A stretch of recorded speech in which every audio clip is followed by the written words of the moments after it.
Chapter 1. Harry Potter awoke with a start, unsure where or even when it was. Slowly opening his eyes, he could just make out the fuzzy outline of a bed and room he hadn't slept in almost a year, but knew very well. As he continued to fight off the sluggish, sleepy feeling that still permeated his body, the memories of the last couple of days came back to him.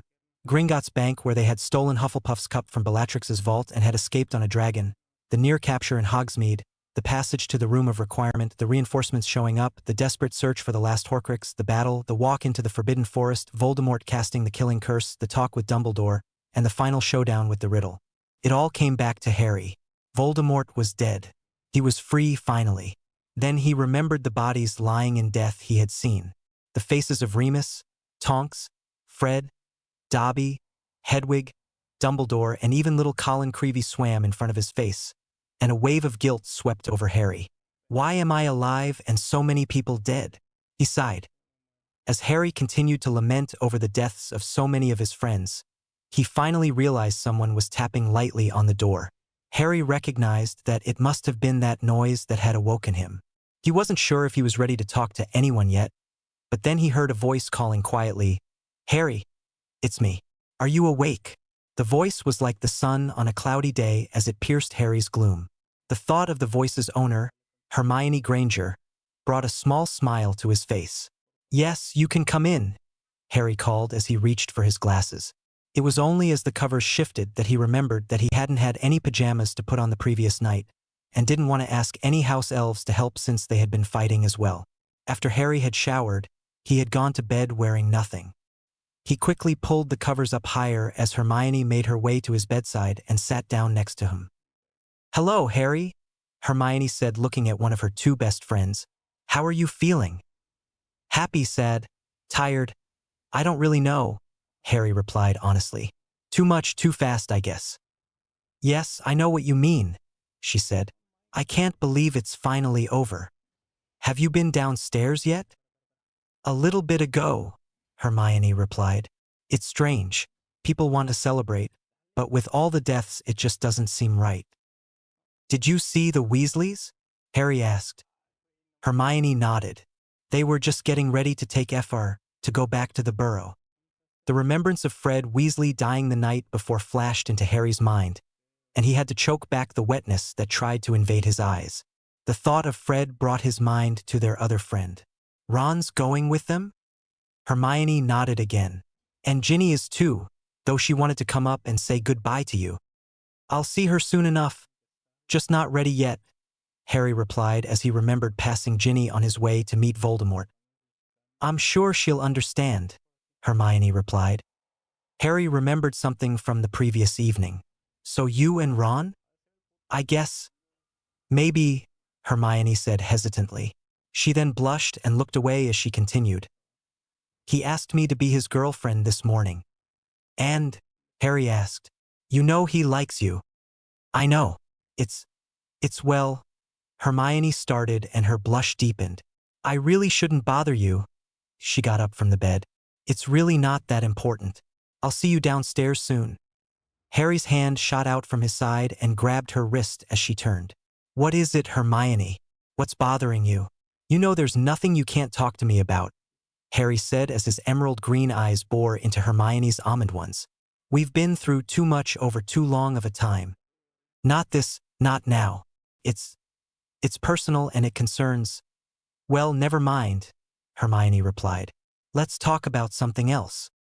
"Hermione, please," Harry begged. Hermione hesitated for a couple of seconds, but then sat back down on the bed. "You tell me something personal first then, Harry. Are you getting back with Ginny?" Harry's thoughts returned to the youngest Weasley.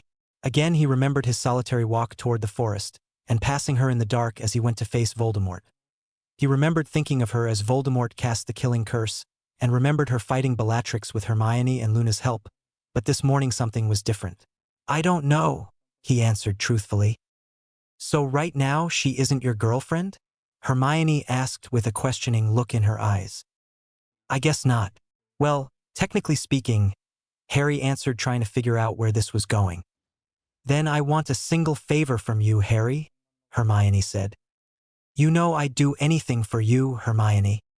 This you might have a problem with, so I want you to promise me you'll do it before I tell you what it is.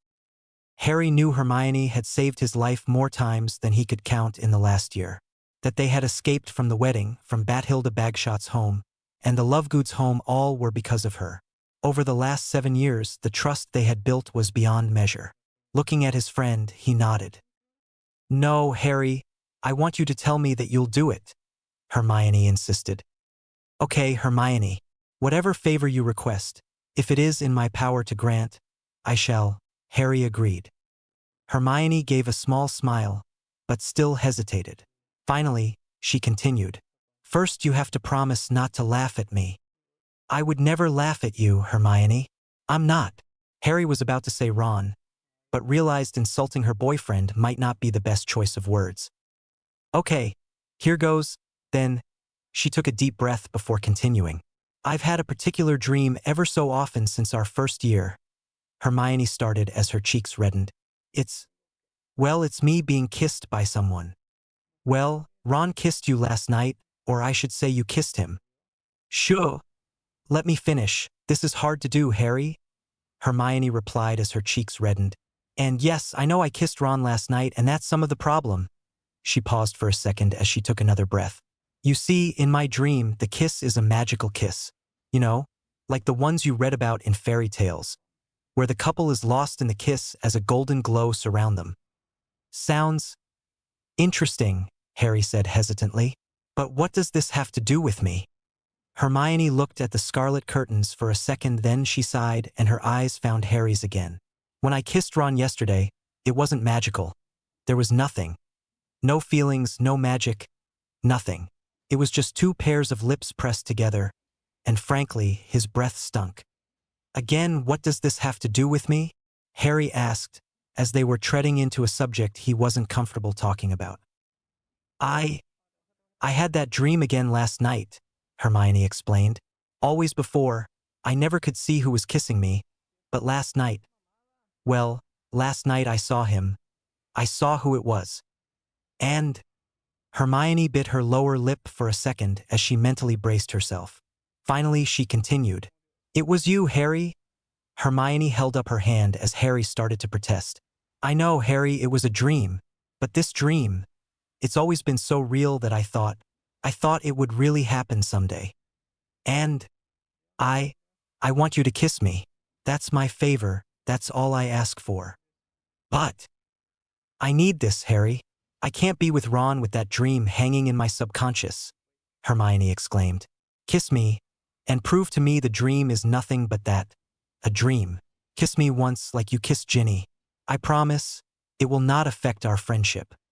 Harry started to object, but he could see the look in Hermione's eyes, and he knew he'd promised her. Are you really sure? Please, Harry. I wouldn't ask if I didn't need to know. When do you want to do this? I thought now, Hermione replied. Right now? Harry asked incredulously. It might be our only chance. Once we go downstairs, we're going to be surrounded by well-wishers and reporters.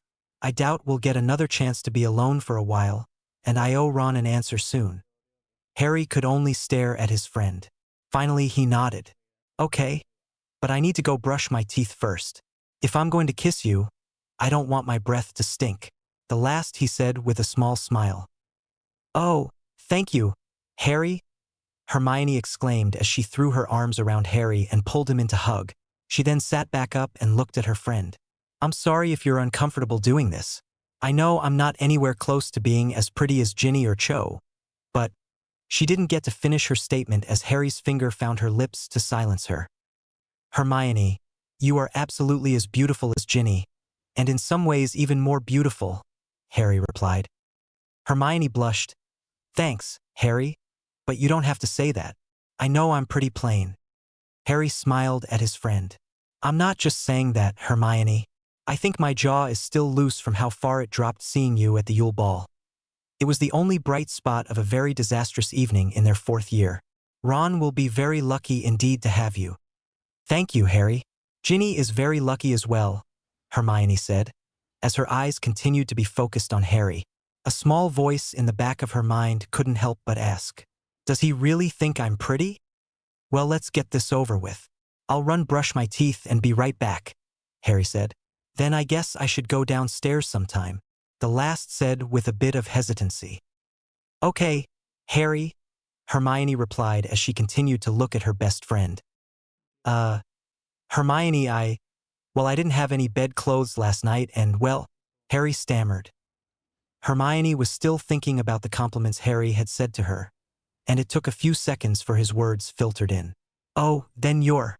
Hermione looked at Harry's bare chest and realized that it was more than his chest that was bare under the covers. Yeah, Starkers.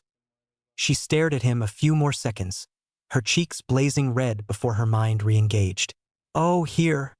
She reached into her beaded bag she had carried all over the country in the last year and pulled out a set of clothes for him. I'll step outside for a couple of minutes.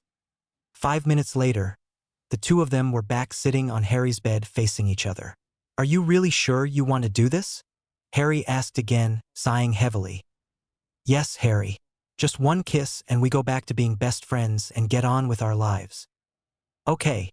Well, here goes. Harry saw Hermione's eyes close as he leaned closer to her. He hesitated briefly when his lips were only an inch away from hers, but then he closed final distance. As their lips touched, a pure sound seemed to emerge from the very air around them. A sound that reminded both of them of the song of a phoenix. Though each had their eyes closed, their eyelids blossomed with light as a golden glow enveloped them. But soon they only noticed each other. The kiss deepened, lips parted and tongues intertwined in a soft battle. The thoughts of the past days, and even their lives seemed to disappear as the kiss continued. Nothing felt as perfect as the other's lips upon their own. Finally, the kiss ended, and the two of them stared into the eyes of each other.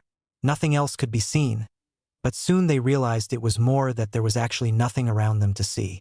They were no longer in Gryffindor Tower, but in a room of pure white. What happened? Hermione asked, still slightly dazed from the power of the kiss she'd just received. Harry looked around and then back at Hermione, who was standing there totally nude.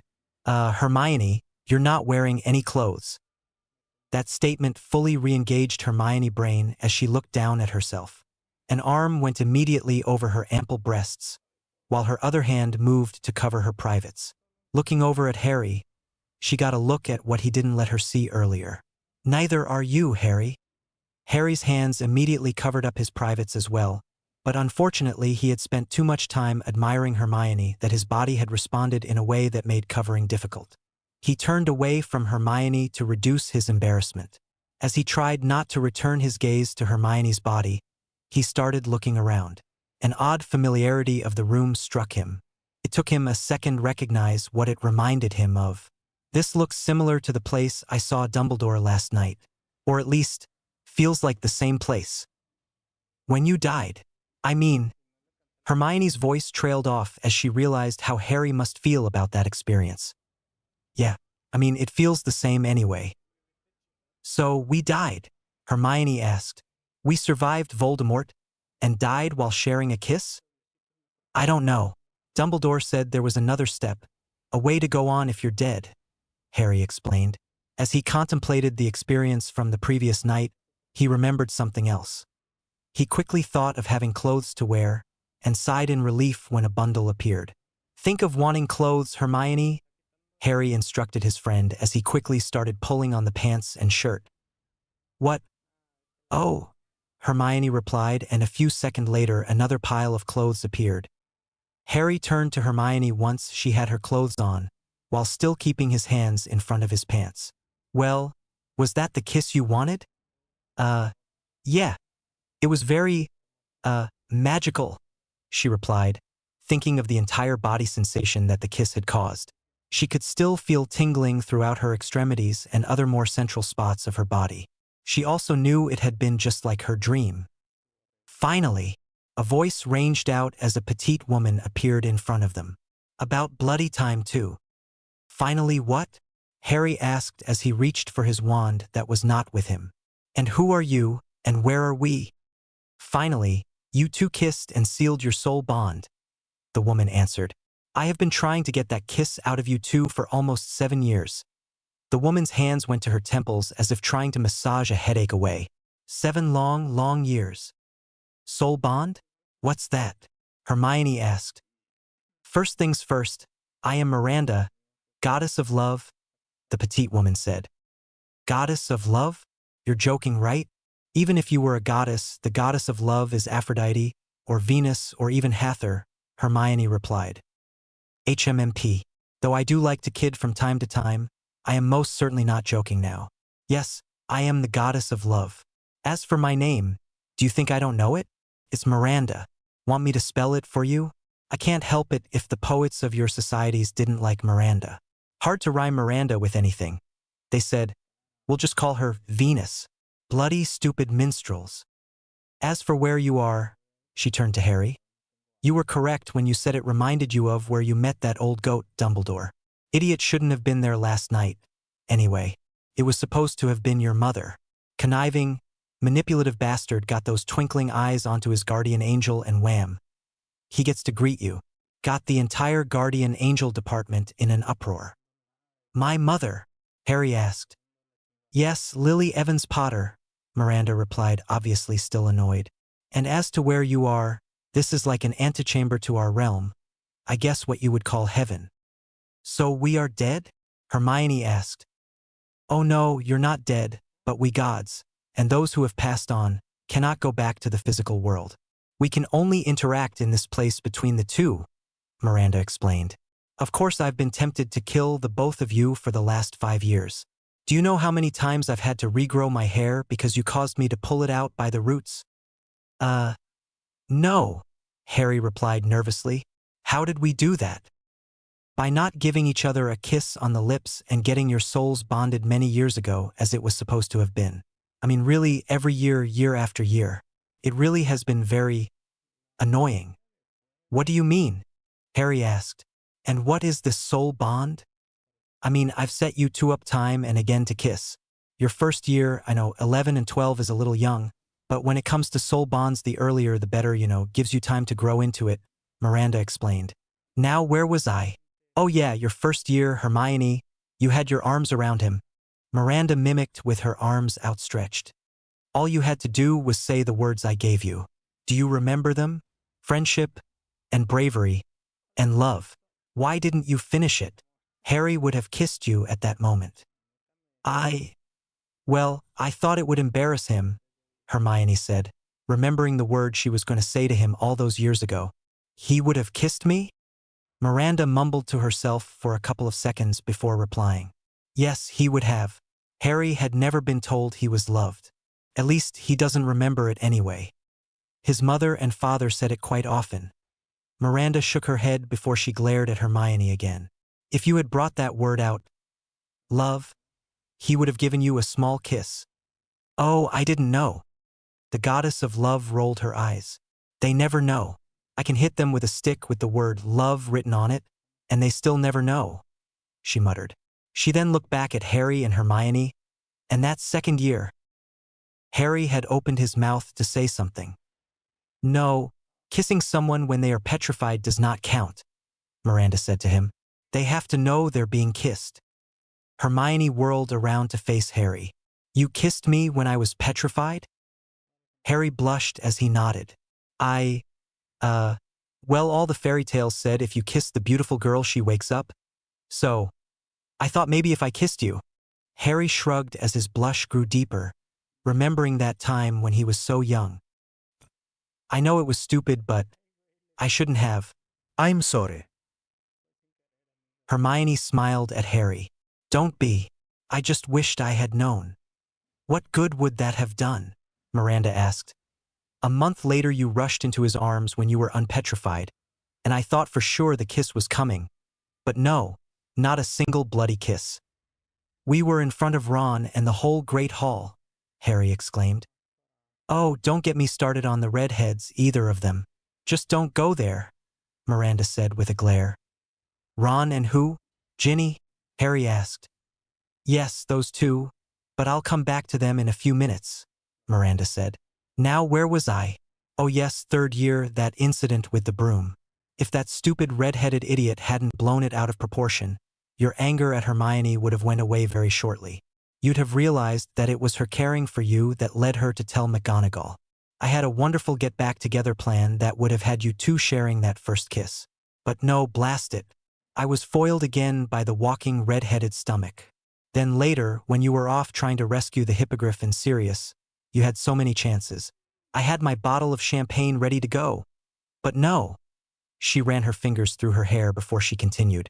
I ended up ripping 8 handfuls of hair out that night and smashing the bottle of champagne on the floor. She glared at them again. And it was bloody good champagne. Why do you keep insulting Ron? Harry asked. He's been a good friend. Really? A good friend? He has single-handedly, well his sister and that silver-bearded manipulator, kept you from achieving your soulmate and your potential. But we'll get back to them in a while, Miranda said. Now, 4th year. Yes, the Triwizard Tournament. I celebrated for hours when that friend, Miranda's voice dripped in sarcasm at the word, left you. Finally, I had you two together. How many hours did you spend together during that time? But this time I blame you, Hermione. You pushed Harry too much into the library. If you had just spent a little more social time with him, he would have got his mind off of that Cho person and onto you. Arrgggg. Miranda's hands had reached up to her hair before she regained her composure. Then there was the Yule Ball. I am not even going to comment on that one. But I bet you feel foolish now in not asking Hermione, don't you, Harry? Harry looked over at Hermione as he remembered how beautiful she was that night. Yeah, I do, he admitted. Hermione's head snapped up at that comment as she stared questioningly at her best friend. You do? If we had to do it all again, you'd ask me? Yes, I would, without a doubt, Harry replied without a bit of hesitation. Well, so much for that perfect vision in hindsight. Unfortunately, you're bloody blind when looking forward, Miranda continued. But before the Yule Ball, there was that first task. When it was over she was glaring at Hermione again. Just had to bring the red-headed idiot back with you after the dragon, didn't you? You're talking about my potential boyfriend, Hermione complained. Really? Potential boyfriend? After that kiss? Haven't you been listening to me? You and Harry are soulmates. What does that mean? Hermione asked in frustration. You keep saying it, but not explaining it. Later, I'm on a good tirade here, Miranda replied, dismissing her question with a wave of her hand. Now, after that first task, if the red-headed friend hadn't followed you, the kiss would have happened right then and there. Miranda threw her hands up in the air. There went another 4 handfuls of hair. We already covered the Yule Ball, and how in the world did Ron Weasley go from being an idiot to the thing you would miss the most in a couple of months? Miranda was now glaring at Harry. You do realize half the students in the stands wondered if you were gay after that, don't you? Ooh, no. Well, they did. Not that is a bad thing, but that is not the love I had destined for you, Miranda said with a shake of her head and a sigh. Now, I won't even mention the third task and what happened afterwards, but, Hermione, do you remember the train station? The kiss on the cheek? 3 inches away from the lips? Come on, 3 bloody inches and it would have been perfect. I tried my best to get Harry to turn his head at just the right moment. Damn that noble streak in him. I was just trying to show him I cared. But then you must have stopped, since you let that idiot of a headmaster dictate what you would tell Harry. Miranda replied as disdain. Just when he needed his friends the most, when he had watched someone die before his eyes. A person who died because Harry was trying to be fair, his friends were not to be found. You basically ignored him. The headmaster said we couldn't tell him anything. Miranda shook her head and turned to Harry. Harry, why didn't you ever push to know why you had to keep going back to the Dursleys? Why not question why the headmaster of your school had any say on what you did? How he could leave you after you witnessing Cedric's death to a life of isolation is beyond me. Bloody greater good. I don't know, Harry admitted. I just thought it had to be that way. But it still made you angry, didn't it? Miranda asked. To be left alone and uninformed. Yes, Harry said as he remembered that summer. But who should you've been angry with? Your friends or the idiot who forbade them to write? The ID. I mean Dumbledore, Harry replied guiltily. He turned to Hermione. I'm sorry. I really shouldn't have taken it out on you. You're right, you shouldn't have, Miranda growled. I had it all set up. You would have been kissing Hermione the day you arrived at the Black Home. But no, you had all this misdirected anger at her. Do you know how much hair I lost that day? Too bloody much. The goddess of love looked at Hermione. Though you should have been writing to Harry more. You could have figured out a way to tell Harry some things without the headmaster finding out. But Dumbledore said not to, Hermione replied, looking somewhat bashful. Miranda just shook her head. I've got to deal with that as well, she muttered under her breath. That 5th year was a mess, but Hermione, if you could have seen the look on Harry's face when that Death Eater hit you with that curse, you would never doubt he was in love with you. In love with me, Harry? Hermione asked as she glanced over at Harry. But I'm getting ahead of myself, Miranda replied, cutting Hermione off. But I guess I'm finished with my tirade anyway.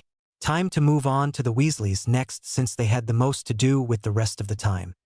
What about them? Harry asked. Let's just say you two ending up with them was not a case of finding true love, Miranda responded. What? But they wouldn't? But you don't mean they used love potions on us? Hermione argued. Oh no. They knew that you'd sniff out a love potion in a heartbeat, Hermione, the goddess of love explained. But they gave you something far worse. Something that almost cost you 2 more than your soul bond. It almost cost you your friendship. Our friendship? Hermione asked as she glanced at Harry. Tell me, why would you have been jealous of Lavender Brown? Because I fancied Ron, Hermione answered. And you fancied a young man who always argued with you about things that are at the core of your beliefs? A young man who made it habit of calling you mental when you disagreed with him? Well, yeah. I mean, he is, nice in a way. Hermione was struggling to figure out exactly what she saw in Ron. Nice in the way he belittles what you love? Miranda asked. Tries to cut you down so his ineptitude seems impressive to himself. Well, Hermione answered very weakly. No, what you suffered from was a jealousy potion, keyed to the redhead, Miranda said. You obviously must have had a reason to be jealous of Miss Brown, right? So your logical mind figured out you must like Ron Weasley. Rather a good plan, too. They used the potion for a while, stopped using it, and let your mind take over. Of course, Ronald didn't come up with it. That was... The goddess looked at Harry. Your girlfriend. Who? Ginny? But why? Because she wanted you, and you were way too close to Hermione for her comfort. Of course you got your own dose of jealousy potion, keyed to her. What? That monster that kept cropping up in your chest when you saw Ginny with someone else? Miranda asked. You didn't think that was love, did you? Love is wanting someone to be happy no matter what it costs you. No, that feeling you felt was jealousy, and artificial jealousy at that. But you said it almost cost Hermione and me our friendship, Harry said. The book, Hermione said softly. That bloody Half-Blood Prince book. You were jealous of it, weren't you? Miranda asked. Harry finally starts doing well in a potions class, and you get jealous? Does that really sound like you after 5 years of pestering him to do better? No, Hermione admitted. But it wasn't his own work. She stopped as she considered that year. You realize it now, don't you? Miranda asked. Notes in a book to better explain a potion? Is that really something to be jealous of? Many people do that. It wasn't like Harry was buying potions from an apothecary and turning them in as his own work. Was it? Hermione started, but then after a sigh. No, it wasn't. Of course, you being jealous of a book was just a side effect of the potions. You see, they, or I should say Ginny, had made one huge batch of the jealousy potion and then separated it into exactly the same size dosages. The goddess explained. She didn't account for the weight difference between you and Harry, so your jealousy was more extreme and emotional, especially when you add in your time of the month. That's what caused the jealousy to bleed over to that book. Hermione sputtered hopelessly as she tried to figure out why she had not noticed. I go to all that trouble to set up that pun, and neither of you laughed. Bled over? Your time of the month. Miranda sighed. Never mind. Anyway, your girlfriend and your future boyfriend were feeding you jealousy potions, and as soon as they broke up with their respective partners, of course you were interested in them. If not, then why were you jealous? But Ron's always been there for us, Hermione insisted. He has, Miranda asked with a smirk. Tell me about those times? Just a few months ago he saved my life, Harry exploded in defense of his first friend. He saved me from drowning in that pond. Yes, he did, the goddess agreed. Wow, he jumped into a pond of water and pulled you out. The goddess looked thoughtful as she lightly tapped a foot before continuing. Not much risking his life there. Yes, the water was a bit cold. But did he have to fight a monster to save you? Oh, that's right, he just had to cut a necklace off your neck. For that act of heroism. Again, the sarcasm was very evident. He is immediately back in your good graces, after spending months warm and fed at his brother's house, while you two continued to suffer from cold and hunger. What about the troll? Hermione argued. First of all, he basically had to be dragged along to help you, Miranda explained. But even when he was there, did he move more than 5 feet away from the door? Well, I don't think so, but nothing. If that troll had actually taken a step in his direction, he would have been out of there in a heartbeat. What about when he sacrificed himself in the chess game, when we were after the stone? Hermione asked. Did he really? Think back to that game. Did the black pieces get killed? No, they were dragged off the board where they huddled along the back wall. They weren't dead. Ron knew that. Remember, he's been playing wizard's chess all of his life. He knew the pieces never die. So was it truly a sacrifice on his part, or his way of getting out of the adventure in one piece? Did either of you check on him at the time? /N in the book, which I write from. The White Queen drags Ron away and Harry and Hermione go on without checking on him, unlike the movie. He was unconscious when I went back for him, Hermione insisted. Cuts? Blood? Lump on the head? Miranda asked. No, Hermione admitted as she searched her mind. I don't think so, and Madame Pomfrey didn't find anything. But it took a while for me to get him to wake up. I'll let you in on a secret. He was faking it. He was afraid you had come back to convince him to follow you. He only woke up once you mentioned going back for help. He what? Hermione exploded. That could have cost Harry his life. Yes, it could have. And if it had, you'd have been down your soul mate, and the world down its chosen one, Miranda replied. She turned her gaze back to Harry. Since we're discussing the first year, do you remember what Ronald saw in the mirror of Ariste? Harry thought back to that night in their first year. Yeah, he saw himself head boy and Quidditch captain. Now, in the years since he saw those things as what he truly desires, did he do a single thing to try to achieve those goals? Well, I guess he did talk Quidditch enough, but did he lift a single book he didn't have to? And when he was made prefect, did he do the job well so he would have a chance at head boy? Well, no. But he did criticize those who did try to do better, like your soulmate, didn't he? He kept trying to make himself better by pretending those around him were worse than him. Unfortunately, some of that rubbed off on you, Harry. Harry opened his mouth to reply and closed it because he couldn't argue. You do know that his friendship was originally set up, don't you? Miranda asked. What do you mean? Do you remember how you first met the Weasleys? At the station, I couldn't find out how to get on the platform, and Mrs. Weasley helped me when I asked her. But how did you know you could ask her for help? I overheard Mrs. Weasley mentioning muggles, which Hagrid had said was a magical world word, Harry replied. She was saying she couldn't remember the platform number. Ginny had to tell her it was 9 3/4. Hermione's hand shot to her mouth. It was set up, wasn't it? She asked. What do you mean? I really wish you'd read Hogwarts, a history, someday, Harry. The train has always, and I mean always, left from platform 9 3/4. There are no other magical platforms at King's Cross. So, then why would Molly Weasley, who has been sending her kids to Hogwarts for over 8 years, not remember the number? That's at least 4 times a year she goes there, including Christmas break. Then, of course, there is the 7 years she went to Hogwarts herself. Could you imagine ever forgetting what the platform number is? No, Harry admitted. So they were doing it for me.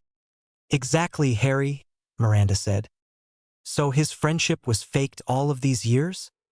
No, but the manipulator arranged for you two to be put together early in hopes of you two becoming friends. He wanted you influenced by a family he himself influenced. I have nothing against Molly Weasley, except her overbearing motherness, but that's beside the point. I had planned on your soul-mate meeting you on the train first. She would have come into the car looking for that toad. Seeing you alone, she would have struck up a conversation and you two would have become friends before ever making it to Hogwarts. You would have been more inclined to follow Hermione's studying habits instead of Ron's. Okay, so Ron wasn't Harry's best influence. Can you explain the soulmate stuff now? Hermione asked. Of course, dear, Miranda replied. But before I do, may I ask if you liked the kiss? Was it everything your dream promised? You knew about my dreams? Who do you think has been sending them to you? Miranda asked with a smile. Ever since you met Harry, I've sent those dreams to you. Each time the dream showed Harry, but your subconscious has always prevented you from seeing who was kissing you. But last night you were so exhausted while all the dangers you had experienced were over, so your subconscious was wide open. You finally saw the whole dream as it should have been. So did you like the kiss? Hermione blushed as she looked at Harry. Yes, very much so. It was everything I dreamed it would be. Why didn't you send similar dreams to me? Harry asked. That bloody Horcrux you had in your head, of course, Miranda said. Nasty magic. All I needed was for Voldemort to get a dream of kissing Hermione. Of course, she added with a wry smile, that might have caused his head to explode. Hermione paled severely at the thought of Voldemort imagining kissing her. Now as for what a soulmate is. Well, every so often I can see into the future and find those cases where love can play an extremely important part in major events in time, Miranda explained. In this case, I saw the importance of Harry in the time stream. The prophecy? Yes, dear, the prophecy.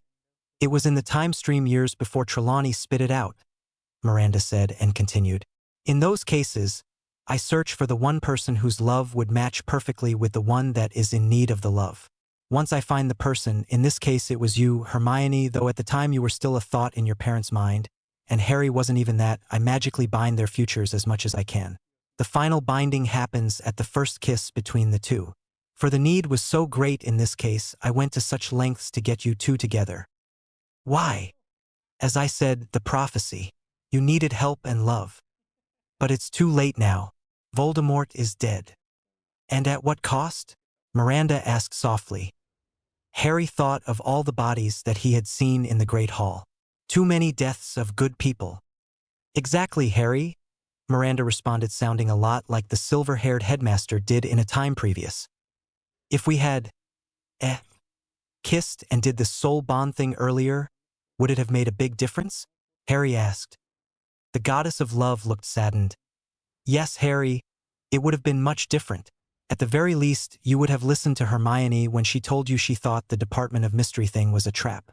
You would have shown her the package from Sirius, and she'd have insisted on you opening it. You would have had the mirror and a way to communicate with Sirius. Harry's gaze moved to one of the white walls of the room as tears crept into his eyes. He could see the final seconds of his godfather's life, the agonizing slowness of the fall through the veil. He harbored the guilt of that moment deep in his heart, because Harry knew it was his fault. His godfather had only been at the ministry because of him. It took several seconds for him to recover. His gaze left the wall and he found Hermione looking at him with concern. It was a look she'd had many times in the past, one he'd never defined before. That brought another question to mind. Harry turned back to the petite goddess. So, if Hermione and I were destined to be together, why did I see her as my sister, if our love was so compatible? Tell me, Harry, when you sat in front of the mirror of Eriste, what did you see? The goddess of love asked gently. My family. And family is what you most desperately desired. But what was family to you at the age of 11?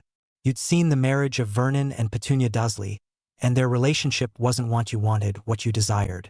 When you found the woman or young girl you loved, you didn't call her someone you wanted to marry, You called her sister because with nothing to compare it to, that's how you define true love. So a soulmate is a person's true love? Hermione asked. It's much more than that, dear, Miranda answered. It's a love so deep that it binds the two people together in heart, in mind, and in soul. If you two had carried on and married other people, you would have always found yourself feeling incomplete. Hermione turned to Harry. How are we going to explain this to Ron or Ginny? With Fred dead, it's going to devastate the Weasleys. I just wish there hadn't been so much loss of life, Harry said. I could spend my life with you, Hermione, and be truly happy. But how can I ever be happy when I know I was the cause of so much death? You were the cause? Hermione asked forcefully. Rubbish. You saved more lives than you can imagine. You were willing to die so others could live. And that brings us to the final point, Miranda said. Harry, your sacrifice was made in the name of love. Your willingness to die so that so many deaths would end purely out of love gives me a chance to help you. What do you mean? How can you help me? Harry asked suddenly with a glimmer of hope. Can you bring those people back? Fred? Sirius? Tonks? Everyone. In a way, yes, Miranda said, but not as you're thinking. If you both could go back in time to relive your lives knowing what you do now, would you? You would have to fight Voldemort again, but you would already know his secrets. You could save many of the lives lost recently, and you might be able to save your friendship with the Weasleys. How far back? Far enough to save Cedric and Sirius? Harry asked. I can just do Sirius, but I can't give you back Cedric, Miranda explained. The events that transpired that night are too far dissipated into the fabric of reality to unwind. What about the Horcrux that was in me? Harry asked. I can either leave it out or put it in. I would recommend having it in your head. What? Why? Harry sputtered. Considered it a get-out-of-a-killing curse-free permit, Miranda replied. Remember, it is your blood in Voldemort that links you. As long as the killing curse has something to destroy, you will be tethered to life. But I will need you to be able to keep your secrets of the future. Well, secret, so I will offer you a clemency protection. You will feel no pain from your scar and can block Voldemort from projecting to you or take over your mind. Harry looked over at Hermione, then back at Miranda. Can we talk about it? Of course. It's an important decision. It is possible to lose someone else while saving someone you love. Harry turned to Hermione. What do you think? Hermione looked at Harry. Before I answer that, I would like to talk about us, Harry. While we are here, while we have time, and before we make any kind of life-changing decisions, I want to know about us. Are we really in love? Do we have a future together? I came to you just a few minutes ago so you could dispel a dream, and then I was going to go tell Ron I would be his girlfriend. But now, well, it can't happen that way, can it? And I was going to go talk to Ginny, but do we presume Miranda is telling us the truth? Harry asked. If she is, we were tricked into those relationships. You have any reason to doubt her? No, but I also have no reason to believe her either, Hermione responded. If we agree to have her send us back, and she does, would that be proof enough? It would take a deity to put us back in the same bodies in the past, especially with us able to keep our memories. But Harry, that kiss was real, which means the dream was real. Maybe you are my soulmate. If I am, are you sorry for it? Sorry to be the soulmate of the kindest, most loving, handsome, but stubborn beyond belief man? I think I could live with it. Especially if you keep kissing me like the way you did earlier. Hermione replied with a smile. What about you? I'm not Ginny or Cho. I'm just a bookworm who has bossed you around for 7 years. You're right. You're not Ginny or Cho. I think I've already addressed that issue, but I don't mind repeating it. You, Hermione Granger, are as beautiful, if not more so, than they are. You are also not just a bookworm. Do you think just a bookworm could have saved me from Nagini? Or those Death Eaters at the Lovegoods? Harry's face broke out in a crooked grin. Now, as for being my soulmate, I guess I could deal with the smartest witch around. Can you do me one favor, though? What favor, Harry? Hermione asked. I asked for a simple one, and now our entire lives have been changed. True, but this one is far easier. I just want to dance with you. Dance? You want to dance? We're about to make a life-changing decision and you want to dance.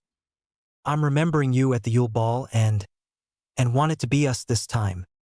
Hermione couldn't resist the emerald green eyes that now were upon her. But, my clothes, will it be same if I'm not in my dray? Her objection ceases as her clothes transformed into the dress she wore that night. Harry now stood in front of her in the same bottle green robes he'd worn that night as well. Without even reaching up, Hermione knew her hair was back as it had been that night. She glanced over at Miranda. My realm, my rules. Enjoy. And with another wave of her hand, music started playing. My lady, will you allow me the pleasure of this dance? Harry asked in a mock bow. Wherever did you learn those words? Hermione asked with a smile. She then nodded her head slightly. Certainly, kind sir. As she felt Harry's arm encircle her waist, she was surprised at how pleasant it felt. They didn't move very far or fast, but more of swayed to the music. One song ended, and another began, and still they danced. In Harry's arms, Hermione felt safe and secure, something she hadn't felt in a long time. As her eyes found his, she was entranced by the depth she found in them. Even as their bodies moved to the music, their lips came together again. As the kiss deepened, all sense of time and place disappeared from Hermione's consciousness. In Harry's arms, she had found her perfection. She knew, without a doubt, that it really was Harry Potter she loved. Harry was coming to the same conclusions in his own mind.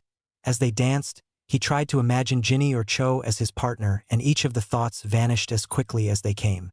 He knew without a doubt the woman in his arms was who belonged there. It was as if a part of himself, long forgotten, was now back, and he felt whole for the first time.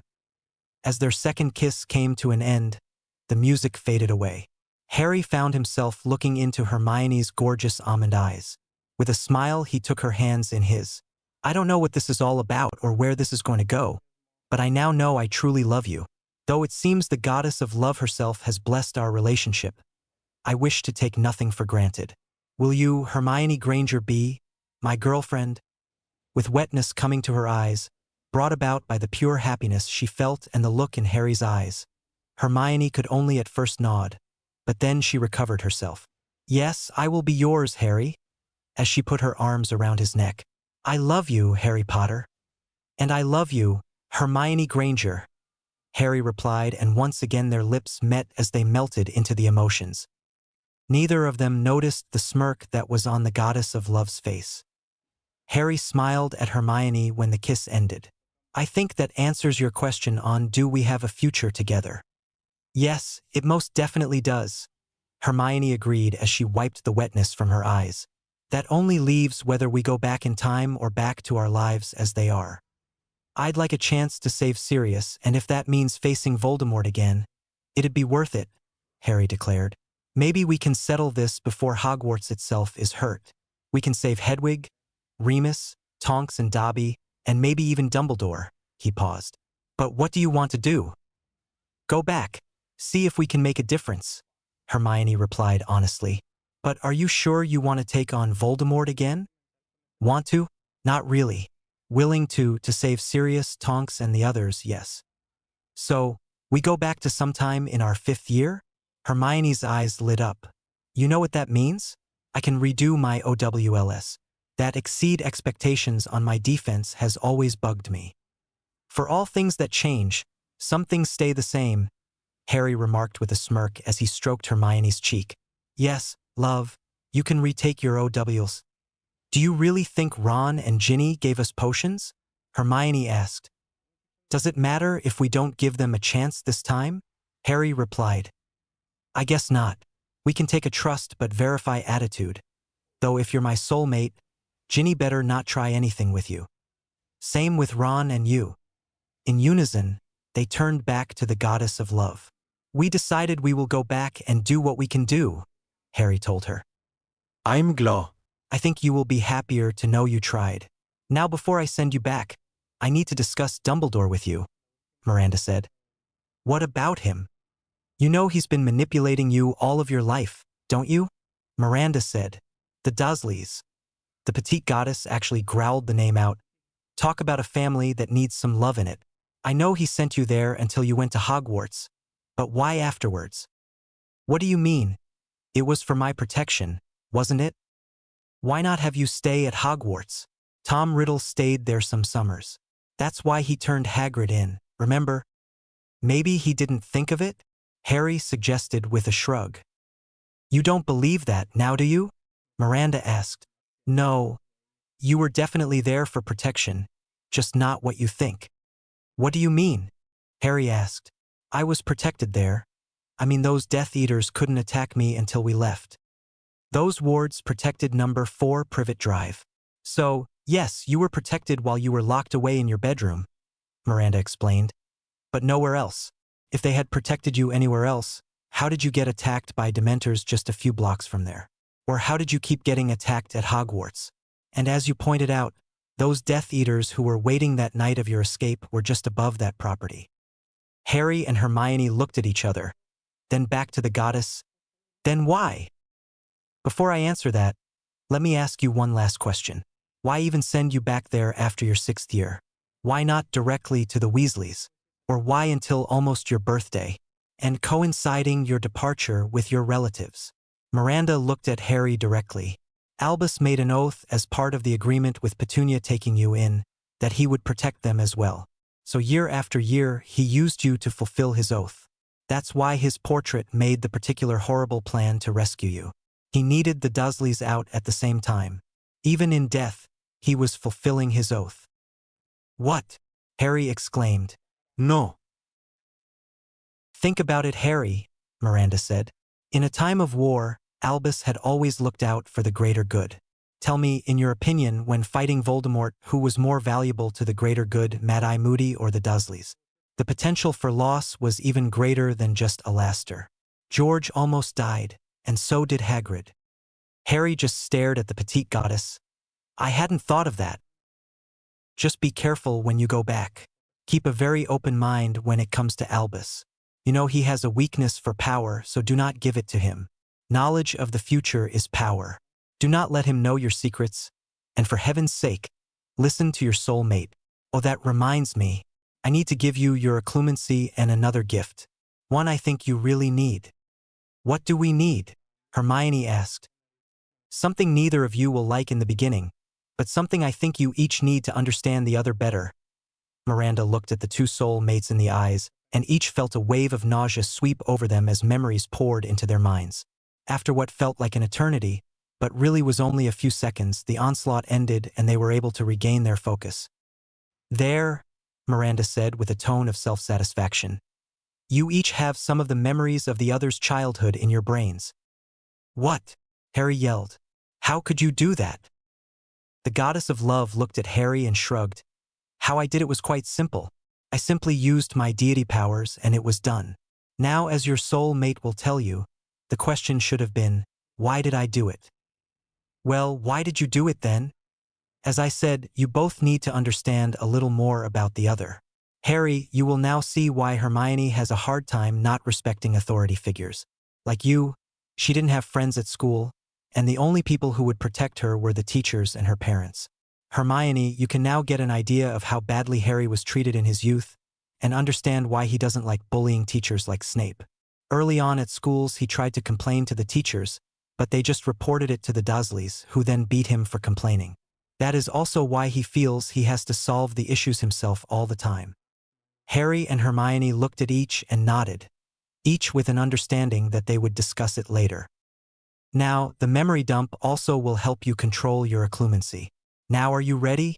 I'll count to 3, and then send you back, so take a deep breath and dash. 1, 2.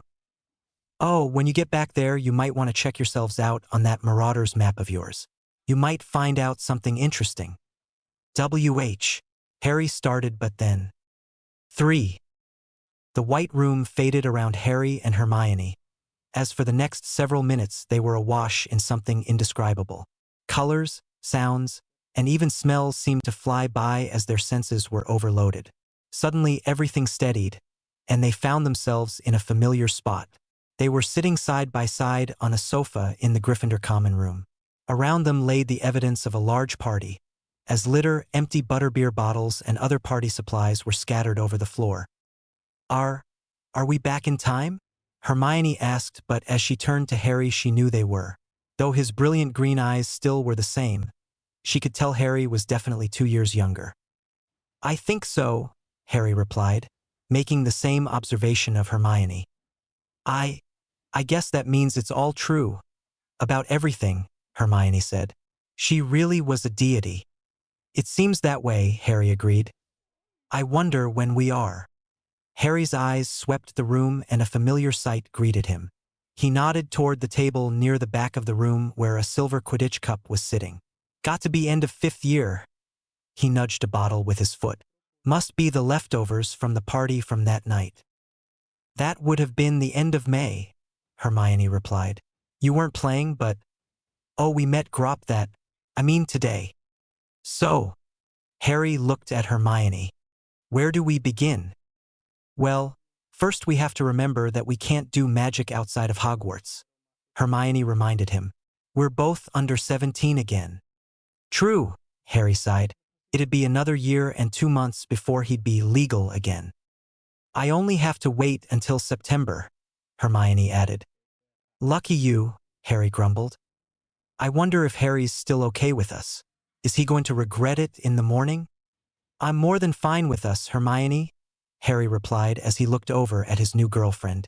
And I'm not going to regret it in the morning. I didn't say that out loud, Harry, Hermione sputtered. I only thought it.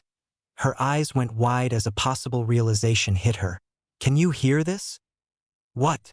Harry exclaimed as he clearly heard Hermione's voice but could see she wasn't speaking. Yeah, I did hear it. What's going on? You try it.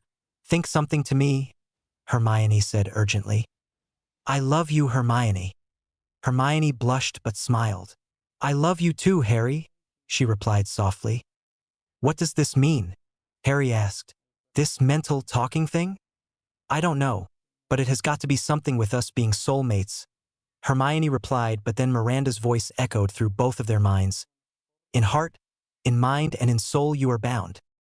So this is the mind? Hermione responded to the goddess's voice. Yes. Heart is our love? Yes. What about soul? What does that mean? Did you check that map yet? No. But what does that have to do with it? Check the map, dear. Just check it. What could be on the map that would have something about our souls? Harry asked. I don't know, but go grab it and let's find out, Hermione replied. Harry raced up the steps and then quietly crept into his room. He only gave Ron's curtained bed a glance before he opened his trunk and pulled out the map. Back in the common room, he unfolded the parchment. He then tapped it with his wand as he recited the all-too-familiar words. I solemnly swear I am up to no good.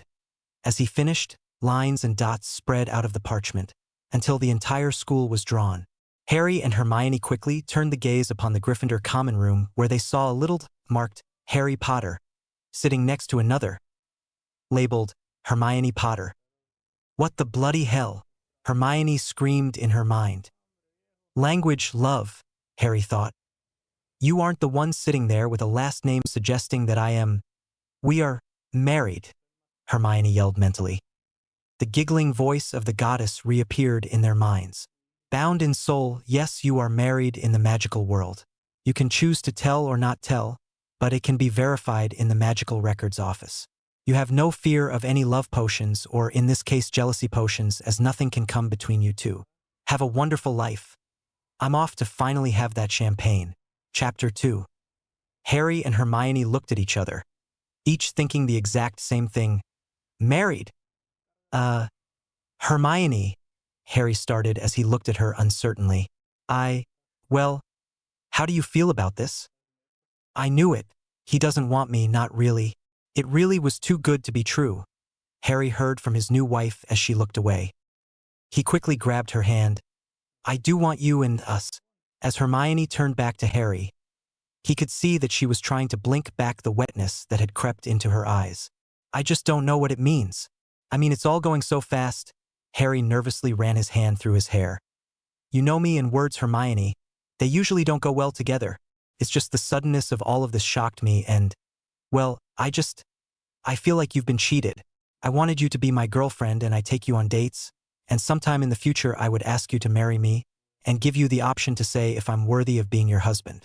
I want to put a ring on your finger, and someday we have the same kind of wedding as Bill and Fleur had. Harry's words faltered, but his thoughts continued on. I love you, Hermione. I want to make up for the things I didn't do in the past, because I want you to be my future, especially now that I know I have a future. The sincerity that blazed in Harry's eyes amazed Hermione. It's one thing to be told by Miranda that the two of them were soul mates, but to see that look in Harry's eyes, the look Hermione knew from many years of past experience, carried more meaning than even the words of a goddess. You really do love me, don't you, Harry? And you think I'm pretty? Not just pretty, Hermione, I think you are beautiful, and yes, I really do love you. When you were in my arms in there, it felt so right. I know Miranda says we are soulmates, and this mental talking stuff is confusing, but I just don't want to think you're stuck with me because of destiny or whatever. Hermione smiled at her husband. I think I like this destiny much more than what you had to deal with and I guess deal with again. She squeezed his hand as she continued. Harry, you are more than worthy of being my husband. I just can't believe you would ever want me for a wife. She put a finger to his lips to prevent the protest she heard in her mind. I can see it in your eyes, though, and I know it's true. She leaned in and kissed Harry lightly on the lips before continuing. I would have loved the romance and dates. I hate to admit it, but I would have loved a big wedding and that special dress, having my father Her voice stopped abruptly and voice rose to a higher volume. Harry, my parents, they aren't in Australia. I haven't done what I had to do to them. I get to see them in just a few weeks. She couldn't contain the glee in her voice. Then a look of sadness enveloped her eyes and looking at Harry. Please, let's do our best not to get to that point this time. I can't do it again. I never want you to have to, love. We will do it better this time, Harry replied. He took a deep breath and released it before he continued. Are we going to tell them about our marriage? I guess we better, Hermione replied somewhat hesitantly, as she looked into Harry's eyes. It's just a document at the ministry that says we are married. Well, that and the giggling goddess. Hey, I resemble that, Miranda giggled. Did I mention how much I love champagne? We can pretend the document doesn't exist for now, Harry continued after the interruption. Let's go on those dates. Let's get comfortable with being boyfriend and girlfriend. I don't think I can surprise you with the ring, but I will ask your father when it's time. I can at least surprise him, and if he doesn't kill me, I'll take you to pick out the ring. We can then have that wonderful wedding you want. As for us already being married, well, we can deal with it at a later time if it does become an issue. Is that what you want, Harry? Hermione asked with a questioning look in her eyes. I want you to be happy, Harry said sincerely. He grinned at a recollection of something Miranda had said. I guess she was right, wasn't she? Who? Miranda, Harry replied. She said love is wanting the one you love to be happy, no matter what it costs you. Well, I am the goddess of love, Miranda said. Of course I am right. You're almost as bad as some of those minstrels, and don't get me started about those guys. Are you going to be with us forever? Hermione questioned. Probably not forever, but after so much work to get you two together, I've grown quite attached to you. Even if my hair became detached because of you. Now you two get back to that chat. It's very touching.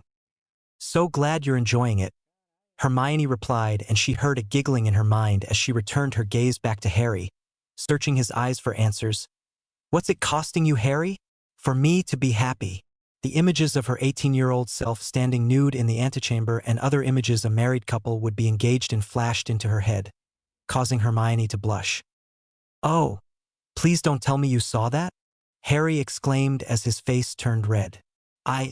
Well, look, I'm 17, I guess now 15, and still, I can't help but think. He sputtered helplessly to a stop. Harry, I'm 18 and have never, either, Hermione said as she looked at Harry's hand, which was still holding hers. That you find me desirable like that is.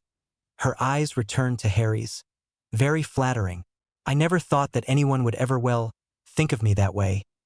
She couldn't help but think about Harry's 17-year-old body and what he had been trying to hide before the clothes had appeared, and how much she had enjoyed the sight causing more blushing between the two of them. I would like the dating and romance, Harry. I would like to feel I'm more than a walking book of knowledge. She once again silenced his reply with a finger to his lips. It's more of how I see myself sometimes. I was always the bookworm, lost in my books. She smiled. I don't know if I can give up my books, but when I do look up from one, I would love to see someone there looking at me with love in their eyes and in their here, tea, and know it's for me and only me. I know that probably sounds silly. No, it doesn't. But you won't even have to look up to know my love is there and only for you. Don't let me ignore you either, Harry. No book in this world is more important than you, Hermione replied. Not even Hogwarts, a history? Not even Hogwarts, a history, Hermione replied, as she continued to gaze into Harry's eyes. But I am serious. Tell me if I'm not paying enough attention to you, or if you get annoyed. I guess at least I'll know if you get frustrated at my constant reading. But I hope you'll tell me before that happens. Your happiness is just as important to me as mine is to you. Hermione let out a little laugh as she continued out loud. I want romance and I was going to date Ron? There's definitely humor in that somewhere. She looked back down at the Marauder's map that still showed Hermione Potter and smiled as she realized she was getting more comfortable with the idea. How long ago was it that I knocked on Harry's door? How can things change so fast? My heart, my life, and my future all because of a single kiss. But it was a magical kiss, remember? Harry replied. It was at that, Hermione said, as she remembered her dream really coming true. She smiled at her husband and then leaned toward him, offering her lips for a repeat performance. Oh Merlin, I love magic, was the last thought she had as Harry's lips touched her in accommodating her desire. I want you to have all the romance you want, Hermione. Just please, not Madame Poudafoots, Harry said pleadingly to his lovely wife when the kiss finally ended. I can't step back into that place.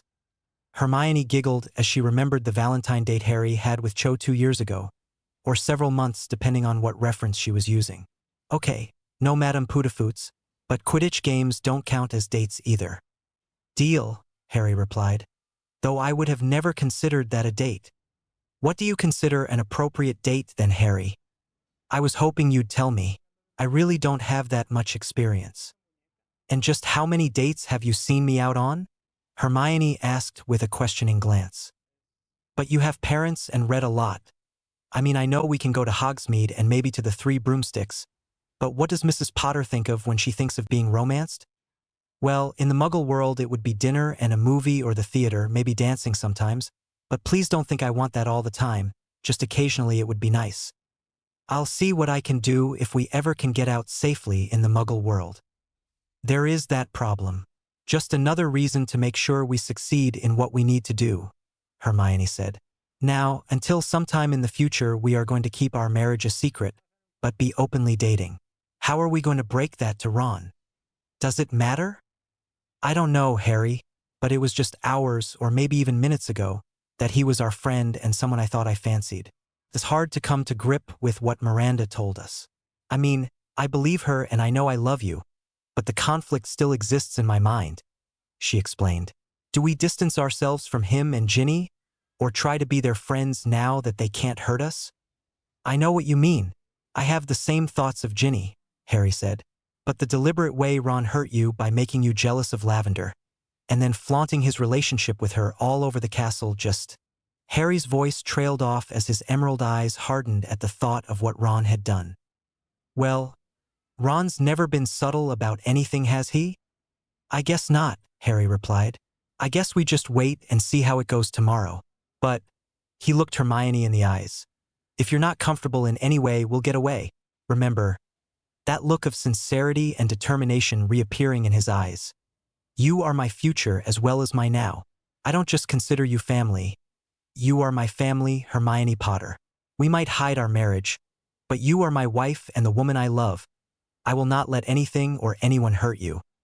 Just remember that it goes both ways, my husband, Hermione reminded him. You are my future as well. I will not walk behind you or be left behind as you left Ginny. I will be beside you protecting you as well, just as I have always been. In Harry's mind, the screams of his soul mate as she endured the Cruciatus curse while being tortured by Bellatrix Lestrange echoed. Beside you, Harry, no matter what. He heard in his head. Looking at Hermione, he nodded, knowing in his heart that as much as he would want her safe, he needed her beside him.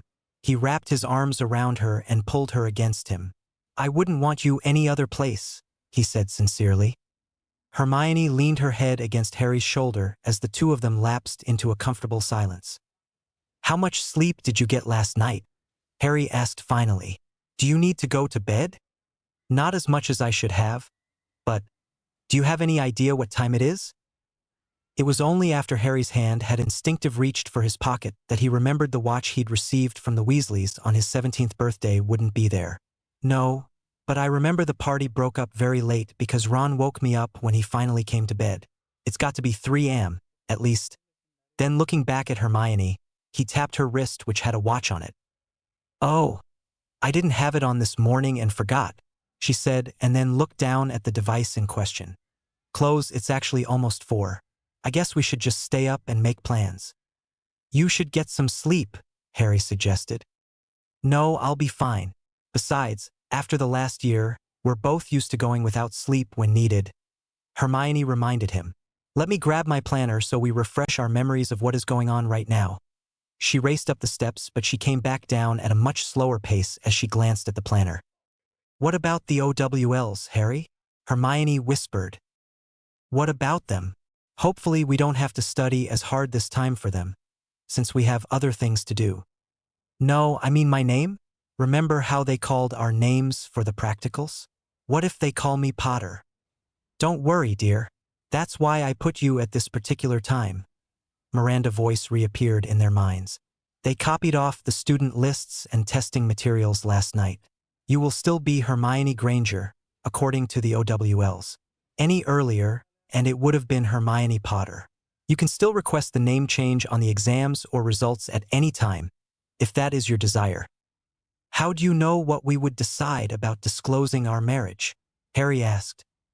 I didn't, but this is the earliest spot where you could make the choice. It gives you over a week before the testing starts and almost 3 weeks before the Department of Mysteries event happens.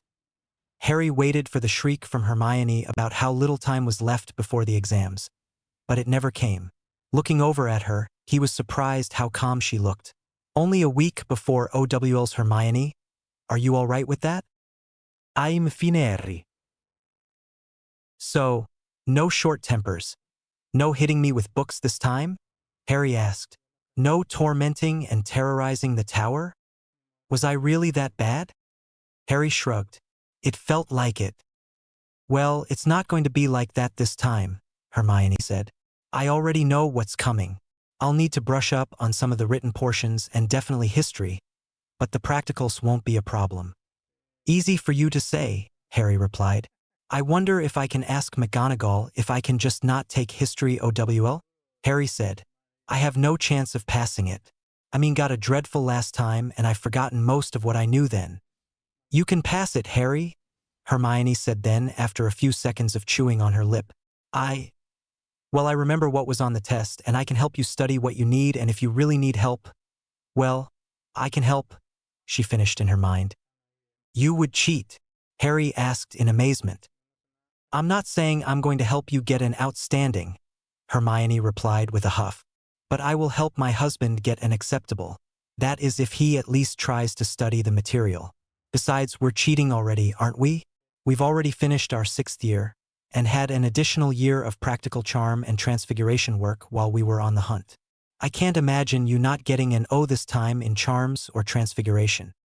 Yeah, I can't wait until I see McGonagall's face if I do get an outstanding. Let's see, career counseling was several weeks before the exams, and she was telling me then my work was only acceptable. I definitely won't mix up the color change and growth in charms this time. Harry looked back at Hermione. Can I at least drop the divinations exam? You can't help me in that one. True, though you could make some startling accurate predictions currently, but that would draw some very unwanted attention to you. I wished you had dropped the class when I did and started ancient runes, Hermione said, and at the look on Harry's face she continued. See, that's the Ron part that rubbed off on you that I find frustrating. I don't expect you to keep my schedule, but trying to always take the easiest path wasn't the best way to go either. Runes are the basis for wards and other static magic, you know. You love defense, and I think runes is a complementary course to defense. But yes, love, talk to Professor McGonagall and say you would prefer to concentrate on the tests you feel you have a chance in. I know she thinks divinations is a joke. Hermione looked away for a few moments, and then back. What do you think of telling Professor McGonagall about our marriage? She does the administrative work for the school, and if my name does pop up somewhere, she might be able to help. But not anything else? Harry asked. No, not yet anyway. I would probably put her on the short list of people we can trust. If only we knew she wouldn't tell Professor Dumbledore, but that's unlikely right now. We are going to need help though, and we have to figure out how to give people information, without them knowing where it came from. True. I really don't want to break into Gringotts again. If we can find a way to get someone else to get that Horcrux, all the better, Harry said. Well, at least Sirius is safe. I won't be leading a bunch of students on a foolhardy mission. Will I? No, you won't. But Harry, we have to do something about it, Hermione replied. What do you mean? It was more than Sirius dying that evening. The Ministry discovered that Voldemort was really back that night.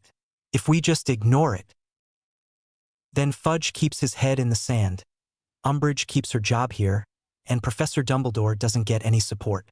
Not to mention all of the Death Eaters who were captured that night, and the Prophet continuing to attack me. Great, Harry groaned. We could easily make this worse, couldn't we? We could, but only in the short term. Unless we really do something stupid, we should be able to make things work. I mean, we know about the Horcruxes and where they are this time. So we destroy all the Horcruxes. Get Riddle to kill me so I can then kill him? Harry asked. Works for me, though I really don't care for the part about Riddle killing you. Do you know if it has to be him who casts the killing curse? Hermione asked. Are you wanting the job? Harry asked, grinning at Hermione. I've only been married for a short time and my wife is already planning my murder. Pratt, you know what I mean. I don't. Wait, Harry said as Snape's memories from just a few hours ago came back to him. So the boy must die? Asked Snape quite calmly. And Voldemort himself must do it, Severus. That is essential. Harry sighed and nodded. One of those memories had Dumbledore telling Snape that it was essential for Voldemort to be the one to kill me. Then we'll just have to be smart about it. It was then that they noticed a small creature moving silently around, picking up the trash and cleaning. Dobby. Harry Potter, sir. Dobby was trying to be quiet. The house elf who spoke wore a multitude of hats upon his head, and a mustard yellow sock on one foot and a bright pink one on the other. Dobby, Harry repeated as he rushed over to the little elf. He dropped to his knees, wrapped his arms around the elf, and gave him a hug. Tears flooded Harry's eyes as the memory of the grave at Shell Cottage, where he'd buried Dobby 2 years in the future, engulfed this mind. I'm so glad to see you, Dobby, Harry said through the happiness of seeing his friend. The death of the little elf saving his, Ron's, and Hermione's lives had hurt Harry almost as much as losing Sirius had. Hermione had been right behind Harry in the race to the elf and had her arms around him too. She hadn't been as close to the little elf as Harry had been, but she knew he was the one who had saved her when Bellatrix had the knife to her throat and helped them escape from Malfoy Manor, giving his life to do so. Dobby, not understanding all the affection, had a nervous smile under his tennis ball-sized green eyes. Dobby is always glad to see Harry Potter and Miss Granger, though the other house elves don't like Miss Granger. Hermione looked perplexed. Hermione, did I ever tell you that Dobby was taking all the things you knitted? Harry asked, looking nervously at Hermione. The other elves started refusing to clean the tower because of the clothes you were hiding. They found it insulting. Dobby has been doing it all himself. You mean, you just let me keep knitting and leaving stuff out when you knew it wasn't doing any good? Hermione asked her husband a little forcefully. Well, you weren't willing to let it go, Hermione, Harry said, shrugging his shoulders. I was just glad you stopped putting stuff out the next year. And when did you find out? Harry strained to remember back over 2 years to when Dobby had told him about the tower. When did Dobby tell me about the room of requirement? That's when. Hermione glared at Harry with a "we'll discuss that another time" stare before turning back to Dobby. I am just trying to help, Hermione said. She remembered a swarm of house elves attacking Death Eaters with their kitchen knives and their own magic just last night. She shook her head to clear the memory, because she also remembered seeing some of them die in the attack. Dobby, you can tell the other elves that I promise not to put out any more clothes. There might be some out now, but once they are cleaned up, I won't put more out. Yes, Miss Granger. Can you call me Hermione, Dobby? I'd like to be your friend as well, Hermione said. Hermione, Dobby voiced. Yes, Dobby, just like that, Hermione smiled. Can I be your friend, too? If you need anything you can come to me for help, or to talk just like Harry. You want to be Dobby's friend? When the small elf saw her nodding, tears leaked into his eyes. Dobby would like that. I'm glad, and I'm sorry I caused you so much extra work, Hermione replied. Dobby doesn't mind extra work. Dobby enjoys it, the elf replied. Hermione is my girlfriend, Dobby, Harry said. Hermione is your life mate, Harry Potter? Dobby asked as his tennis ball eyes grew even bigger. Harry looked at Hermione and smiled. Yes, she is, but let's use the word girlfriend. Okay. Dobby? Of course, Harry Potter, sir. Harry, Dobby. Just call me Harry. Dobby, how is Winky? Hermione asked. Winky is not good, Hermione. She drinks far too much butterbeer, Dobby replied sadly. Dobby tries to help. Dobby gives her some of the clothes Dobby finds here, but it only makes it worse. Winky still pines for Winky's family. Maybe I can talk to her? Hermione asked. Dobby looked sheepish. That would be bad. Winky don't like you. You's insulted Winky's family. Oh, Hermione said. Well, is there anything we can do for her? If you know of a good family who would take her in, that would help. Dobby wanted her to stay at Hogwarts, but being free is not good for Winky, the little elf said as he sadly shook his head. Hermione was about to say something else, when she heard Harry say, I know you want her to be free, but don't say it. Not now, please. She turned and looked at him for a second and then turning back to Dobby. We'll see, Dobby. Dobby better get back to work. This tower needs to be cleaned before people wake up, Dobby said. Okay, Dobby, Harry said, and then to Hermione. I'm going to buy every pair of bright color socks I can find for that elf. I'll help, love, he saved my life as well. But don't forget about Creature. We have to do something about him without trying to recover that locket of Regulus. Let's talk to Sirius tomorrow, Harry replied. He is the one person I would like to tell everything to. I'll use the mirror and check in with him. Remind me to do that daily. If only I had opened that mirror then. We're back and you have the mirror, Hermione said.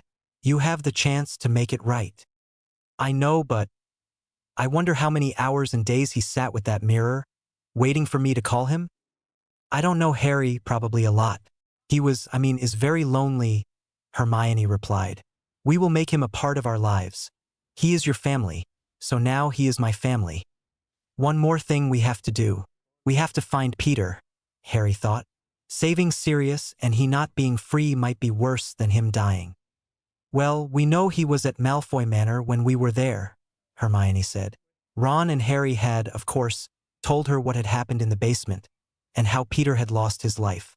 Since we can now believe Professor Snape, maybe Professor Dumbledore can get him to tell us where he is and we can set a trap of some sort.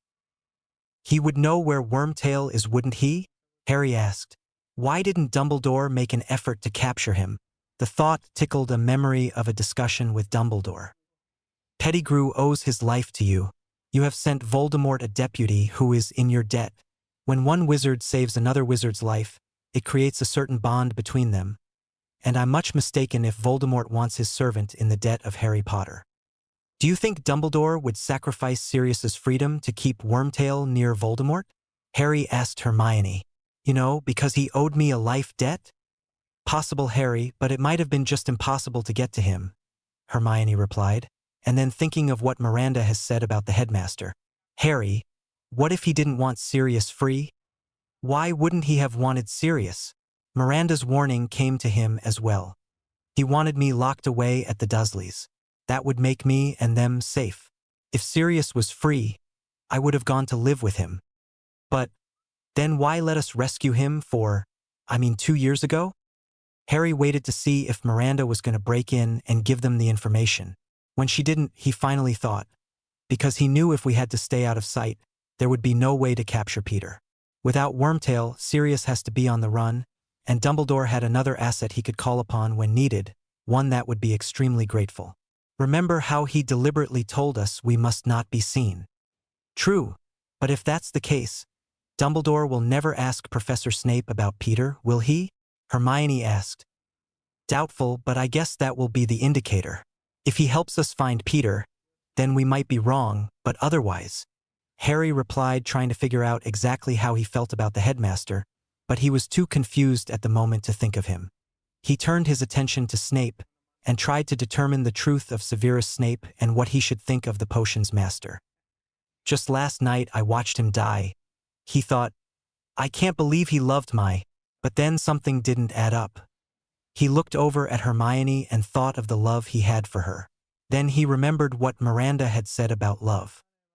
You know, when I went to bed last night I thought Snape loved my mother, Harry continued to his wife. But if Miranda is right, then there is no way he calls her a mudblood if he loved her. He lashed out at her instinctively. If, Miranda screamed in his mind. Okay, kid, what part of I'm the goddess of love are you really having trouble with? Sorry, I didn't mean it that way, Harry thought meekly. Can you tell me? Did Snape love my mother? Harry and Hermione could hear the sigh in the goddess voice before she answered. Severus Snape thought he loved your mother, but there are some people who can't let go of themselves enough to truly love another. He unfortunately falls into that category. If your mother had lived, Harry, how would she have liked how Severus has treated you? Would she have been happy? Answer that question and you have your answer. But he cared for her, didn't he? Harry asked.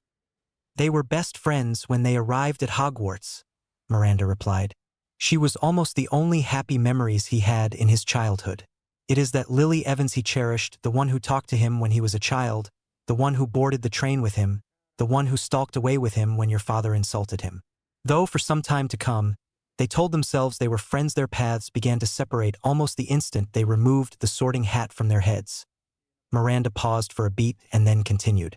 Remember what he asked you to do right before he died? He wanted me to look at him. He wanted to see your eyes, or actually Lily's eyes. He didn't want to see the sun that had brought your mother so much happiness. He only wanted to remember his own. Thank you.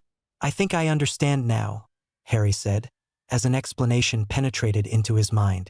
That explains his Patronus, doesn't it?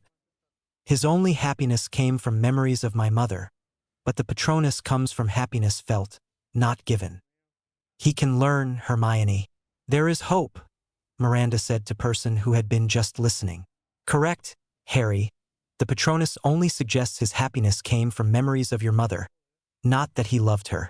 He thought he did, but as I said, he was one of the people who could never understand what love truly is. But now, all of what was past is now present. You will have to interact with him again. Hermione had put her arms around Harry and held him. It's going to be strange, Harry thought. I just watched him die last night, and now he's back alive. When he glares at me, what am I going to feel? Whatever it is, I'll be right there beside you. Hermione replied, then a little mental laugh. I think I will be getting a share of those glares once he sees us together. I'm sorry, love. Don't be. It's not your fault he became who he is. No, but you shouldn't have to suffer because of his hatred of me. I would suffer far more than Professor Snape for you. So, when is our first potions class? Harry asked, trying to change the subject away from Hermione's suffering. Hermione opened her planner and thumbed to the right date. Oh, I forgot how much I hated Mondays this year. Double potions right after history first thing Monday morning. She flipped to another page. And you have divinations in the afternoon, and then we have double defense. You had my schedule as well? Of course, Harry. It wasn't that much different than mine. I even kept track of what homework you had. I'm sorry, you know. Sorry for not telling you how much I appreciated you. Well, you have now, and since you're married to me, I guess I'll let the previous years go. So, first thing Monday morning for potions? Well, at least I won't suffer from waiting. And as he looked at his wife, he couldn't help but smile. Do you know how beautiful you are? No, but I know how handsome I. She looked around at Dobby, who was still cleaning, and then back at Harry, life mate is. I love you. I love you too. You two are so sweet together. Miranda's voice broke in as they heard something like sniffling. I really outdid myself in you too. Thank you, oh my goddess, Harry replied, for giving me my soul mate.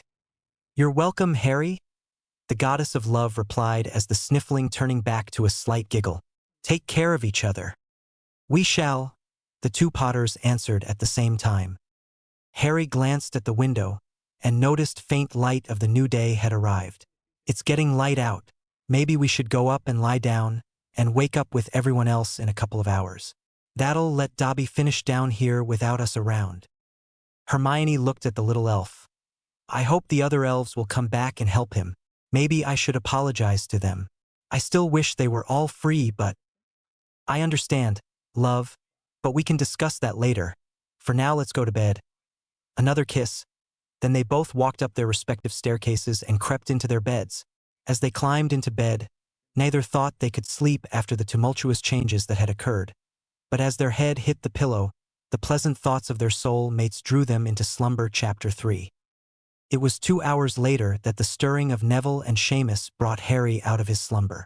The first thoughts to come to mind were the last few days, including the Horcruxes and the Battle of Hogwarts. He was just about to congratulate Neville on him standing up to Voldemort and dealing with Nagini, but the words froze in his mouth when he noticed how much younger Neville sounded. Though it was definitely Neville, it wasn't the voice of the man who'd stood up to Voldemort the night before. As he sat up in bed, his head started to clear and the memories of the previous few hours came crashing back into his mind. Hermione asking for the kiss, Miranda, soulmates, and going back in time, married. Did it really happen?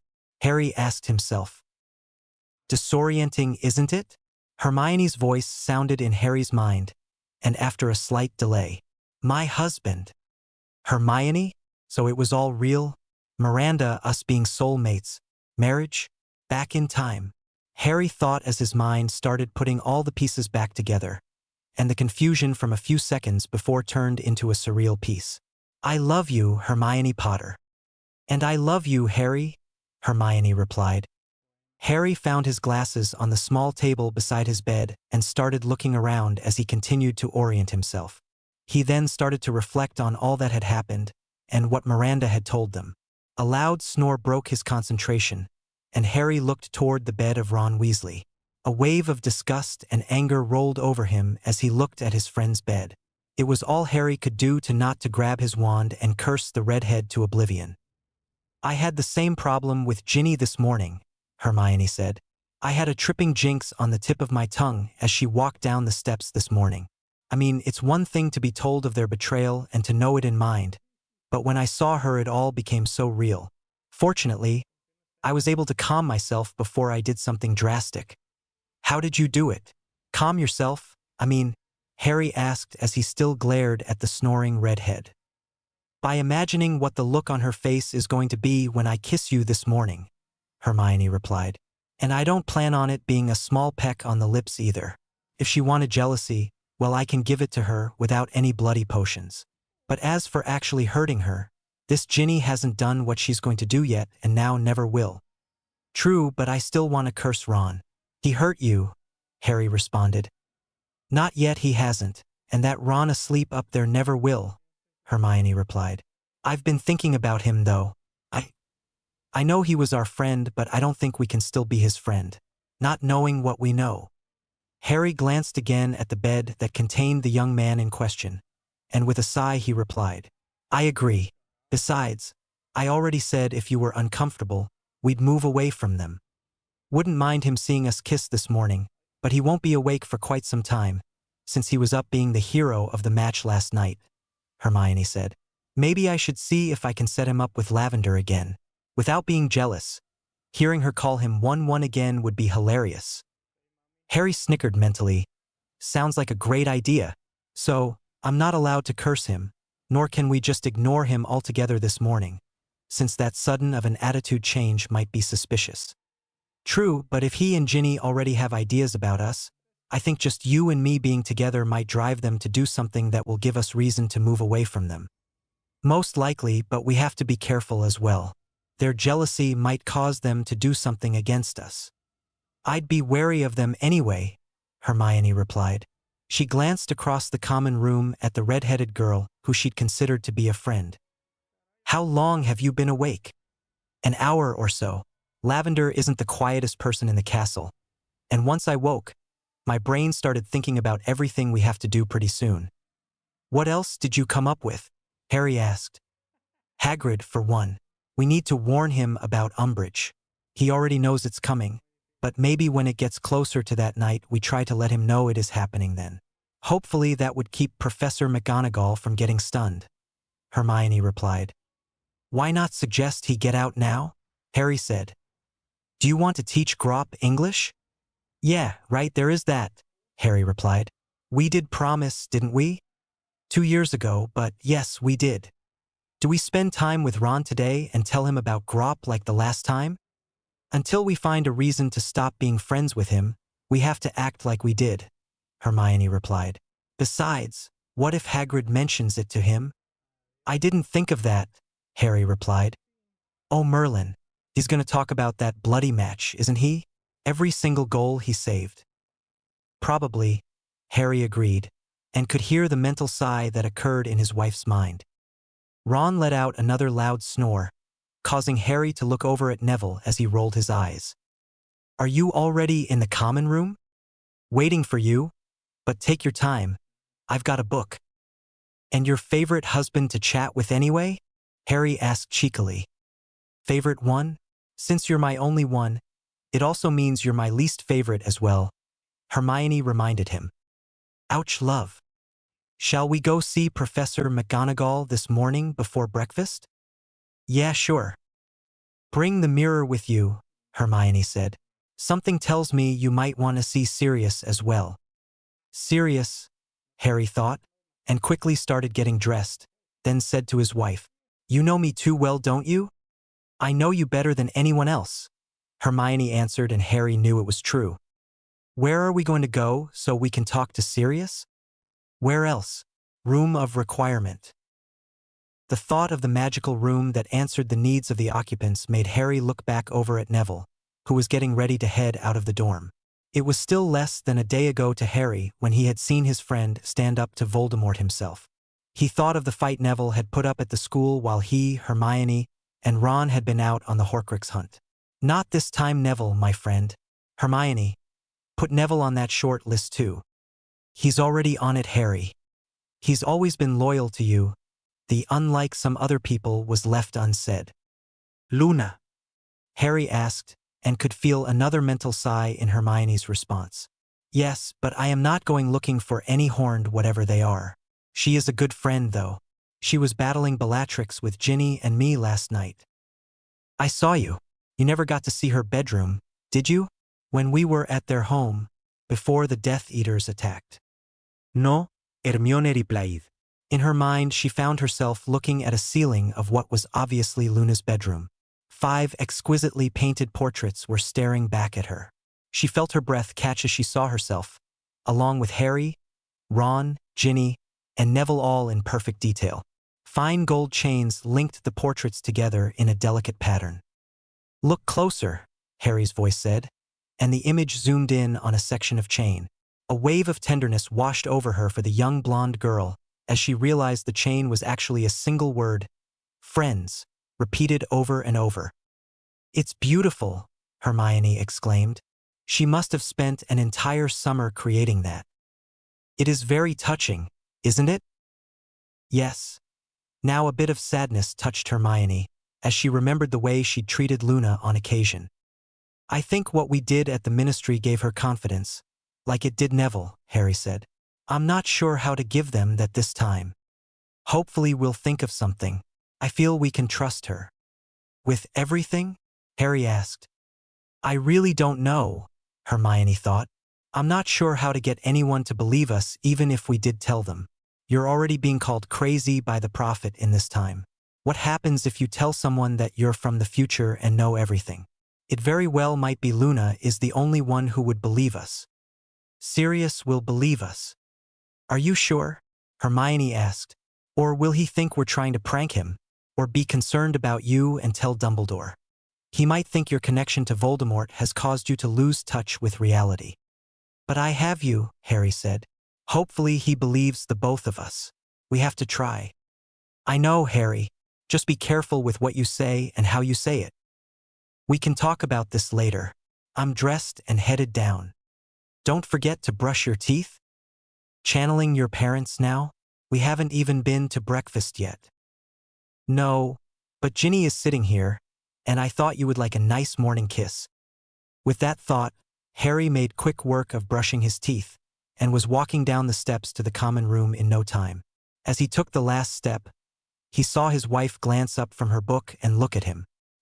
He found her almond brown eyes mesmerizing, and the smile that broke out when she saw him was breathtaking. You know, I've seen you almost every day for 7 years, but never really saw you. Now. Well, you really are beautiful, Hermione. I'm glad you think so. Harry glanced around and saw there were at least a dozen people currently about. Several of them were getting an early start on revising, while others were either playing games, reading, or just chatting. Harry noticed Ginny sitting in another chair. She also had a book open, but Harry could see her eyes kept darting from the pages to look over at him. As Harry started in that direction, he could see an expectant smile appear on the redhead's lips, a smile that disappeared when Harry stopped at his soul-mate's chair. He pulled Hermione up from her seat and in a voice everyone could hear said, "Good morning, gorgeous. How's my girlfriend this morning?" He then pulled Hermione into his arms, and his lips once again found hers. Between Harry's words and the kiss, every sound in the common ceased immediately. Not a single foot shuffled nor parchment moved. It even sounded like the other people in the room had stopped breathing for the length of the kiss. Harry finally heard a book close sharply and steps moving away. He knew that if he looked over at the chair Ginny Weasley had been sitting in, it would be empty. "Harry," Neville's voice said from behind him. "You and Hermione?" Harry turned to look at his friend. "Yeah, Hermione and I are now a couple." "When did that happen?" Last night after the celebration. Hermione and I found ourselves down here alone and, well," Harry looked into Hermione's eyes. "We realized how much we love each other." "That we did," Hermione agreed. "I'm glad for you, mate," Neville said. "I know it's been a tough time for you." "Thanks, Neville," Harry replied, and then to Hermione, "Want to invite him to study with us today? The whole week, starting tomorrow, would be better. I think we will need some more time today to sort things out." "True." Then out loud to Neville. "Hey, Neville, want to join us to study for the OWLS during the week?" "Are you sure?" Neville looked hopeful. "I don't want to be a bother. I mean, I'm probably not going to do well." "We'd be glad to have you, Neville," Hermione assured the nervous young man. "Thanks," Neville replied, looking like Christmas had come early. A short time later, Harry and Hermione were closing in on Professor McGonagall's office, holding hands. "Should we be concerned about Umbridge or the Inquisitorial Squad finding out about us?" Harry asked. Hermione pulled up short. "I'd forgotten about those Slytherin idiots." She considered it for a few moments. "I think it's fine if you can control your temper. Don't antagonize Umbridge, not yet anyway, and just ignore Malfoy." "I'll try," Harry replied as they continued on their trek. Eventually, they were in front of the Transfiguration Professor's office. They rapped a couple of times on the door. "Enter," came the Scottish burr of Hermione's favorite professor. Harry looked at Hermione. "Ready?" "No," Hermione admitted. "But we have to do it." Professor McGonagall glanced up from the paperwork in front of her when they entered. "Mr. Potter, Miss Granger, what brings you out before breakfast on a Sunday morning, especially after the celebration last night? Do you need help with your homework?" "No, Professor," Hermione started. "We have an issue, we think." McGonagall's eyes flickered between the two of them. "What kind of issue, may I ask?" "Before we say, we'd like to know what kind of confidentiality exists between a student and their head of house?" Hermione asked. "Unless our High Inquisitor has posted further educational decrees," the Scottish professor snorted. You have full confidentiality unless it conflicts with a school policy. So if we tell you something, you won't tell Professor Umbridge or Professor Dumbledore when he returns. Nor anyone else, as long as it isn't against school policies. That's correct. Okay. Then what's the school's policy on marriage between students? That statement caused a sharp focus of Minerva McGonagall's eyes upon the pair of students in front of her. It is discouraged, of course. It can be highly disruptive to the house system, but it is allowed. If requested, the students may request married quarters. But aren't you two a little young to be considering such a thing? Unless. A hint of sadness passed over the normally stern face of McGonagall at the thought that her prized pupil might have acted carelessly. Hermione blushed when she realized what the professor was asking. No, Professor, it's not that. But before we do say what it is, I want to clarify, the actual policies of the school concerning marriage itself is acceptable. Yes, Miss Granger, but you now have me curious to why you're asking. Ma'am, I think we are married, Hermione replied, looking at her husband. You think you are? Professor McGonagall asked. How can you be uncertain? Did something happen at the party last night? Did someone sneak in fire whiskey? No, not at the party. Hermione started and then chose her words carefully, so she would be telling McGonagall the truth as she continued. When Harry and I were alone yesterday, we shared a kiss, and we later found out the kiss caused some kind of golden glow around us. I've heard about bonds. Well, Miranda told us about this one, so I did hear about it, and how they can be considered marriage bonds. I think the glow might have been a bond forming between us. First, though normally I try to avoid making opinions of such, I would like to say I'm glad you two are finally together. I always thought you would be a fine couple, McGonagall said. As for the bond, I find it very unlikely it really happened. Maybe one or both of you had a bout of accidental magic when you kissed. Spontaneous bondings are extremely rare. Think I just create them for anybody? Of course they're rare. Miranda chimed in, causing Harry and Hermione to smile. Minerva mistook the smiles for relief. I'm sure they're glad they aren't married. Thank you, Professor, Hermione said. Can you think of any way to know for certain? Of course, all marriages are recorded at the ministry, Professor McGonagall said. But from your earlier question about confidentiality, I presume you do not want anyone to find out if you are? No, Professor. Considering the persecution Mr. Potter is undergoing, I can understand why. McGonagall paused. Unfortunately, with all of our communications currently being monitored by the Honorable Umbridge, you'd be unable to make such a query without her knowing about it. Harry and Hermione paled at the thought of Umbridge knowing about their marriage. Professor McGonagall looked at her two Gryffindors. What exactly were you wanting or hoping I could do if you were married? She asked. I would need the headmaster's approval to assign married quarters, and since the school itself is not considering Umbridge to be headmistress, that permission would have to come from Dumbledore himself. No, actually just the opposite, Professor, Hermione said. We don't want anyone to know we are married, if in fact we are. We were hoping that if my name came up as Hermione Potter in anything, you could at least let us know or change it if you can. Well, in that case, that's not a problem, the deputy headmistress replied. I'm sure there was another explanation for the glow anyway, but if I do see anything that suggests otherwise, I'll do my best to help you and let you know. Thank you, Professor, Hermione said. Now, is there anything else? Professor, Harry started. Do I have to take the divinations OWL? I have no chance of passing that test, and I really want to be able to concentrate my studying on the subjects I can and will pass. Professor McGonagall studied the young man in front of him for several seconds before answering. That is an extremely unusual request, Mr. Potter. Is there something else involved here? Not really, ma'am. But you know that my girlfriend would take it very personal if I failed an OWL exam. Harry smiled at Hermione before looking back at Professor McGonagall.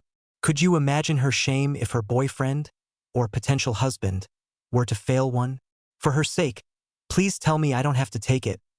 This caused his wife to smack him on the arm. Prat. McGonagall almost cracked a smile at the two of them. You may drop one of your OWLs, Mr. Potter. I will put through the request. And one other thing, something for next year. Yes, Mr. Potter? Is there a way for me to take ancient runes next year? Harry asked, looking more at Hermione, who now had a large smile on her face. McGonagall looked up at her student. Only a day and she's already had this much influence. I can't wait to see what a year brings, she thought, and then out loud. You would be in a third-year class, Mr. Potter, and I couldn't guarantee it would Gryffindors, but if you're serious about it, we can get you in a class. Thank you, Professor. Is there anything else I can do for you? No? Then once again, I will extend my congratulations on you two getting together. I think you two will complement each other perfectly, especially if Miss Granger can help you with that temper of yours, Mr. Potter, when it comes to certain High Inquisitors. But I must request you adhere to the school behavioral rules concerning such matters, especially with you being a prefect, Miss Granger. Yes, ma'am. Then have a good day. When they were out of McGonagall's office, they started for the 7th floor. This isn't going to be easy, is it? Hermione asked. We're not off to a great start, but at least she will keep an eye out for us. True. Runes? Hermione asked, but Harry could feel the pride and love in the question. It just popped into my head, you know? But you're right. I should do more, and I've already taken the 6th-year courses anyway, Harry said. Besides, I'm hoping for help from my wife. I think I might manage it. They were soon in the hallway across from Barnabas. Think we should get the tiara already? Harry asked. I think we need to get Dumbledore to tell you about the Horcruxes first, Hermione replied. Also, see if it's possible to remove the Horcrux without destroying the diadem. This is frustrating. We have so much we can do, but we can't do anything yet, Harry responded. We have to get to that locket. But if we save Sirius, then Mundungus won't be robbing the place blind, so doubtful it would end up in Umbridge's hands. But we never know what creature might do with it. I agree. Let's just get a place that's secure to talk to Sirius, Harry said. He walked 3 times past the wall asking just for such a room, and a door appeared. When they entered the room, they found themselves in what looked like a small common room. Harry pulled the mirror out and unwrapped it. Looking into it, he called Sirius Black, and almost instant the face of his godfather, who died 2 years ago, was looking at him. Harry? Is that you? Sirius said, and seeing the tears that were developing in Harry's eyes, he asked, Is there anything wrong? No, Sirius, Harry replied in a choked voice. Things are a lot better now. You don't know how wonderful it is to see you. Is it Snape again? Or Umbridge? Not this time, Sirius, Harry replied with a sniffle. Is there anyone there with you? Only Creature, the useless elf, Sirius spat. Harry grimaced at the tone Sirius had used when describing the elf as Hermione spoke up. Sirius, you need to treat Creature better. So Hermione is there with you, Harry? Sirius asked. Yes, and she's part of the reason I need to speak with you. But we really do need to talk to you in person. You can't leave Hogwarts for another 2 weeks. Is next weekend a Hogsmeade weekend? No, and you can't leave Sirius, Harry said. We need to go to him. How? Then, of course, she thought when she understood Harry's plan. Shrieking Shack? But can we still apparate? That's just mental discipline. We know how, and we know the Ministry can't track it. We've apparat to Grimmauld enough times to be able to do it easy enough. Just need to get out of the grounds, and Neville showed us the way. As Harry continued to talk to Sirius, Hermione concentrated on the room around them and wished there was a passageway to the Shrieking Shack. She concentrated on needing a passage to the dilapidated structure. After a few seconds, a door appeared in the room. Harry noticed the door when it appeared and nodded to Hermione. Looking back at the mirror, he said, Sirius, I'll be back in touch with you soon, but if anyone shows up there, contact me on the mirror. Why? Sirius, please just do it. Ok, PUP. Sirius' image disappeared from the mirror and Harry tucked it away in his pocket. Let's go, he said, and led the way out the newly created door. It was a fairly long walk, but soon they found themselves at the door to the other end. Harry opened the door slightly, and memories of just the night before assaulted him. They were in the same room where Voldemort had killed Snape. As Harry opened the door fully, he could still imagine the sphere which contained Nagini rolling through the air, and the last yell of Snape before it had enclosed his head and shoulders. Harry could see the struggles of Snape as he fought to escape the death he knew was coming. "What's wrong?" Hermione asked, but at the same time realized what Harry was seeing in his mind.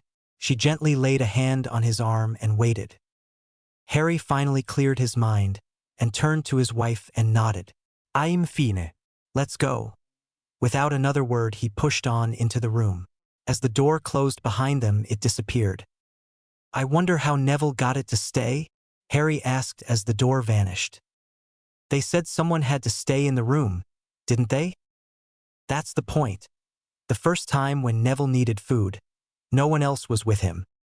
"True." Hermione thought about it. Maybe he called to Aberforth and never left the passageway. "Possible, I guess," Harry said as he looked around the room. Memories fought to reclaim his mind, but he forced them back down. He sighed. "We should get a move on. We have a lot to do today." "Wait, Harry," Hermione said, as Harry started to turn. "It's a long way to apparate. We have to make sure we don't splinch ourselves. The worst thing in the world that could happen would be having ministry people, especially Umbridge, finding us. I mean underaged, out of Hogwarts and trying to apparate. Let's do it one at a time then. I'll go first, and if something goes wrong..." Harry handed Hermione the mirror. "Call Sirius for help. If I've splinched, I should at least be on his doorstep. Once I'm safely there you can come, and if you have problems, you can let me know," he finished in thought.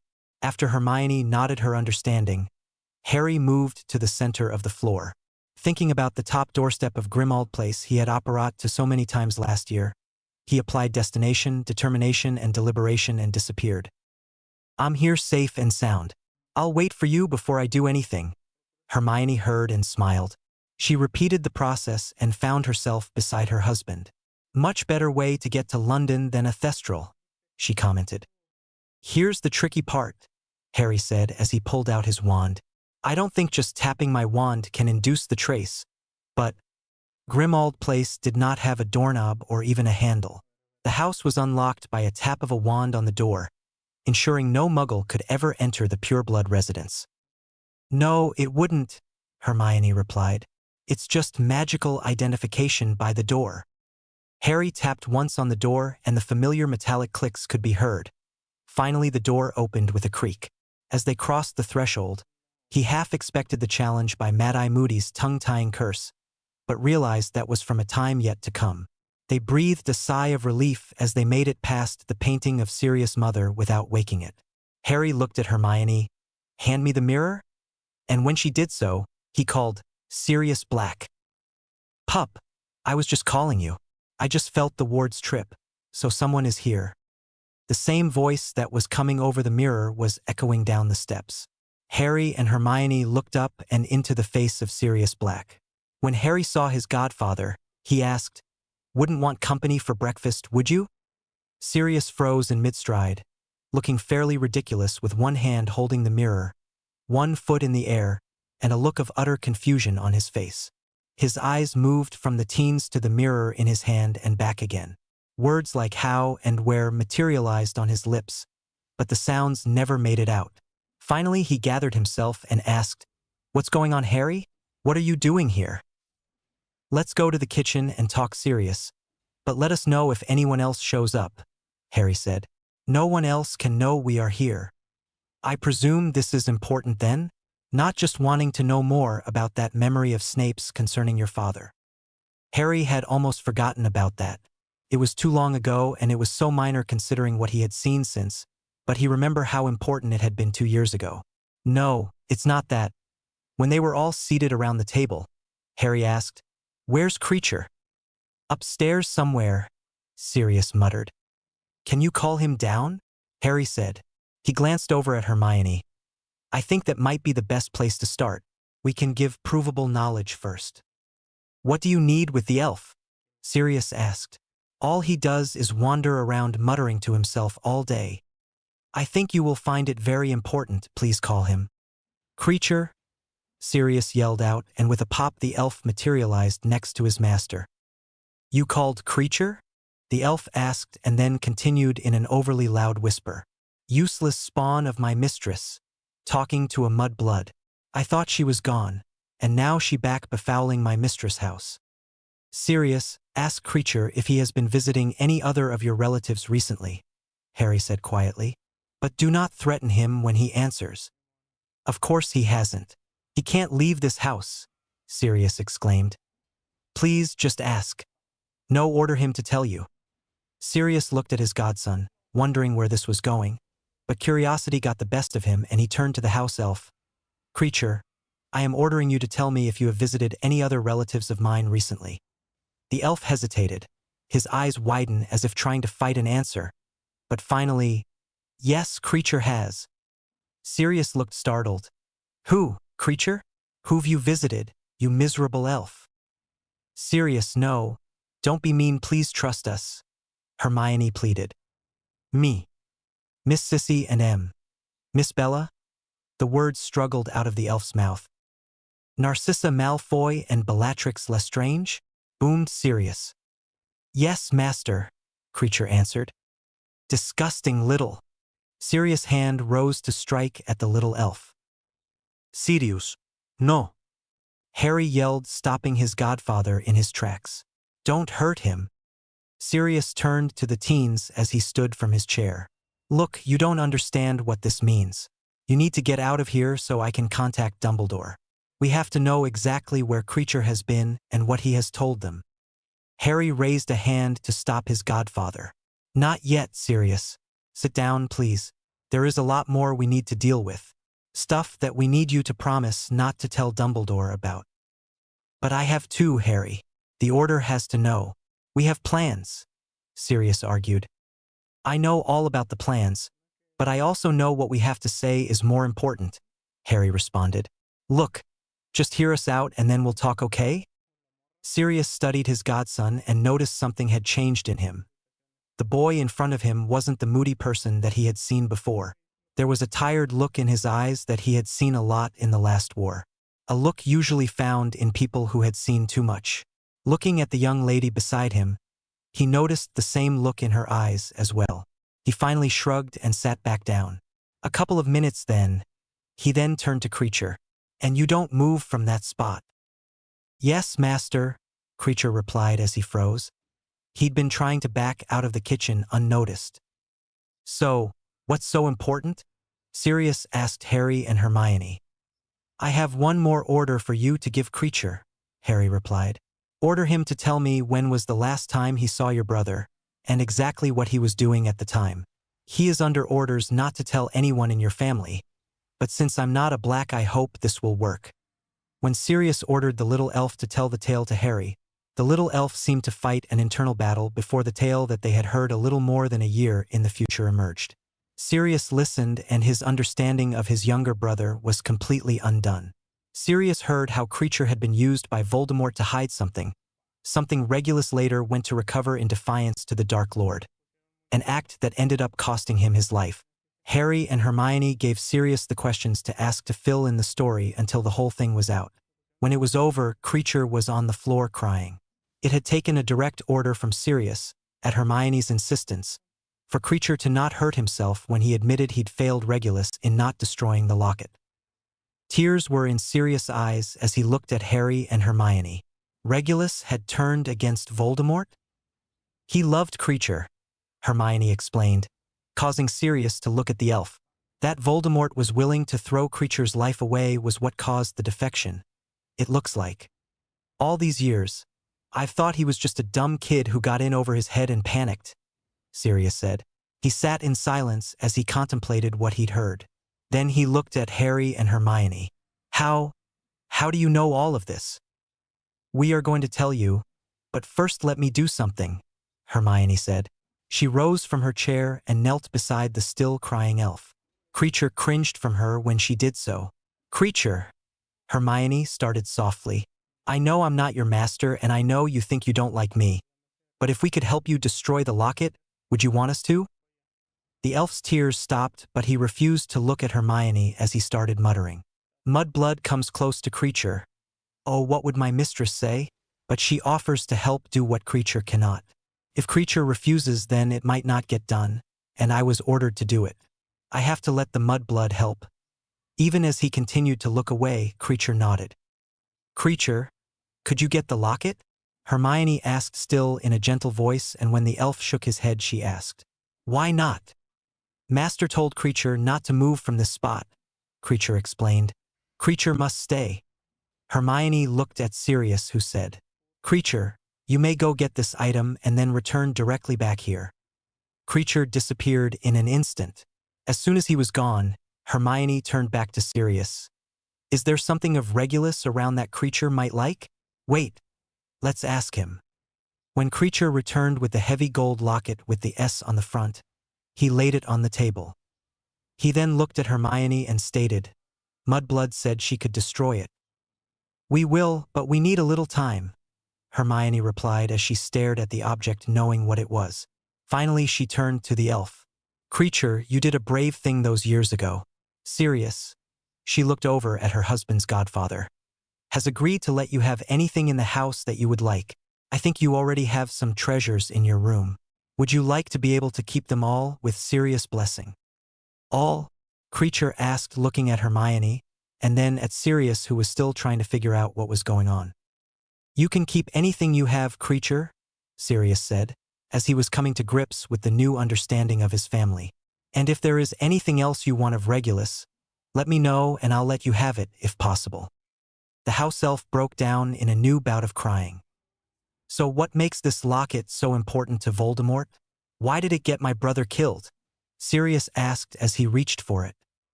I wouldn't touch it too often, Hermione warned.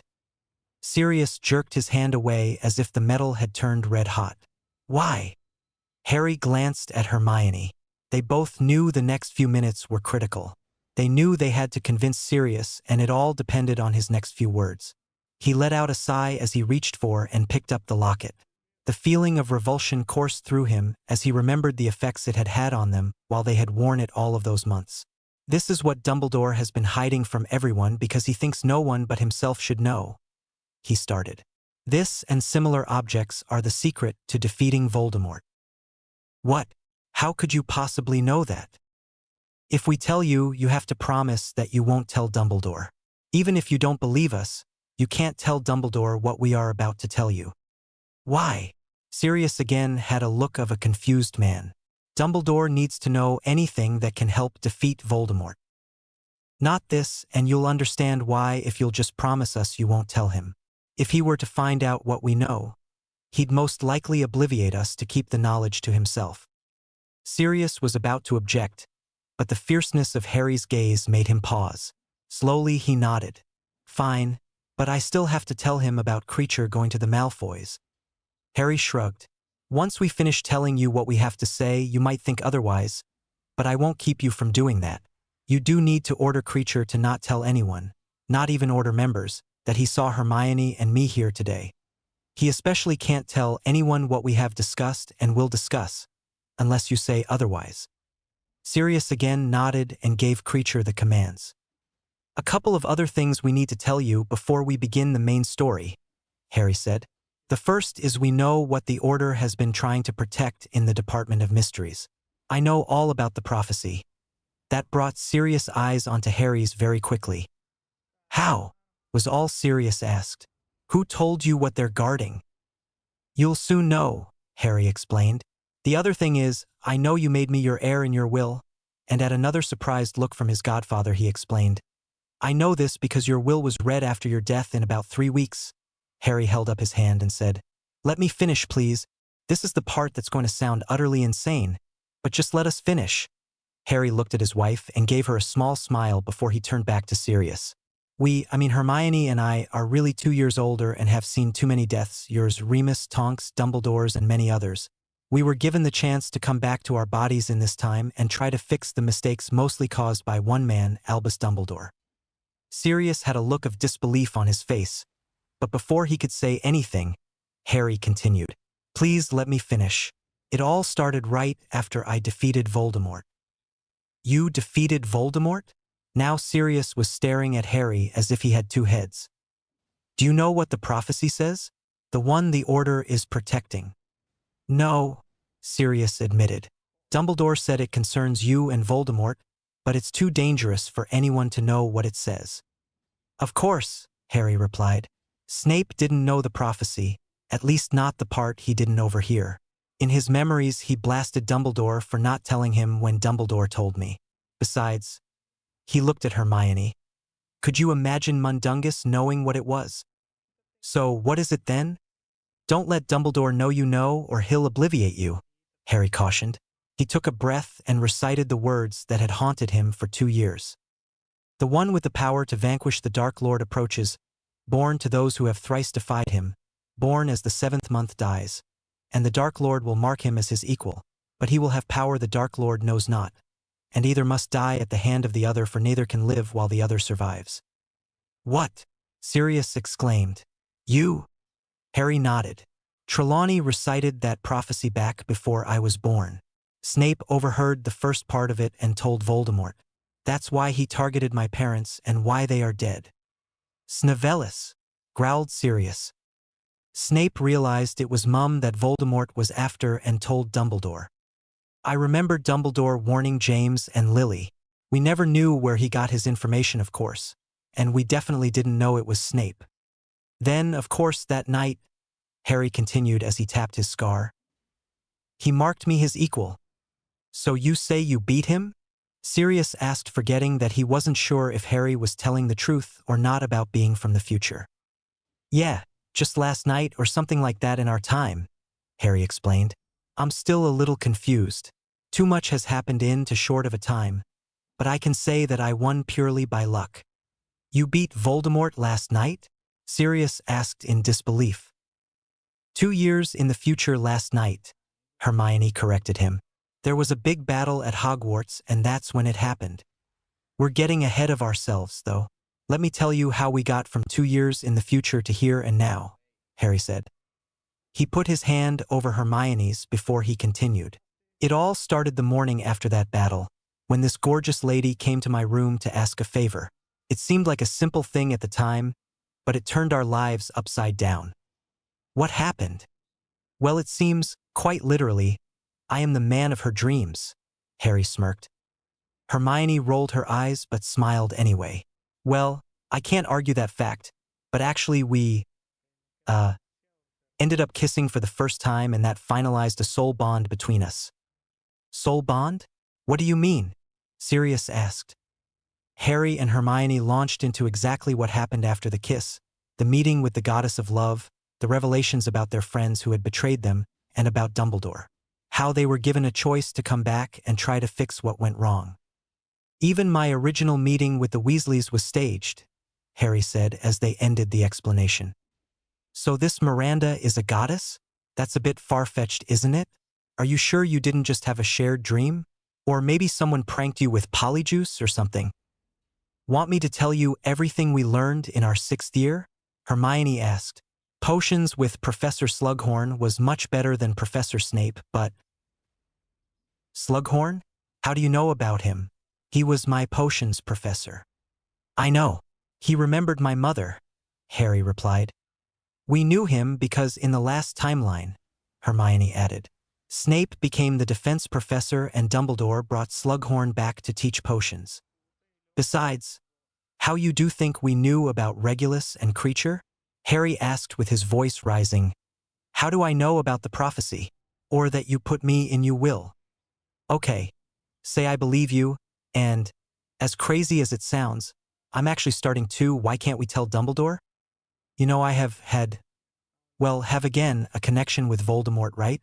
The reason I knew about Mr. Weasley. When Sirius nodded, Harry continued.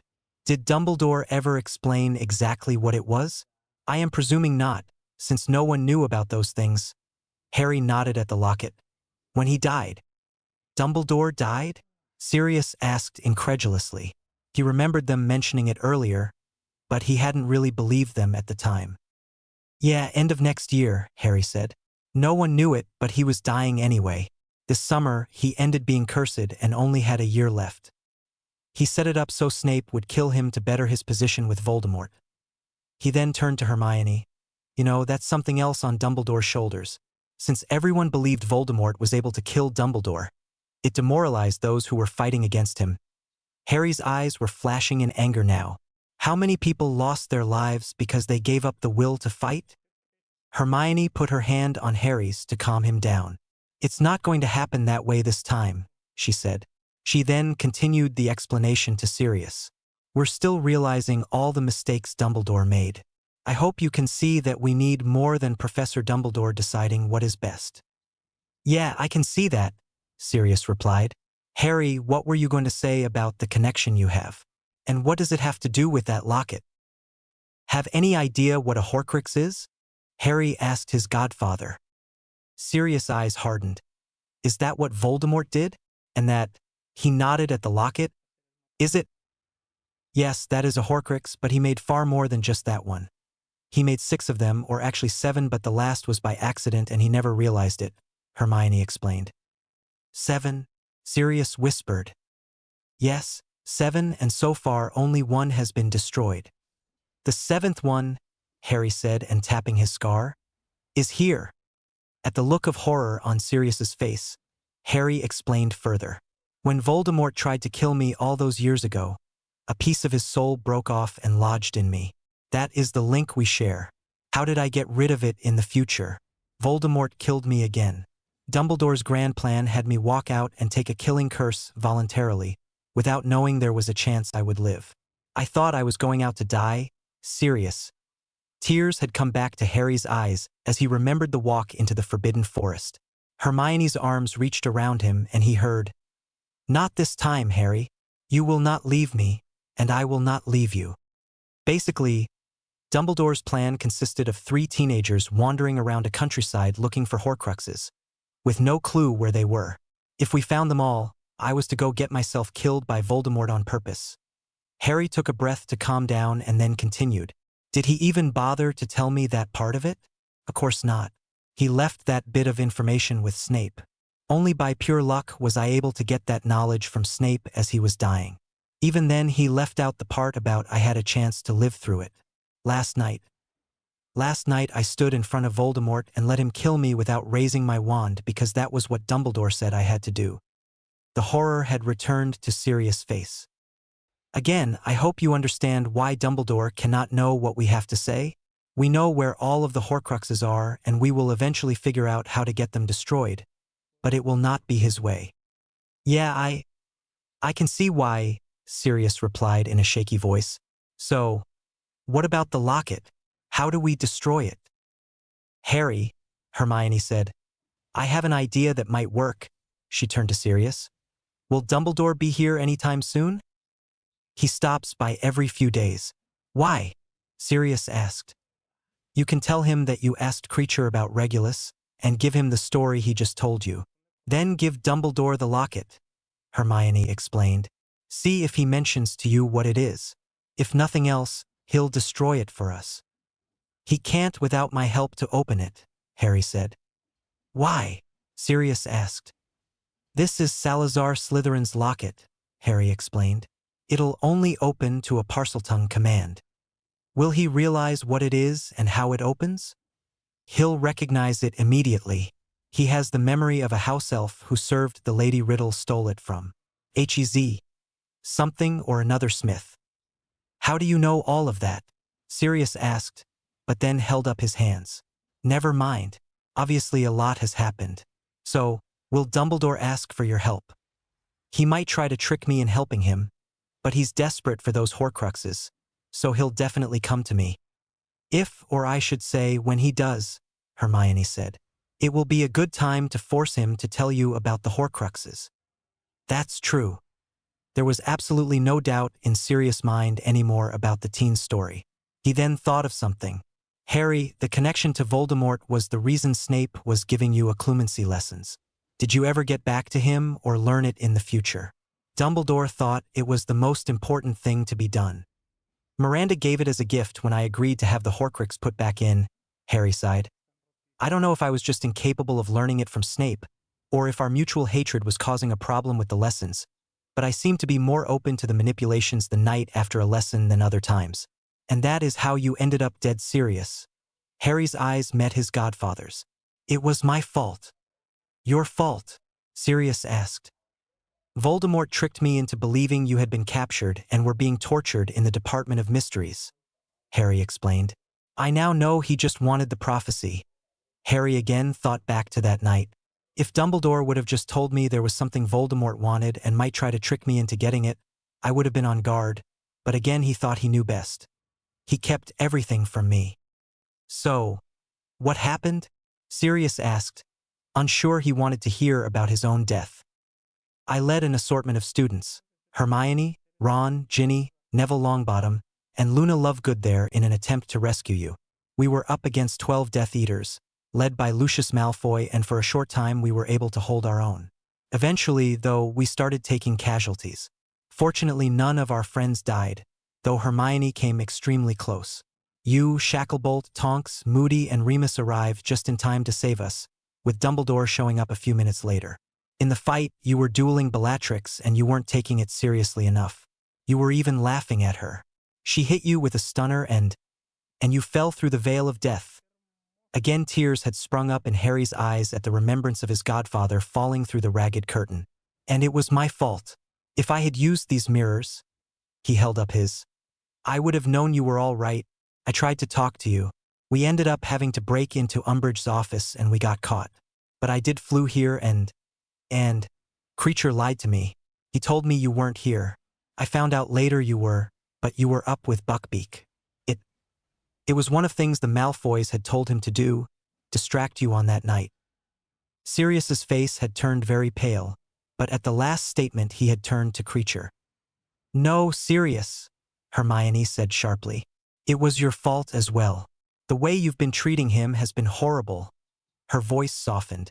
When Creature told us his tale before we had Regulus Locket and were able to give it to him, he changed almost instantly and became a very good elf. He led the House Elves of Hogwarts against Voldemort's supporters. Creature seemed to swell at the statement and Hermione noticed it. Creature, you are a good elf, supporting a very noble house. She turned back to Sirius. Instead of sitting here being morose about being stuck in a place you didn't like growing up in, start making plans on how to change the noble House of Black into something you would be proud of. Sirius looked sheepish. It's not that simple, Hermione. Then make it that simple. We didn't come back in time to save your life just so you can spend the rest of it lost in your own despair. Eventually, we will get Peter and get you cleared, but for now we're going to need you to help us save everyone else. We need your help to get our knowledge to the right people. You were a great schemer, weren't you? At the nod from Sirius she continued. Good, because that is what we need right now. For the next 2 weeks, Harry and I have to study for our OWLs, so we need someone trying to figure out how we can use the Department of Mysteries events in our favor. Last time, Voldemort showed up and that's when the Ministry admitted that he was back. We need to see if we can develop a plan that will do the same thing. Harry smiled at Hermione, who was coming off her tirade, then to Sirius. We forgot to explain one thing about the soul bond we have, Sirius. I would like to introduce you to the person who just berated you, Hermione Potter, my wife. What? Sirius asked. It was too much, too quick, and he was drowning. Yeah, that was her reaction as well, Harry said as he took his wife's hand. But she's mostly gotten over it now. How do you know? Sirius asked. We first found out when Miranda had us look at the Marauders map. It showed Hermione Potter. She also said it could be verified in the Magical Records office. We, of course, haven't been able to do that yet. The map doesn't lie. It's tied into the wards at Hogwarts, Sirius said as he put his head on the table. My godson married at 15. James would kill me. You didn't do it, Sirius, and I'm actually almost 18, Harry replied. He shook his head as he continued. This time stuff is going to give me a headache. As for my father, who, if I remember correctly, had eyes for my mother long before his 5th year, he would have no reason to complain. Besides, I ended up with the best wife in the world and a relationship blessed by the goddess of love. What more can anyone ask for? My husband isn't so bad either, Hermione chimed in. But we aren't telling anyone else, at least right now. All Harry needs is more garbage from the Ministry. Yeah, I can understand that. But please make sure I'm there when you tell Dumbledore, Sirius begged. By the way, how did you get here today? Apparat. From Hogwarts? Sirius asked. From the Shrieking Shack, Harry replied. That's a long way, and you're not licensed yet. When you're on the run from Voldemort and the Ministry for a year and the only way to travel is apparition, you get pretty good at it, Harry explained. I can imagine. To tell you the truth, Sirius, I'm glad you can't, Harry replied with a shake of his head. But we still have a lot that we haven't covered yet, so you can see just how lucky we got in defeating Voldemort. It took a good 30 minutes before the most important points were covered, including Dumbledore's death, the Ministry takeover, Muggle-born oppression, the Horcruxes, and final battle. It wasn't just our friends who died, Sirius, Harry explained. Muggle-born were being prosecuted, and a lot of them were kissed. He turned to Hermione. We can't let Umbridge do that again. We have to do something to prevent it. I agree, but you're not suggesting we kill her, are you? Hermione asked. I don't know what I'm suggesting, Hermione, Harry said softly. Those Muggle-borns had husbands, wives, and children. Families that either never saw their loved one again, or they came back from Azkaban a shadow of themselves. We have to do something about the government if we can, and it might start with making sure Umbridge doesn't make it back into it. Hermione stared at her husband, wanting to protest, but had to admit he was right. Maybe you're right, Harry, but I'm not sure I can kill someone in cold blood. I know what you mean, love, Harry said and looked away. They all sat in silence for a few minutes, until Hermione looked at her watch. We need to get back to the school. It's time to face Ron, she said. So, the Weasleys betrayed you? Sirius asked, bringing up a subject they had glossed over earlier. Harry sighed as he thought of the young man he considered his best friend, until he found out what he'd done.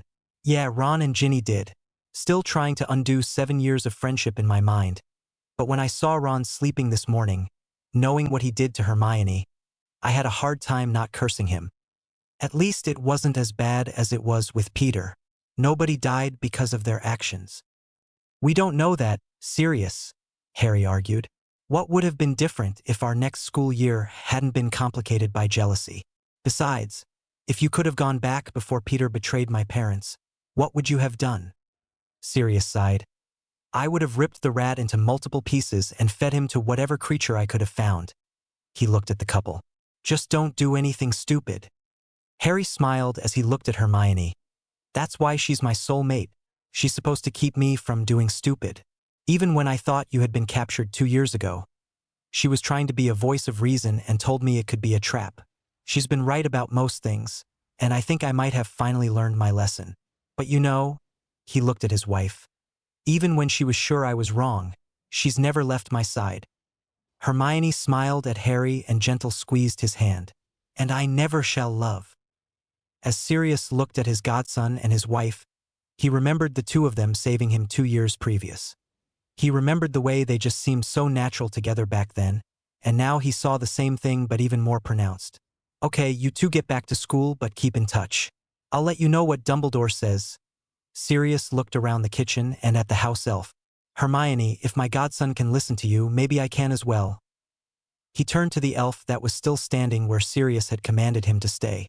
Creature, would you like to help rebuild this noble house into something Regulus would be proud of?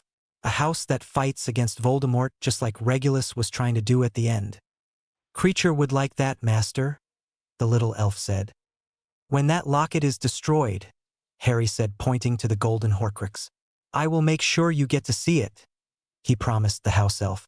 And someday, when Voldemort is destroyed and the evil that protects Regulus locket is removed, I will do my very best to make sure that locket is recovered and given to you. Creature would like that very much, Creature replied. I have one request, though, Harry said to the elf. The day the locket is destroyed and is shown to you, I want you to promise never to call Hermione a mudblood ever again. She fights against Voldemort, too. She's risked her life to fight him, just as brave Regulus did. Creature hesitated, but his eyes flickered up to Hermione. The day the locket is destroyed, he said with a nod. We'll be in touch, Harry said to Sirius and gave the man a hug. A short time later, the two Potters found themselves back in the Shrieking Shack. They exited out the passageway under the Whomping Willow, only having to wait short time for a passing couple to clear the area before dashing out. We never did get breakfast, Harry grumbled. Are you starting to channel Ron now? Hermione asked with a raised eyebrow. No, but I am hungry. Hermione looked at her watch. We can go see if breakfast is still available. If it isn't, we can go to the kitchen and grab something. When they entered the Great Hall, there were still a small amount of people at every table eating. At the Gryffindor table, a redhead looked in their direction. When he saw who it was, he came scurrying over to them. Hey guys, you'll never guess what rumor was started this morning, Ron said when he came up to them. People are saying you two are a couple and were seen kissing in the common room. Ron shook his head in amusement. Pretty stupid, isn't it? He turned back toward the table. If you haven't eaten yet, there's still food on the table. Ron, Harry called, and when his old friend turned around. It's true. Harry took Hermione's hand in his. We are a couple. Hermione is my girlfriend. Oh, come off of it, Ron chuckled. I'm not falling for it. I've lived with my brothers for too long to fall for something like that. Shall we prove it to him? Most definitely. Is there a rule about kissing in the Great Hall? Nope. Harry and Hermione demonstrated to Ron that, without a doubt, the rumors were true. Chapter 4. As Harry and Hermione ended their kiss, they turned and looked at the person they had considered their best friend. His face was distorted in a mask of confusion and disbelief. Now do you believe us, Ron? Harry asked as his hand slid into his pocket where he grasped the handle of his wand. It took several seconds before recognition appeared on the face of the youngest male Weasley. But it can't. I mean, I gave you the perfume, Ron stammered as he looked at Hermione. What? Hermione asked in obvious confusion. Perfume? For Christmas. I gave you the perfume and Ginny said you wow. Ron started and then stopped as his eyes went wide in panic. To say Ginny Weasley was angry would be like saying there is water in the ocean or her brother snored. It would be seriously understating the feelings of the redhead. What should have been the best weekend of her life had turned into a nightmare. She had snatched the snitch right out from under that bitch Chang's nose. That had shown Harry who the better Quidditch player was. Even the idiot corner had played his part perfectly. He had whined about Ginny stealing the victory from Ravenclaw, and Ginny had quite loudly split up with him. She had known Harry would be around and hear the breakup. Even better was that corner had ended up comforting Chong. Everything had fallen into place perfectly. Last night should have been it. Harry was going to appreciate her Quidditch skills. No, she wasn't going out with anyone, and there was a party to celebrate the Quidditch Cup. Everything had been perfect. When the party started, she could already feel Harry's lips on hers. But during the party, Harry had stayed near Hermione discussing something called Grop. Even when she had tried to talk to her Harry, he hadn't mentioned the snitch or Cho or her breakup. When both Harry and Hermione had left the party early to go to bed, Ginny had been extremely annoyed. Then this morning, Ginny reflected as she put another small bite of food in her mouth. I put on my special perfume and he was looking at me. I saw it. But he goes to her and kisses her and calls her his girlfriend. What did that bookworm do to my Harry? A commotion near the doors of the Great Hall snapped Ginny out of her Hermione hatred thoughts. As she looked up, she saw the end of the kiss between her Harry and the bitch, and her anger flared again. The hatred was replaced by panic as she heard her brother mention the perfume he had given her at Christmas. Oh crap, she thought as she raced over to her brother, thinking the whole way, if she finds out about that perfume, Ron will tell her who gave it to him to give to her. Hermione was trying to remember back over 2 years previous to that Christmas. It was the year Ron's father was bitten by the snake. Oh, he did give me a bottle of perfume that year. Horrible smelling cheap stuff, she told Harry. So, what does you giving me perfume have to do with me and Harry? She asked Ron. Ginny said, I said that it would let you know he does think of you as a girl. Ginny finished Ron's sentence as she appeared at her brother's side. Seeing her eyebrows shoot up in question, she continued, Remember last year before the Yule Ball? Ron stuck his foot in his mouth about you being a girl. Ron turned to Ginny, but you said it would. He never finished that sentence either as Ginny Glare silenced him. I think I need to examine that bottle of perfume, Hermione said to her husband. Speaking of perfume, what do you think of mine this morning, Harry? Ginny said with a slight shake of her head that caused her sleek hair to move seductively. The advertisement said after I put one of my true love's hairs in the bottle, one whiff and he would be mine, and I got one of Harry's hairs last night. Hermione's grip on Harry's arm tightened. but they both heard the voice of their favorite goddess of love. "Oh, let him sniff," she said in a voice filled with mirth. She got ripped off buying that stuff. Nothing even close to a love potion in the bottle. And yes, Hermione, the perfume he gave you at Christmas was something similar that Ginny bought. Supposed to intoxicate you with the essence of the young man and have you fall in love with him over time. She found an ad in the back of Witch Weekly for the products. Nice advertisement, but a rip-off for gullible young witches. Essence of Ron? Hermione thought. No wonder it smelled horrible. And it was at that moment she realized the conflict she had felt about Ron was gone. Seeing him there with her husband, "I am really starting to like that phrase," she thought. There was no comparison between the depth of love she felt for Harry and the tolerance she might still have for Ron.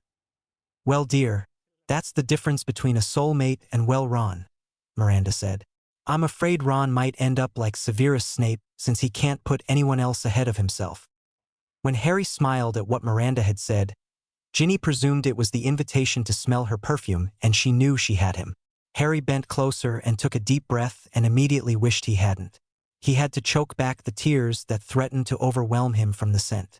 Looking up at Ginny, he said, "It's an interesting smell, Ginny. It's definitely you."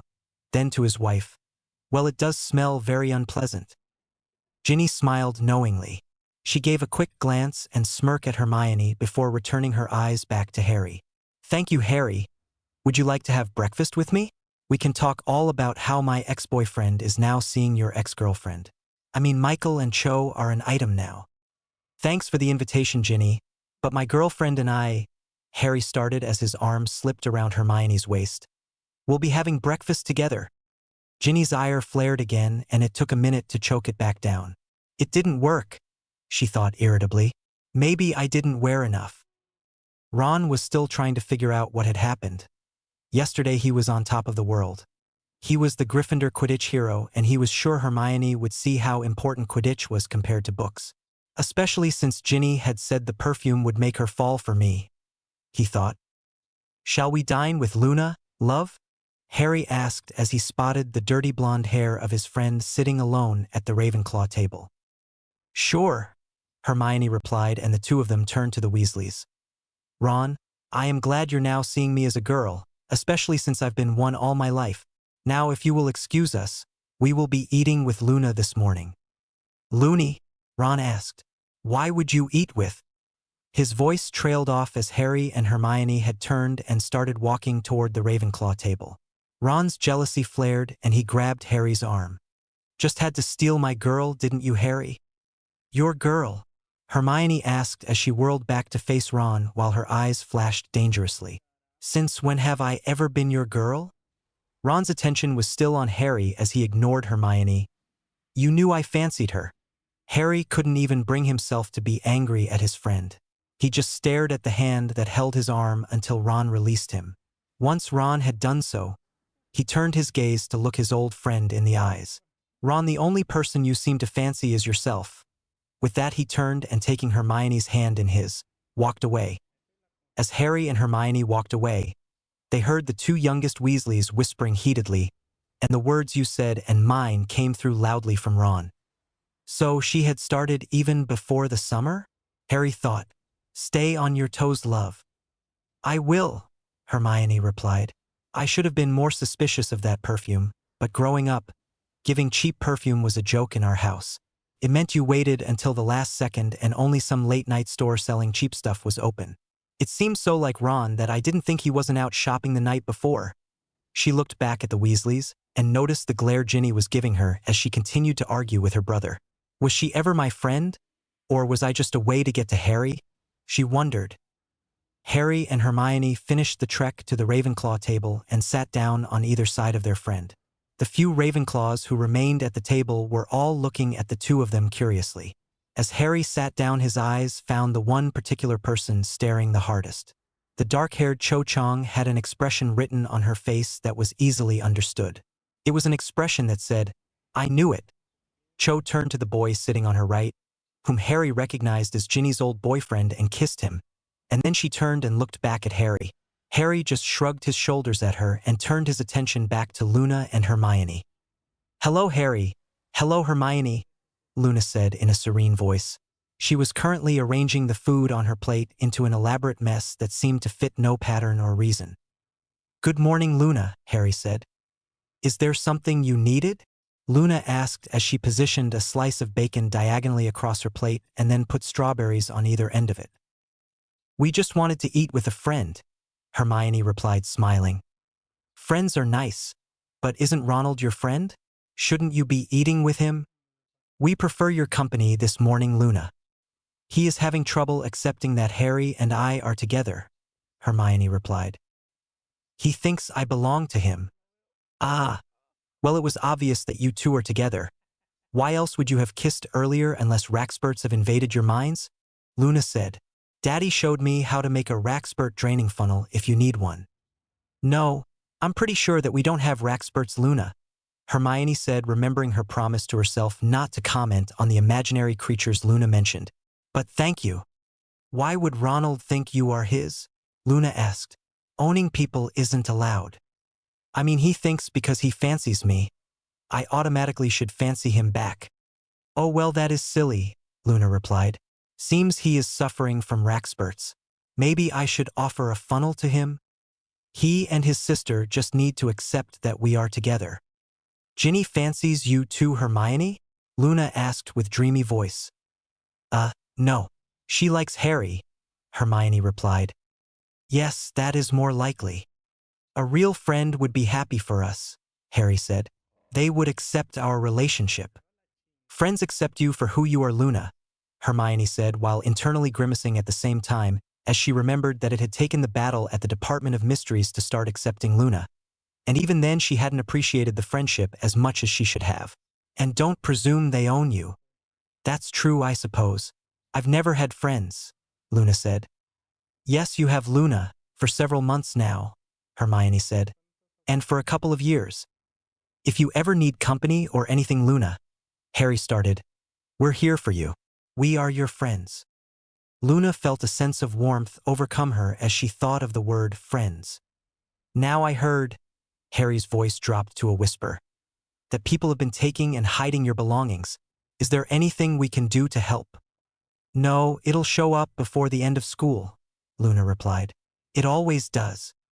"It still doesn't give people the right to take your belongings, Luna," Hermione said. "They just think I'm odd," Luna explained as she looked at Hermione with those misty eyes. "They call me loony sometimes." "Not to us they won't," Harry declared. "Well, if you need to borrow anything to wear because something you need is missing, let me know," Hermione said. "That's the nicest thing anyone has ever said to me," Luna said, and all through breakfast Luna's smile increased in size as she occasionally glanced at Harry and Hermione. After breakfast, Harry and Hermione decided to spend some time under their favorite beech tree near the lake studying like normal students. Hermione brought out her study guides she had made 2 years or just days before and started going over what they needed for the tests and what they didn't. She trimmed the actual material that was going to be covered on the OWLs down to a much more manageable amount. For the next couple of hours, they were rereading their old textbooks and notes. Harry sat with his back to the tree while Hermione was lying on the ground beside him. Harry kept getting distracted by looking down at his wife, watching her chew on her bottom lip as she was deep in thought. "You know you drive me nuts when you do that, don't you?" Harry asked. "Do what?" "Chew on your lip when you're thinking." "You don't like it?" Hermione asked, looking up at Harry. "On the contrary, it makes me want to snog you senseless," Harry replied. "Well, what's stopping you?" Hermione asked as she started chewing on her lip intentionally while gazing into Harry's eyes. It was an invitation he couldn't refuse. With the perfect weather, the perfect location, and the perfect person to be with, Harry and Hermione spent the next couple of hours just being a couple of teenagers in love. They even had Dobby bring them a basket of food for a small picnic lunch. Their sense of serenity was interrupted when Harry felt his mirror get warm. It had taken him a few seconds to realize it was the mirror and not the closeness of Hermione that was causing the heat. "Sirius is calling," Harry said. "Hand me the mirror," Hermione replied as she pulled out her wand and performed the Muffliato charm. Harry handed over the mirror and she put it inside of an open book and they both pretended to be studying it. Looking down, they saw the mug of Harry's godfather looking back. "Hey pup," he said, Been thinking about what you want me to do, and what you want me to do also, Hermione. I'm going to need more information about that night at the Ministry to put together some kind of plan. It would help if you can tell me how many Death Eaters, where they were positioned when you first met them, what their reactions were, things like that. I'm planning on getting a couple of the Order members involved. You can't. Hermione started. Of course I'm not going to tell them anything, Sirius said, cutting off the objection. But I'm going to suggest, since the Order is guarding the prophecy, we should have a plan to react if Voldemort makes an attempt to take it by force. You said only a few of us showed up that night.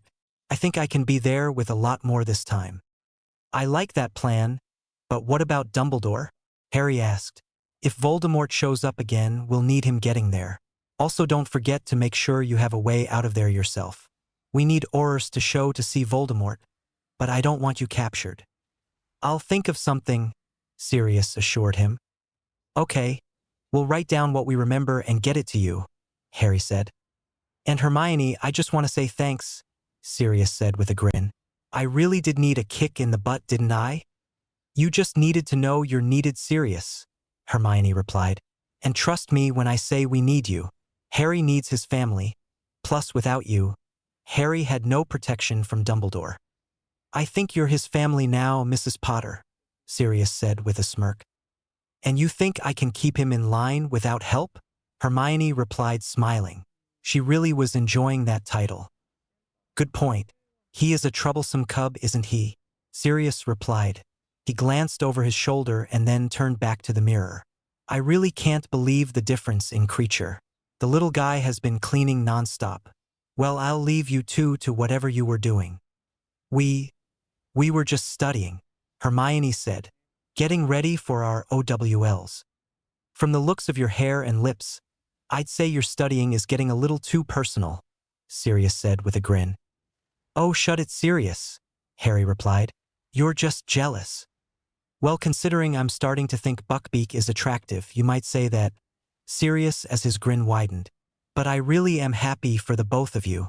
Now, if you'll excuse me, I'm going to help Creature. Once the mirror had been stored, they started writing down the things they remembered from the Ministry. This would be a lot easier if we just had Dumbledore's pensieve, Harry grumbled. Hermione's eyes shot up to his. Of course, why didn't I think of that? We can borrow it. It's locked in Dumbledore's office, remember, Harry said as he thought of the device he'd used to view Snape's memories just the previous day, 2 years in the future. Even Umbridge can't get in there. But it's not Harry. Professor Snape has it. Remember your occlumency lessons. Hermione reminded him. Even if he has stopped giving you lessons at this time, he couldn't have returned it to Professor Dumbledore's office. You're right. So I just have to steal it from his office, Harry said. No, I have to steal it from his office, while you are in sight of him. Hermione corrected him. You will be his primary suspect, and we need you to have the perfect alibi, Professor Snape himself. Have I mentioned how brilliant you are? You might have mentioned it once or twice along the way, Hermione replied. How about how beautiful you are? You're a little behind with that considering we have been soulmates for so long, Hermione said. I better start catching up then, Harry murmured as he pulled Hermione back into his arms. Their plan to get the pensieve was very straightforward. At dinner that evening, Harry would make sure he got close enough to Malfoy to ensure the ferret would say something about Harry and Hermione being together in a derogatory fashion. If he didn't, they were sure Ron would say something stupid. Either way, Harry would make sure the argument was loud and lasted for a few minutes. In the meantime, Hermione, after being seen in the Great Hall, would slip away and under the invisibility cloak sneak into Snape's office and hopefully make off with the pensieve. Since they were unsure about any tracking charms that might be on the memory device, they decided to hide it in the room of requirements. Harry almost smiled when he heard a familiar sneer of a voice as he walked from the Gryffindor table to talk to Luna, since the Ravenclaw table was right next to the Slytherin table. So, Potty, I never thought you would ever sink so low as to actually date the mudblood. Or is she providing you with distractions as a good servant should? It's on Hermione. Ferret boy never could keep his mouth shut. Harry thought to Hermione, who was near the entrance to the dungeons under the cloak. I will have everyone's attention shortly and Snape is at the head table. Just don't overdo it, Hermione replied. Remember, he has Umbridge on his side. Raising his voice to make sure the people around them could hear him. I guess your father knows all about being a servant, doesn't he? Harry replied evenly to Draco. Tell me, does your mother kneel before the Dark Lord also? Leave my mother out of this, Scarhead. You mean she doesn't offer, what was the word you used, distractions to Voldemort? Maybe it's your father then. Is that the reason he spends so much time on his knees in front of Voldemort? All eyes were now turned toward the pair. Draco's face had turned scarlet as he bolted from his seat. His hand dove into his pocket for his wand, but before he pulled it out, a sneer crossed his face as he looked past Harry. From behind him, Harry heard a sound he never wished to hear again. Hem hem, came the sickly sweet cough of Professor Umbridge. Whatever is going on here, Mr. Potter? Is Snape still there? His door was locked and I had to unlock it, Hermione asked. I want to make sure he didn't have wards he can detect. Harry glanced toward the head table where he saw Snape was still sitting there staring at him with a greasy smirk on his face. Harry could also see Professor McGonagall looking at him, her eyes clearly pleading for him to not make it worse. He's still here, Harry replied to Hermione before he turned to face Umbridge. His eyes locked on her beady-toed eyes. Nothing, Professor. That is Headmistress Umbridge to you, Mr. Potter, Umbridge said as she swelled in her own imagined importance. Even that effect seemed to imitate a toad breathing. Now I clearly heard you refer to a certain dark wizard. Are you telling your lies again, Mr. Potter? I was only responding to an insult by Ferret. I mean Malfoy here to a friend of mine, Harry replied. Unless you think someone of his, Harry mimicked the sneer Malfoy always used, breeding would listen to my lies, as you call them. That will be 30 points from Gryffindor for the insult to a member of my inquisitorial squad, Umbridge said quickly. I can personally attest to young Malfoy's family, as they are good friends with the minister and myself. Now anything further from you, Mr. Potter, and you will be serving detention. Got it, Hermione said, and back out of his office. Harry forced himself not to smile. His eyes flickered up to the staff table where he made certain that Professor Snape was still in his seat, and then again at Professor McGonagall, who seemed to be holding her breath. Yes, Professor. With an air of superiority, Umbridge said. Very well then. Harry strolled past Umbridge to a chair next to Luna, who again sat alone. As he took the chair to Luna's left, he allowed himself a quick look at the head table once more. When he did, he found McGonagall looking back at him. The goblet in her hand dipped slightly in his direction. Harry returned a small nod and turned to greet Luna. 5 minutes later, Hermione joined them, apologizing for being delayed in the bathroom so the people nearby would hear. They made sure that neither of them left the Great Hall again before Professor Snape did. To continue providing themselves with an alibi, Harry and Hermione went to the library immediately after dinner. Hermione asked Madame Pants several questions unique enough to stand out in her memories, but not enough to seem suspicious. They then sat at a table near the librarian's desk and studied for their OWLs. Do you know how to work it? Hermione asked. Both Snape and Dumbledore just put their memories in it and it worked. Same as with Snape's memories, Harry explained. The question is how to get the memories out of our minds. Any ideas on that? Not really. Maybe Sirius knows, Harry suggested. Maybe, Hermione replied as she scanned the library, wanting to go grab books on the subject of memories, an urge she had to battle with. I better not get books on it yet, or it could be suspicious. You said I have divinations and defense tomorrow afternoon? Harry asked. Hermione looked at her planner again. Yes. Well, I'm not taking divination OWL anymore, so there is no need to go to that class, and we could skive off defense and have the whole afternoon to figure out how to work it, Harry said. What would Umbridge do? Hermione asked. Who cares? History of Magic the next morning was more boring than Harry ever remembered it being. He forced himself to stay awake for Hermione's sake as Professor Binns reviewed for the OWLs. Some of it he remembered on the test from 2 years earlier, and some from Hermione's notes they had reviewed the previous day, but most of it he never remembered. Hermione would say things like, "This isn't on the test," or, "The OWL has an essay requirement on this topic," allowing Harry to focus on what was important. Harry had no trouble staying awake in the double potions class that followed. Though Snape was also reviewing for OWLs, his eyes rarely left Harry. Harry spent the class organizing his own thoughts about the potions master. The person who had been his mother's childhood friend, but had hated her heritage. Someone who would sacrifice the son of the woman he claimed to love without hesitation. Someone who promised to help protect that son, but made every day a living hell for him. He played the memories the future Snape had given him over and over in his mind. No matter how he tried, the hour of memories that kept flashing through his mind could not undo the 6 years Snape had tortured Harry mentally, especially knowing he did not love his mother. Hermione could feel the emotions playing inside of Harry. "Are you all right, Harry?" she asked. "I think so. It's just Snape. I just can't bring myself to reconcile how he treated me all of these years," Harry explained. "I see him, and I still feel all the mental abuse he heaped on me just because of my father. I also see him dying in the Shrieking Shack. I see the memories he gave me.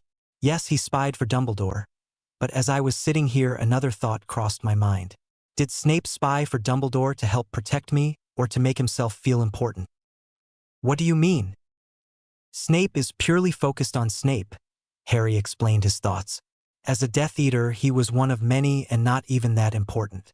But as a spy, he would consider himself the most valuable asset of a wizard even Voldemort feared. Think of when he died. He was asking permission to come try to get to me, not making any real effort to escape from Voldemort's presence. He knew I needed that information, but he refused to openly betray Voldemort all the way to the very end. He continued to play both sides until the last instant the snake sunk his fangs into him. If Voldemort had not killed him and had won, Snape would have been safe. If I won with him still alive, he would have been safe. He didn't sacrifice his life for the cause. It was taken from him because of a mistake by Voldemort concerning the Elder Wand. What about how he protected the students at Hogwarts? Did he? Again, he did just enough to play both sides. He knew I fancied Ginny, so he couldn't let her be tortured, but what about all of the students who did suffer the Cruciatus curses as punishments? No, I think Snape did just enough to be vindicated if I won." Hermione thought about Harry's reasoning and looked up as the potions professor. "You might be." She stopped in mid-thought. "No, I believe you are right, Harry." When class was finally over, Harry had just managed to put his book and notes into his book bag when the oily voice he'd been expecting caught up to him. "I need a word, Potter." "Want me to stay with you?" Hermione asked. "No, but don't go far just in case." Harry turned and faced Snape. "Yes." The potions master closed the distance and looked Harry in the eyes. "I hope that occlumency works," he thought. "Return it, Potter." "Return what, sir?" Harry asked innocently. "You know what you took. You took the headmaster's pensieve. You will bring it back, and you will bring it back before the end of the day. Am I clear?" "Sir, I did not take anything." "When was it taken, sir?" "You know perfectly well it was taken last evening." "Well, last evening I was at dinner and then in the library. You can check with Madame Pants if you would like. Besides, why would I take the pensieve?" And Harry felt a sensation in his mind as he stared at Snape. He knew it was a passive legitimacy attack from Snape. He wanted to smile when a questioning look appeared on Snape's face. "Fight it off, Harry," Miranda said. "You know how." "What?" But Harry realized he did know how. He brought up the memory he had seen in the pensieve 2 years ago, and he pushed the snippet of when Snape had called his mother a mudblood at the presence he could feel. The look of anger and astonishment that crossed the potion master's face was priceless, but it was only a split second later that his wand was out and the word legilimens was spoken. It was the same sensation but 100 times more powerful this time. Harry recoiled, but then he realized memories were not popping up as they always had done before. Harry searched his own memories for ways to retaliate. He remembered his face-to-face encounter with the basilisk and mentally threw that memory at the presence. He followed it closely with the face-to-face meeting with Aragog, and finally he found the memory of experiencing the Cruciatus curse at the hands of Voldemort in the graveyard, and followed the other 2 memories. Snape staggered backward. A look of bewilderment registered on his face for a split second before he quickly recovered and his normal sneer appeared. Harry glared at Snape as he scrambled for an explanation. Occlumency lessons work much better when I trust the person teaching me. As you can see, I no longer need your training, so please refrain from perform legilimency on me again. Snape's black eyes were boring into Harry. It didn't take legilimency to figure out that Snape's ideas right now bordered on unforgivables. Now, Professor, I will say this once. I am not my father. No matter how much revenge you want from him, he is dead along with my mother. Harry let the final words sink in, and he saw a ghost of pain reflected in Snape's eyes. Will there be anything else, sir? Harry asked. When no answer came from Snape, he turned and walked out the door. Thanks, Miranda, Harry thought. I rather liked that. Harry heard the giggling. I thought you might. Just remember that he now has questions he's going to try to get answers to. Be careful. It isn't like I go looking for trouble. No, it's more like you place a full-page ad in the Daily Prophet requesting trouble be delivered to your doorstep, Miranda replied with a sigh. Hermione was waiting outside the classroom with her wand in her hand just in case she had been needed. As Harry came out of the door, she wrapped her arms around him. Are you all right? Brilliant, Harry replied. The first thing I want our children taught is occlumency. Well, maybe riding a broom is first, but occlumency is definitely early in their lives. Our children? Taking something for granted there, Harry? Harry realized what he had said. My apologies. Mrs. Potter, will you someday consider being the mother of my children? As long as you don't see me as a Mrs. Weasley pushing out a kid a week while staying home to raise them, we can discuss it. How does 2 or 3 sound to you? Especially an intelligent little girl who looks exactly like her mother, Harry asked with his emerald eyes locked onto hers. Hermione smiled as she thought of a future family with Harry and 2 or 3 children. She herself imagined a small boy with messy black hair.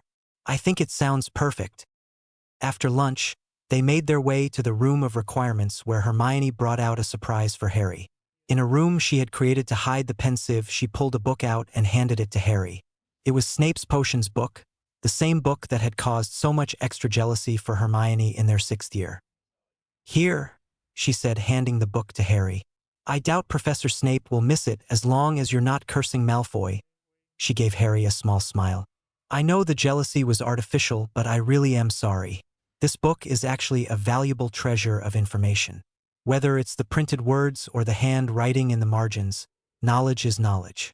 And if next year Slughorn is back and has his competition for the Felix Felicis, I expect my husband to win it again. We will both work out of this book and both do equally as well, Harry said. They turned their attention to the pensieve. They both had seen Snape expelling his memories right before his death, and Harry explained how both Snape and Dumbledore used their wand to extract memories from their head. Well, I'm not quite ready to aim a wand at my head and see what happens, Hermione said cautiously. Let's see if Sirius knows how it's done. Harry pulled out the mirror and called, Sirius Black. This time it took a minute before Sirius answered. Sorry, but Moody is downstairs right now. I had to make an excuse to come see about Buckbeak. What's going on, pup? Will Moody see you using the mirror with his eye? Hermione asked. If he bothers to look, yes, but he won't be able to hear anything, Sirius replied.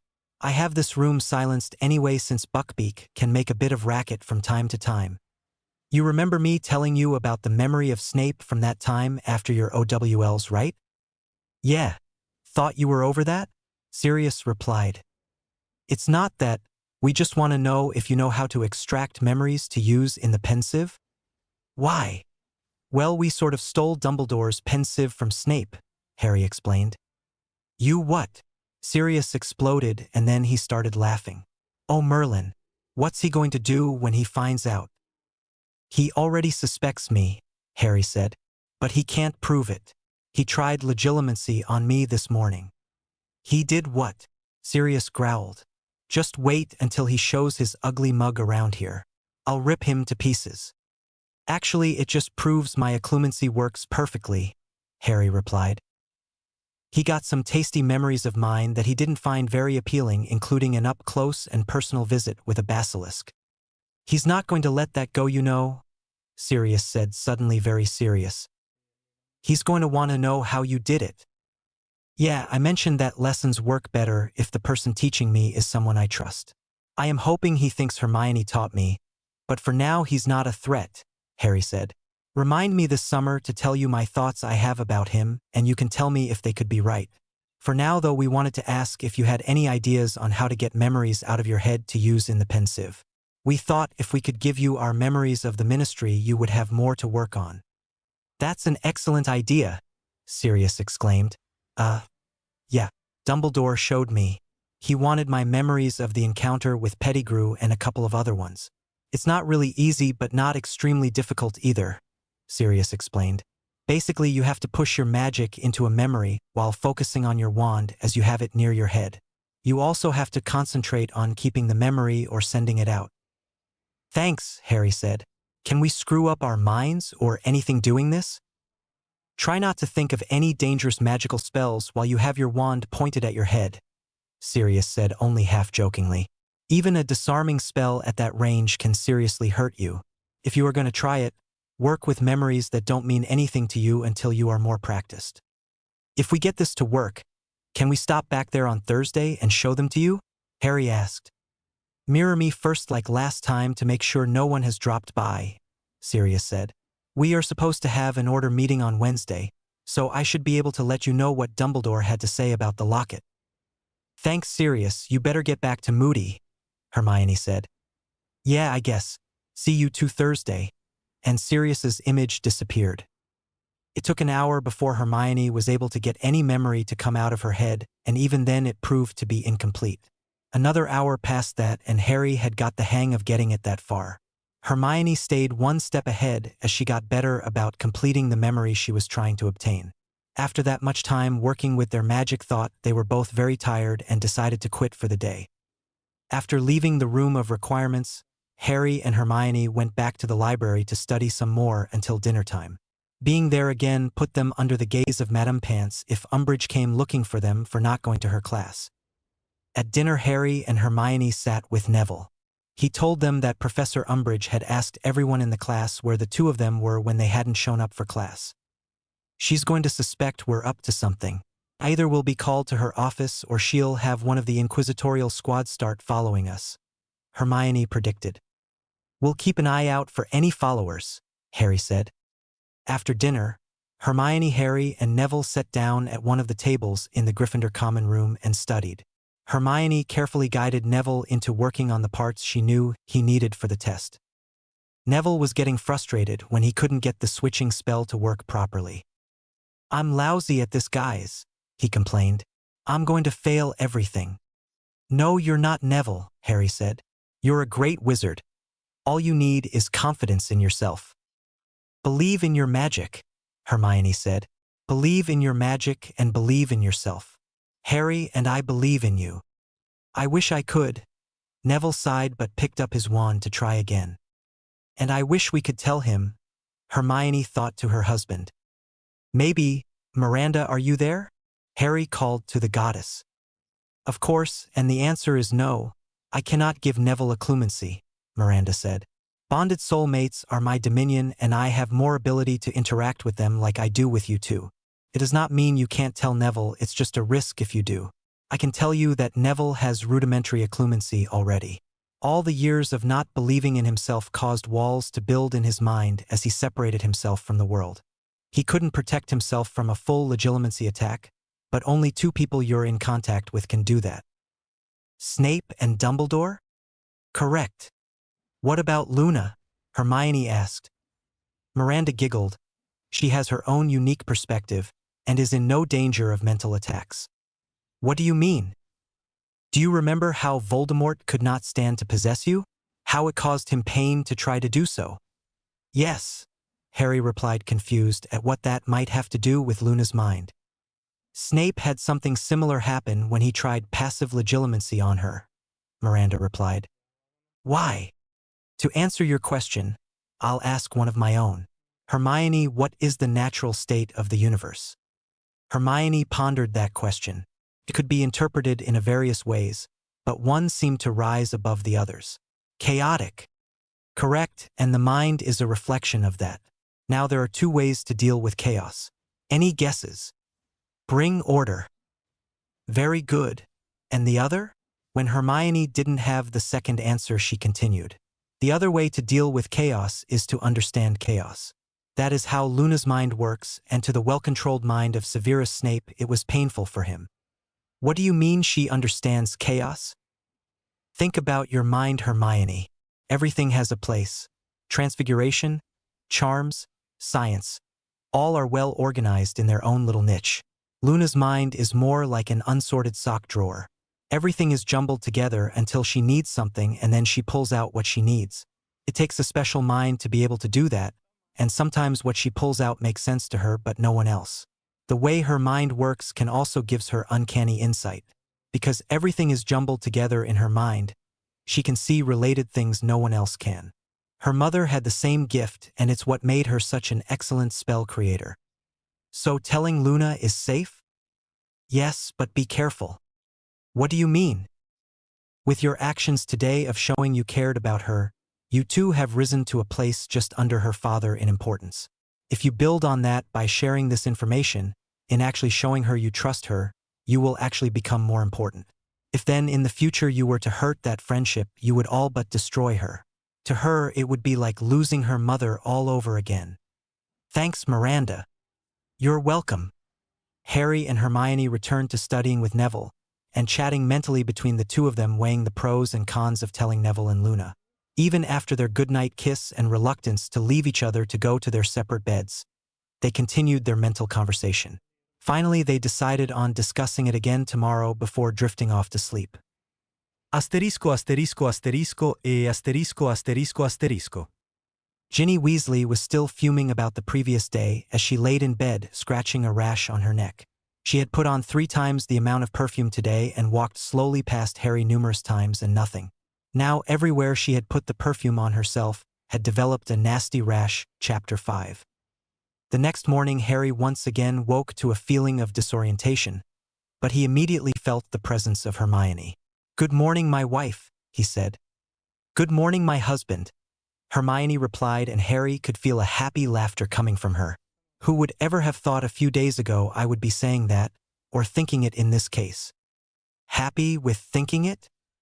You can't even imagine, Harry, Hermione replied. After what we've been through, I never thought I could be this happy. Even knowing what is still out there. Knowing I have your love makes it all so much better. Just wished we had had each other like this the first time around. Together we would have been so much better. Let's not think of the past timeline. It no longer exists. Let's do it right this time and have our happily ever after, Hermione replied. Any thoughts on Neville and Luna? I want to tell them, Harry replied. I think Miranda was hinting it was the correct thing to do. Besides, we need help, and this might be the way to give them their confidence. Harry could hear the mental sigh. I agree.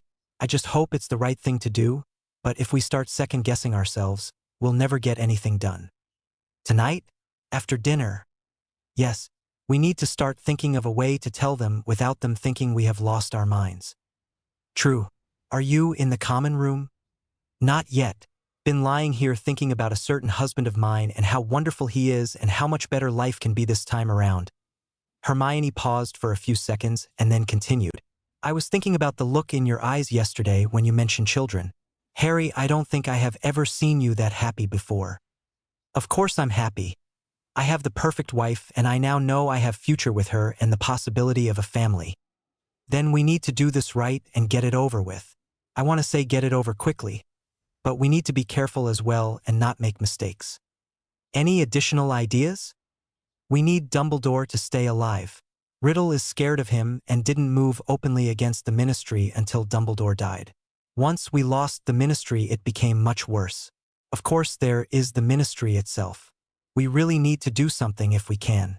Fudge needs to go, and if Sirius can come up with a good plan, that should start in a couple of weeks.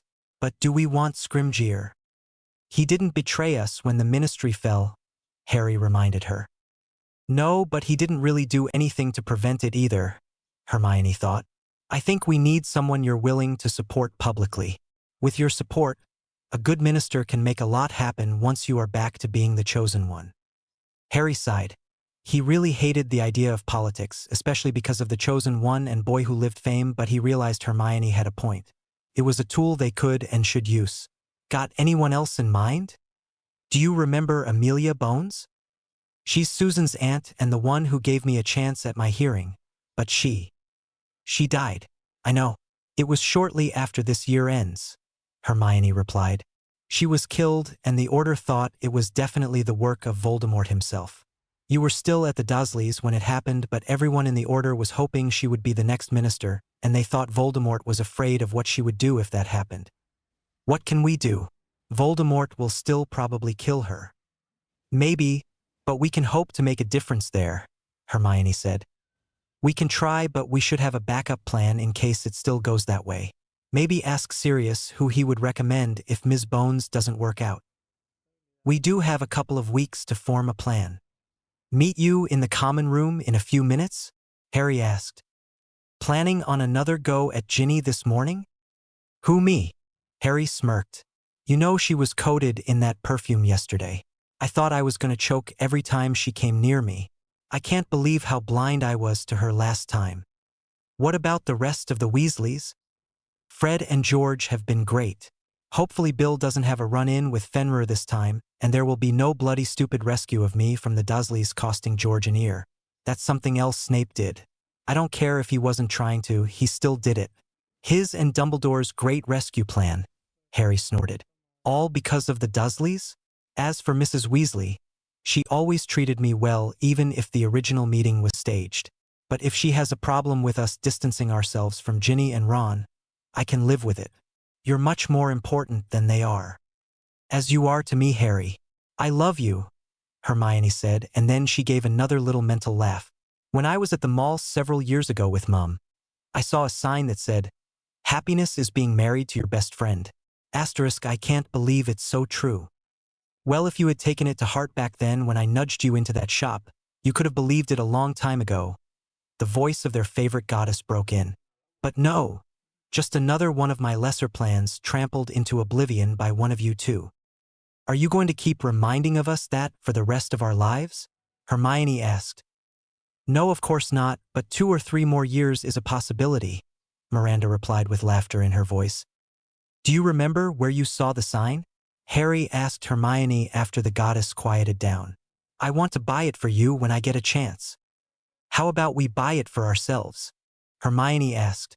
It will be perfect in our future home. I always want to remember that before we realized we loved each other. We were best friends. Before you realized? Miranda cut in again. You call what you did realizing? I call it 7 years of very hard labor on my part. We did, thank you, Harry reminded the goddess of love. Do you want us to name our firstborn after you? Now that would be very thoughtful, Miranda replied. But only if it's a girl. I would hate to have caused a boy to be named Miranda. Harry sighed as he wondered if anything would ever be simple in his life. He finally got out of bed and got ready to go meet his wife. Ginny wasn't in the common room, so they left for the great hall and breakfast where they took a seat next to Neville. They were both pleasantly surprised when Luna came in and joined them at the Gryffindor table. What are you doing at our table, Loony? Ron asked from several seats down. He was pointing his fork laden with a bite of hotcakes at her. Shouldn't you be with the Claws? Her name is Luna, Harry snapped at his former best friend, and she's having breakfast with her friends. Unlike some people, she is happy Hermione and I are a couple and is our friend.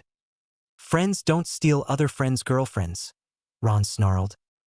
Ron, I might have been a friend who was a girl, which it seems like you finally noticed, but I have never been your girlfriend, Hermione replied. Almost 2 years in the future, but thankfully it never happened. Luna smiled and leaned over and whispered something to Hermione. Of course, Hermione replied. Looking over at Harry, she saw his eyebrow raised. She needs a pair of socks. She hasn't had any in several days. Can I go attack the Ravenclaws? Harry asked. I know how to get in their dorm now.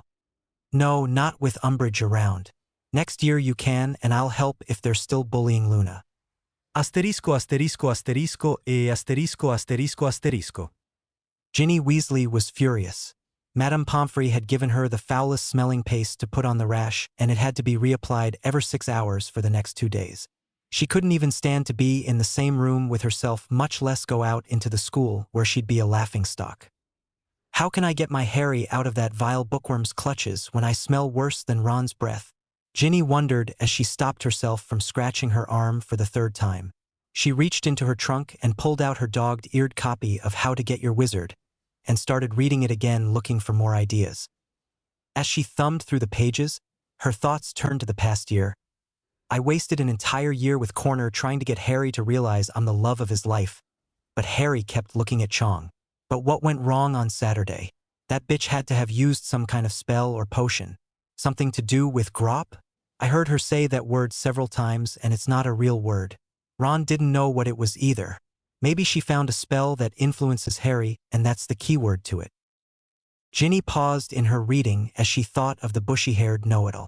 I spent years cultivating her friendship so I could learn all of Harry's secrets. How many hours of my life have I wasted listening to her talk about books she had read and her trips to France and all the stupid muggle stuff she does? She shook her head at the horrid memory of the night Hermione wouldn't shut up about some time-traveling outer space doctor and some kind of tart. And I had to pretend to understand and even like what she was saying. What my brother sees in her I have no idea. But for stealing my Harry, she deserves him. Ginny smiled at the thought of Hermione having to cook for her brother every day for the rest of her life.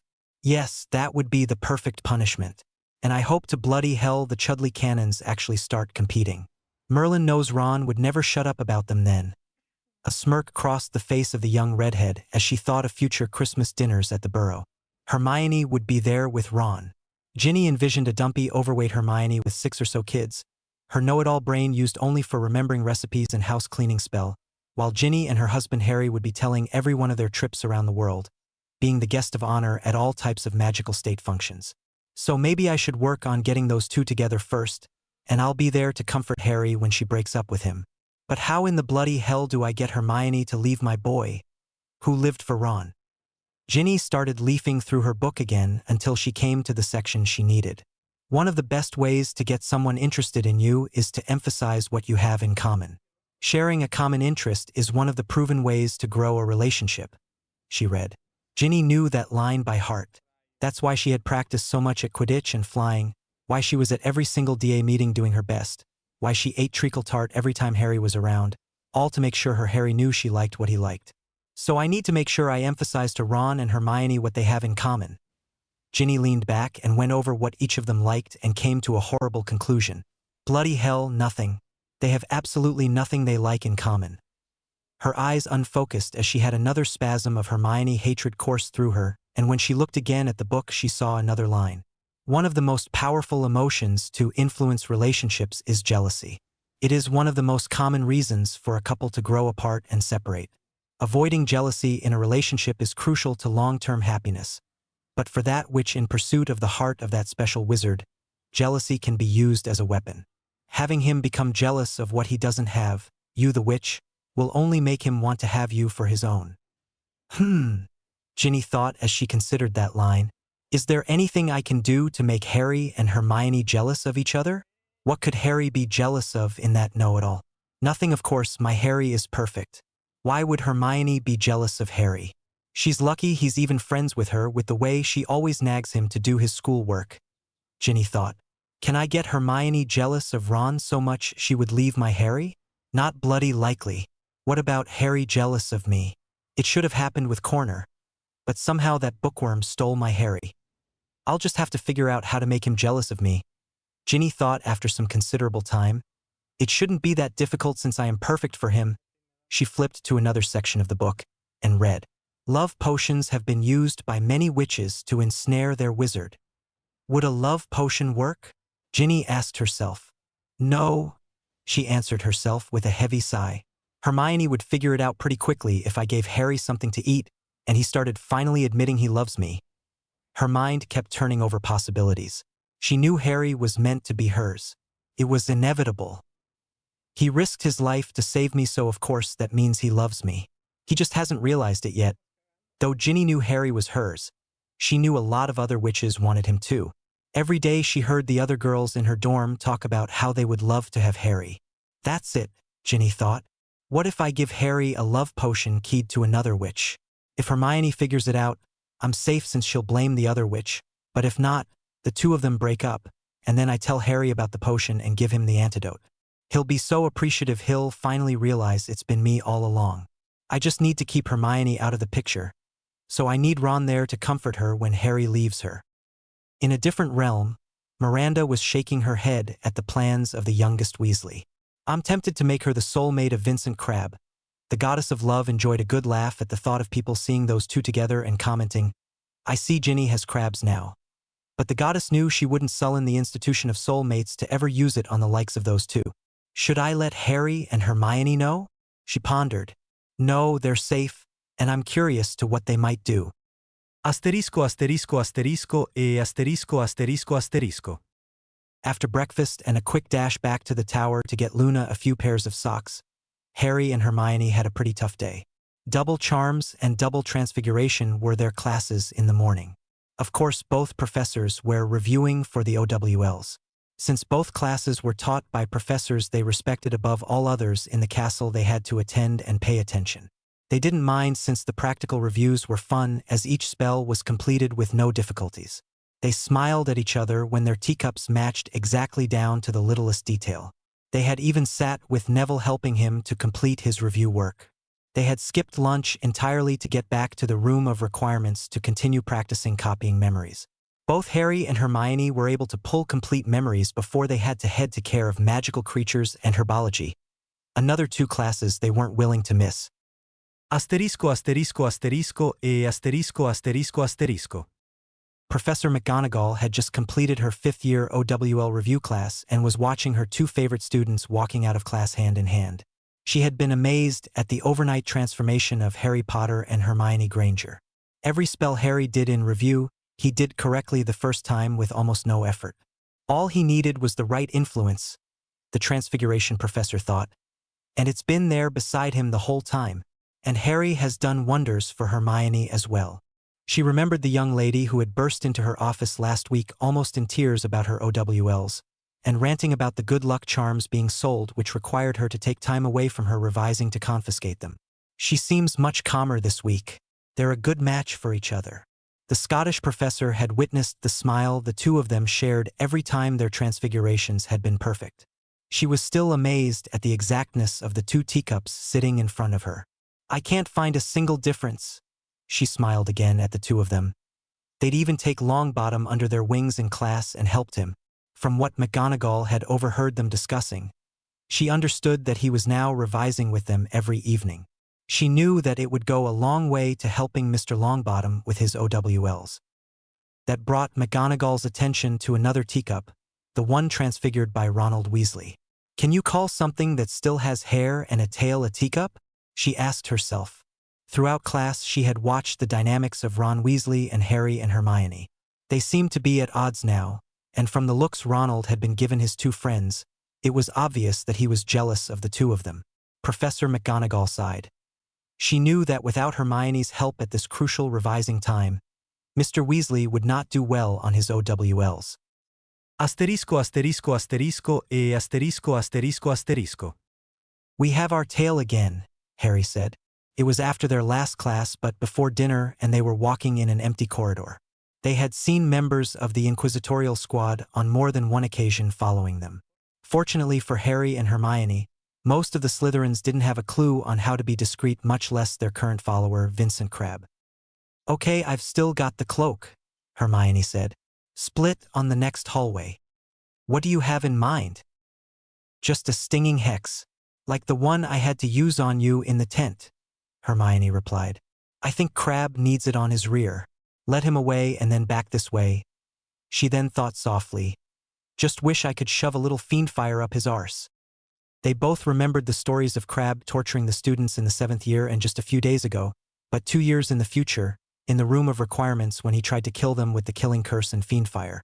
Though that Crabbe ended up dead due to his stupidity, it didn't temper the dislike of the person following them at all. Harry remembered the excruciating pain of the stinging hex Hermione did when the Snatchers had shown up at the tent, and he knew she had done it non-verbally. He smirked at the idea of Crabbe enduring that pain because he knew Madame Pomfrey hadn't been very quick in finding cures for the various Inquisitorial Squad members ending up under her care. At the next hallway, Harry and Hermione went in opposite directions. Crabbe was under direct orders from Umbridge not to let Harry Potter out of his sight, so he immediately ignored Hermione and followed the tarnished Gryffindor golden boy. He was surprised when after about 30 feet Potter turned and started walking directly back toward him. "Hello, Vincent," Harry said with a smile as he walked past the thoroughly confused Slytherin. Crabbe had no choice but to turn and follow Harry back the way they had just come. He, of course, didn't see the wand come out from behind the invisibility cloak nor the white light that connected with his rear. He did feel the pain that erupted almost immediately and swung around to find out who had hexed him. Hermione had immediately moved down the hallway just in case Crabbe tripped over her trying to find who did it. All Crabbe saw was empty hallway. Tears filled the Slytherin's eyes as he forgot all about Harry Potter. Gingerly, he made his way to the hospital wing. Every step brought excruciating pain as his pants chafed over the swelling stings. Madame Pomfrey spent several hours compounding his problems by finding the most painful way to diagnose his ailment. At one point, she gave him a potion which resulted in him having diarrhea. Crabbe spent over an hour of pure agony sitting on a toilet with his arse covered in painful stings. Finally, Pomfrey gave him a jar of yellow cream that had to be reapplied several times a day. Unfortunately for Crabbe, there wasn't a single person in the Slytherin house willing to help him. As they walked away after disposing of Crabbe, Harry turned to Hermione. "What are we going to do about those jerks? The older they get, the more dangerous they'll become." "I don't know, Harry," Hermione said. "What can we do? They haven't done anything yet." Asterisco asterisco asterisco e asterisco asterisco asterisco. At dinner that evening, Harry and Hermione asked Neville and Luna to meet them in the room of requirements at 7 because they wanted to share a secret with them. That gave them enough time to get there first and start extracting the memories they needed to show the two. Shortly before 7, after making sure Neville and Luna weren't being followed by checking the Marauders' map, Hermione escorted the two of them into the room. When Neville and Luna were seated on the chairs that were there for them, Hermione began. "We wanted you two to come this evening because we have something we want to tell you. But first we need to get you to agree to not tell anyone what that is. The information we are going to tell you can't go beyond this room," Harry said. "You can't even make a tiny slip-up." He looked at the two of them. "If Dumbledore comes to you and asked you for the information, you can't tell him." Neville and Luna both got a curious look on their face. "Why wouldn't we tell Professor Dumbledore?" Neville asked. "We think you'll understand once we explain it to you." Hermione looked at both of them. "Harry, and I know you too. We might even know you two better than you know yourselves. We know that if you promise us that you'll not tell anyone, you won't." Luna stared at the two of them for several seconds before replying. "You're my friends. I would never tell something you didn't want me to." "Luna, be very careful about saying that," Harry said. "You're going to find out things that you're going to want to tell your father and you can't." "What kind of things?" "We can't say, but it'll be something you'll probably not be happy with. Though we think you will understand," Hermione replied. "Gran has always believed in Professor Dumbledore, Harry," Neville said nervously. "You're not going to put me at odds with her, are you?"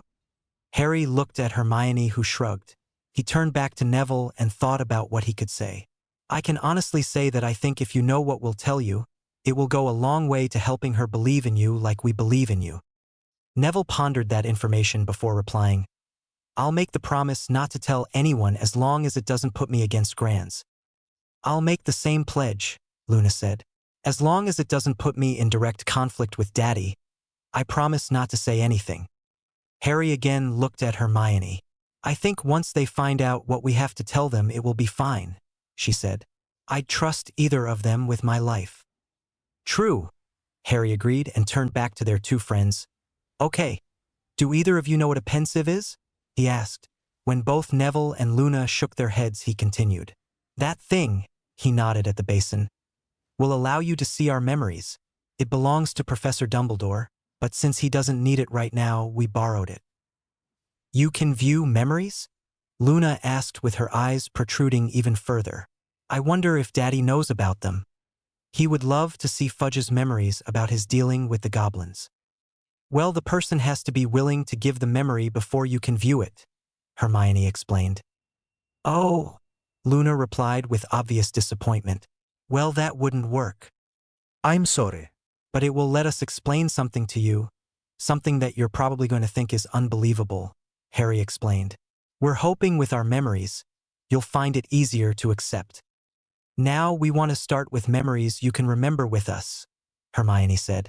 Neville, do you remember our first year when you stood up to Ron, Harry and me when we were headed out of the common room to go after the stone? Yeah. I've got my memory of that night in the bowl, Hermione said. I want to get you comfortable using the pensieve. Go with Harry and take a look. In the pensieve, Harry and Neville appeared in the Gryffindor Common looking at themselves as they were during their first year. What are you doing? The memory Neville said as he appeared from behind an armchair, clutching Trevor the Toad. Nothing, Neville, nothing, said memory Harry, putting something behind his back. Neville stared at their guilty faces. You're going out again, he said. No, no, no, lied the memory Hermione. No, we're not.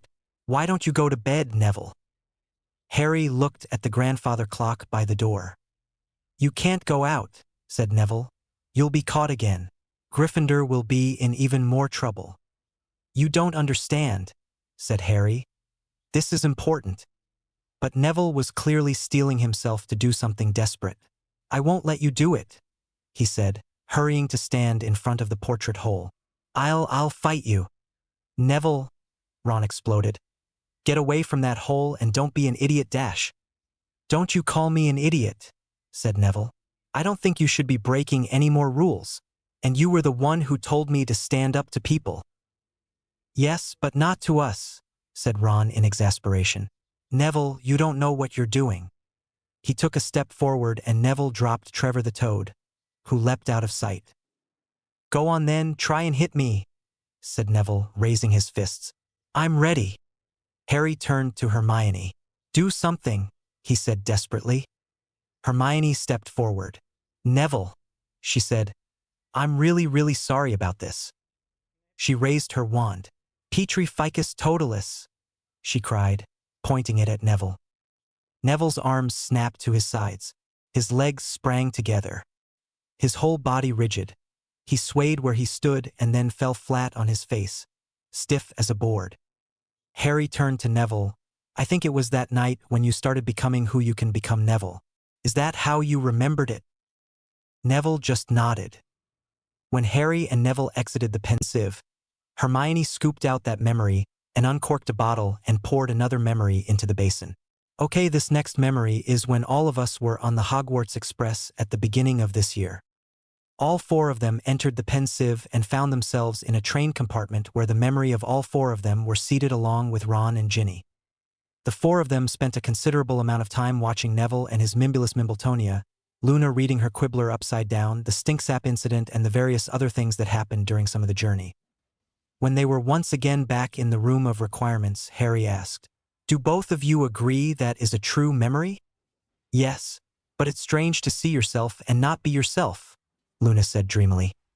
Neville again nodded, not understanding the purpose of what they were being shown, but not wanting to ask questions either. Hermione and Harry showed the two of them a couple of memories of the DA meetings and another one of when Fred and George Weasley left the castle, each time confirming that they were as Neville and Luna remembered them. After they finished all of those memories, Hermione held up a bottled memory and Harry saw the label. Think it's time, she said, and Harry nodded in agreement. You are going to have questions after this next memory, so just wait until it's over and we'll try to explain, Harry said. Hermione once again put the last memory back in a bottle and poured out the one she had labeled Getting on Thestrals. It had been strange to her to watch Harry's memory of when that had happened. She herself couldn't see the Thestrals that evening, but they were perfectly visible in Harry's memory. She wondered if she could see them now since she saw several deaths during the final battle. Is seeing death a physical or mental requirement in seeing Thestrals? She had pondered earlier.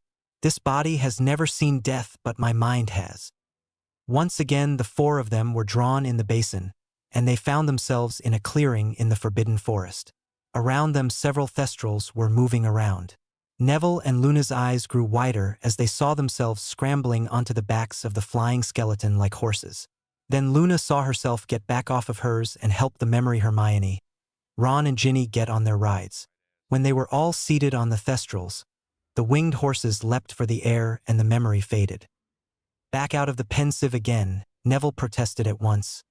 We've never done that. I'm positive I've never been on the back of a thestral. I would love to ride a thestral, Luna said happily. Can we go ride them now? But Neville is right, I would definitely remember riding one and I never have. So how can this be a memory? Harry took a deep breath before starting his explanation. It's a memory because it did happen. It just hasn't happened yet. What do you mean yet? Neville asked. How can you have a memory of the future? Is it a vision? No, it's not a vision, but it is our big secret. What you can't tell anyone, Hermione explained. I know this is going to sound absolutely crazy, but Harry and I have lived 2 years into the future, and we're given a chance to return and try to correct things that went wrong. Is this some kind of prank, guys? Neville asked warily, looking a little dejected. I thought you were serious when you said you wanted to tell us a secret. I mean, if you were really from the future, why would you be telling Luna and me and not Professor Dumbledore or the Ministry? I mean, we're just a couple of oddballs in the school. No. Harry exclaimed. You two are not oddballs. You two are more special than you can imagine. Do you remember when we said we might know you better than you know yourselves? Let's show you a memory of 2 years in the future. Harry held up a vial of silver liquid, one which the label read Neville/Nagini. He poured it into the pensieve, and once again all 4 of them descended into the memory. The 4 of them were in a memory outside of the castle, surrounded by students and Death Eaters. Voldemort stood in the middle of the scene. Someone started to charge him. A bang and a grunt of pain could be heard as Voldemort himself disarmed his assailant. And who is this? He said in his soft snake's hiss. Who has volunteered to demonstrate what happens to those who continue to fight when the battle is lost? Bellatrix Lestrange gave a delighted laugh. It is Neville Longbottom, my lord, the boy who has been giving the Carrows so much trouble, the son of the Aurors, remember? Ah, yes, I remember, said Voldemort, looking down at Neville, who was struggling back to his feet, unarmed and unprotected, standing in the no-man's land between the survivors and the Death Eaters. But you are a pureblood, aren't you, my brave boy? Voldemort asked Neville, who stood facing him, his empty hands curled in fists. So what if I am? Said Neville loudly. You show spirit and bravery, and you come of noble stock. You will make a very valuable Death Eater. We need your kind, Neville Longbottom. I'll join you when hell freezes over, said Neville. Dumbledore's army, he shouted, and there was an answering cheer from the crowd, whom Voldemort's silencing charms seemed unable to hold. Very well, said Voldemort in a silky voice that proclaimed more danger than the most powerful curse. If that is your choice, Longbottom, we revert to the original plan. On your head, he said quietly. Be it. Voldemort made a movement with his wand, and a few seconds later the Sorting Hat came flying out of one of the broken windows of the castle and landed in his hand. He shook the mildewed object by its pointed end. There will be no more sortings at Hogwarts School, said Voldemort. There will be no more houses. The emblem, shield, and colors of my noble ancestor, Salazar Slytherin, will suffice everyone. Won't they, Neville Longbottom?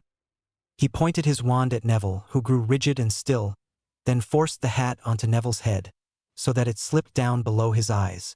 There were movements from the watching crowd in front of the castle, and as one, the Death Eaters raised their wands, holding the fighters of Hogwarts at bay.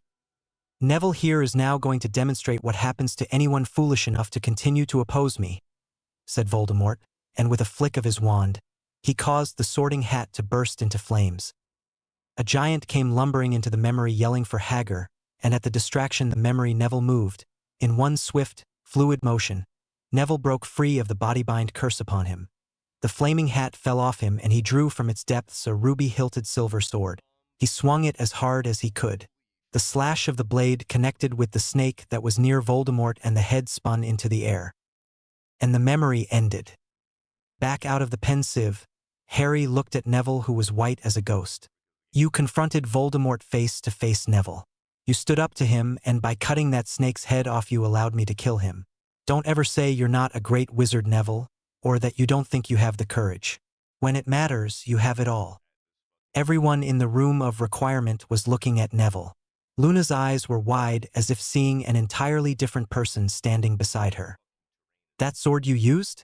That's the sword of Gryffindor, Harry explained. Dumbledore said only a true Gryffindor can pull it from the hat in time of need. Neville had a contemplative look on his face for a few seconds before looking back at Harry. So Voldemort won? He asked. And that's why you're back? So you believe us now? Hermione asked, and when Neville sheepishly nodded, she continued. Good. We'll answer a lot of questions soon, but I want to show Luna a memory before we do. Hermione bottled the memory of Neville and poured out one from a vial labeled Luna/Final Battle. The memory was from Hermione as she, Luna, and Ginny fought with several Death Eaters before finally they were battling Bellatrix Lestrange. Together they dodged and hexed, holding their own against the deranged witch who was casting killing curses at them. The memory ended with Molly Weasley finishing off the psychotic Death Eater. When it was over and they were back out of the pensive, Hermione looked at Luna. That happened after what you saw Neville do. You fought by my side at that battle, and you also helped us fight in another one that happened very soon from now. The memory you just saw was the final battle here at Hogwarts. You did that after you had been captured by Death Eaters and held for months. Now all eyes were on Luna, who seemed to be lost in thought. She then pulled her wand out from behind her ear and looked at it. My wand was different. Why? The Death Eaters took yours from you when they captured you, Hermione explained. You spent a lot of time taking care of Mr. Ollivander, who had been captured as well. After you were rescued, he made you a new one. That was nice of him, but why did the Death Eaters capture me? Your father was quite outspoken in the Quibbler in supporting Undesirable Number 1, which is the moniker the Voldemort Ministry had given Harry, Hermione answered. Your home was mostly destroyed when Death Eaters attacked it. Not going to tell her about her father trying to turn us in? It wouldn't do any good, and she loves her father, Hermione replied to her husband, and then she continued to both Neville and Luna. We are trying to avoid all that happened before. A lot of good people, including students here at school, lost their lives because one man could not let go of his secrets. Who? Neville asked. Dumbledore, Harry replied. He knew the secret to killing Voldemort but didn't tell anyone until he was dying himself. At the look on Luna and Neville's faces, Dumbledore died at the end of next year because of something he did stupidly in the next couple of months. Harry looked at Hermione. We hope we can prevent it this time, only because Voldemort is scared of him. Once Dumbledore died, Voldemort took over the wizarding world. But back to what he did wrong. Even when he decided to tell someone, he told me the secret, and then he told me I could only to tell Hermione and Ron. Once he had died, we trusted him, thought he knew best. We turned away help because of his instructions. Yes, we finally succeeded, but only because of sheer luck. We did kill Voldemort, but at the cost of too many good people deaths. Deaths I lay at the feet of Dumbledore. But Voldemort was dead, and so was Bellatrix, Neville argued. And so were a lot of Muggle-born witches and wizard along with some of our friends, Harry explained. Do you remember Professor Lupin? Of course. He was always very nice to me, Luna added. He died defending the school along with his wife. Their newborn son was left an orphan, Harry explained. Umbridge went back to the Ministry, and under Voldemort's rule, she was in charge of persecuting Muggleborns. They were accused of stealing their magic from purebloods. Many of them were sentenced to Azkaban or were kissed by Dementors only for being Muggleborn. That's outrageous, Neville said. What are you going to do about Umbridge?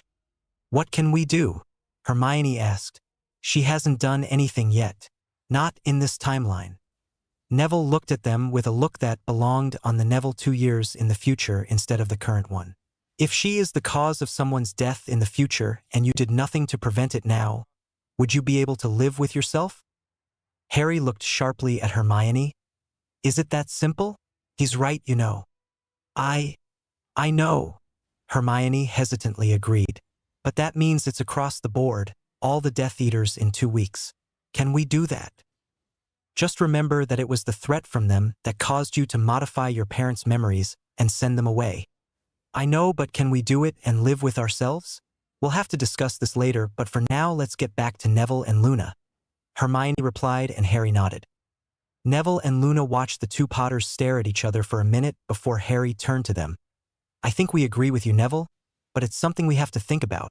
Now, are you too interested in helping us fight Voldemort here and now and end this a lot earlier than before? We can't tell too many people our own secret, but we refuse to do like Dumbledore and not ask for any help. As we told you earlier, we trust you and truly hope you'll help us." "I'm in Harry," Neville said without any hesitation. "I would love to help," Luna said. Hermione smiled at Harry before turning back to their friends. "Good. Now we have one more memory we want to show you this evening," she said. "You saw the memory of us getting on the Thestrals. That happened 2 weeks in the future when Harry was lured into a trap by Voldemort. All the people you saw in the memory joined us that night. We ended up fighting 12 Death Eaters. And Neville, you'll see who was by my side the whole time," Harry said. "You ended up with a broken wand and a broken nose, but you were still fighting almost to the end. There is one last thing you will hear constantly in this memory," Hermione added. "The name Sirius Black." "You mean Stubby Boardman?" Luna asked excitedly. "You know him? What's he got to do with it?" Neville asked. "Is he one of the Death Eaters?" "Neville, no, he is not a Death Eater and he has a lot to do with it."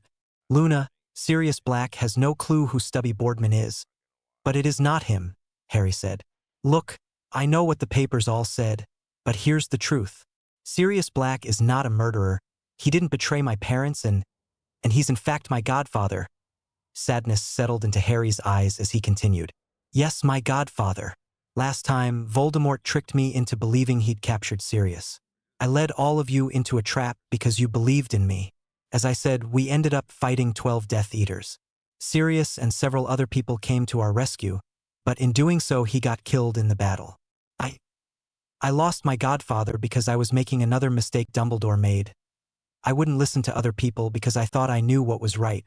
Hermione told me it was most likely a trap, but I didn't listen. That will not happen this time." He looked over at Hermione and nodded. "We are going to show you Harry's memory because I was injured before it was over," Hermione explained as she scooped out the last memory and poured in one labeled Ministry. It was sometime later when they re-emerged from the pensive. Neville and Luna both looked a little shaken. It was Neville who collected himself first. "Can I ask a quick question?" "Anything, Neville," Hermione said. "What about Ron and Ginny?" he asked. "In the memory they seem to be your friends, but if you just came back, why do they seem to be your enemies now? What did they do in the future?" "Do we tell them?" Harry asked Hermione. "They still haven't asked the big question yet, how?" Hermione replied. "And this is directly related. Do we tell them about us being married? If we're going to be a team, they are going to have the map on occasions and it will come out," Harry replied. "True. Okay, we tell them everything. We found out they manipulated us next year into liking them more than friends," Harry explained. "Through those manipulations, Ginny made me believe I wanted to be her boyfriend, and Ron did the same to Hermione. The morning after the final battle, we were actually going to start dating the two of them. That is until Hermione convinced me to." Harry looked at his soulmate. "Kiss her. It was our first kiss and sealed what we later discovered to be our soul bond. After that happened, we met a true deity, the goddess of love." "Miranda?" Luna asked happily. "You met Miranda? I would love to meet her someday." "How?" Hermione asked, looking incredulously at the blonde Ravenclaw. "How did you know her real name?" "Doesn't everyone?" Luna asked unperturbed. "No," Hermione replied, shaking her head in amazement. "Yes, we met Miranda. She's the one who told us what Ron and Ginny had done. She is also the one who made us soulmates, meaning that Harry and I have been destined to be together even before we were born." "Soulmates," Luna said dreamily. "That sounds wonderful. Do we all have soulmates? What does it mean to be soulmates?" "I don't think everyone has a soulmate, but I didn't ask her," Hermione replied. "It means that Harry and I are connected in our love and our souls. In fact, we found out that it means we are considered married in the wizarding world. I am Mrs. Harry Potter." "Ginny isn't going to like that," Luna said. "She expects to be Mrs. Harry Potter. So we have found out, including the depths she will go to try to make it happen," Hermione said. "Harry is my soulmate and my husband. She can't interfere now, but I will defend our marriage. We need you to keep that a secret as well. We aren't telling anyone yet." "I won't tell anyone," Luna replied. "I won't either," Neville said. "Thanks, guys. But that is why we no longer want to be close to Ron and Ginny, Harry said. What they did, or are going to try to do, hurt us. Harry looked at Neville. Neville, I know you went with Ginny to the Yule Ball. Are you comfortable with what we are telling you? She spent the whole evening wanting to talk about you, mate, Neville said with a shrug, or complaining about me stepping on her feet. If you still want to be their friends, Harry said, we'll understand. I'll always have your back, Harry, even if it has to be against her or Ron, Neville replied. I know it, Neville, Harry replied. We have other memories we want to show you too, but it's getting late tonight, Hermione said as she looked at her watch. It's already past curfew and we still have studying we need to do. As we go on, we will show you more of what we are trying to avoid, and then we hope you can help us figure out what to do next. Past curfew? Neville asked nervously. Are we going to get in trouble with Umbridge?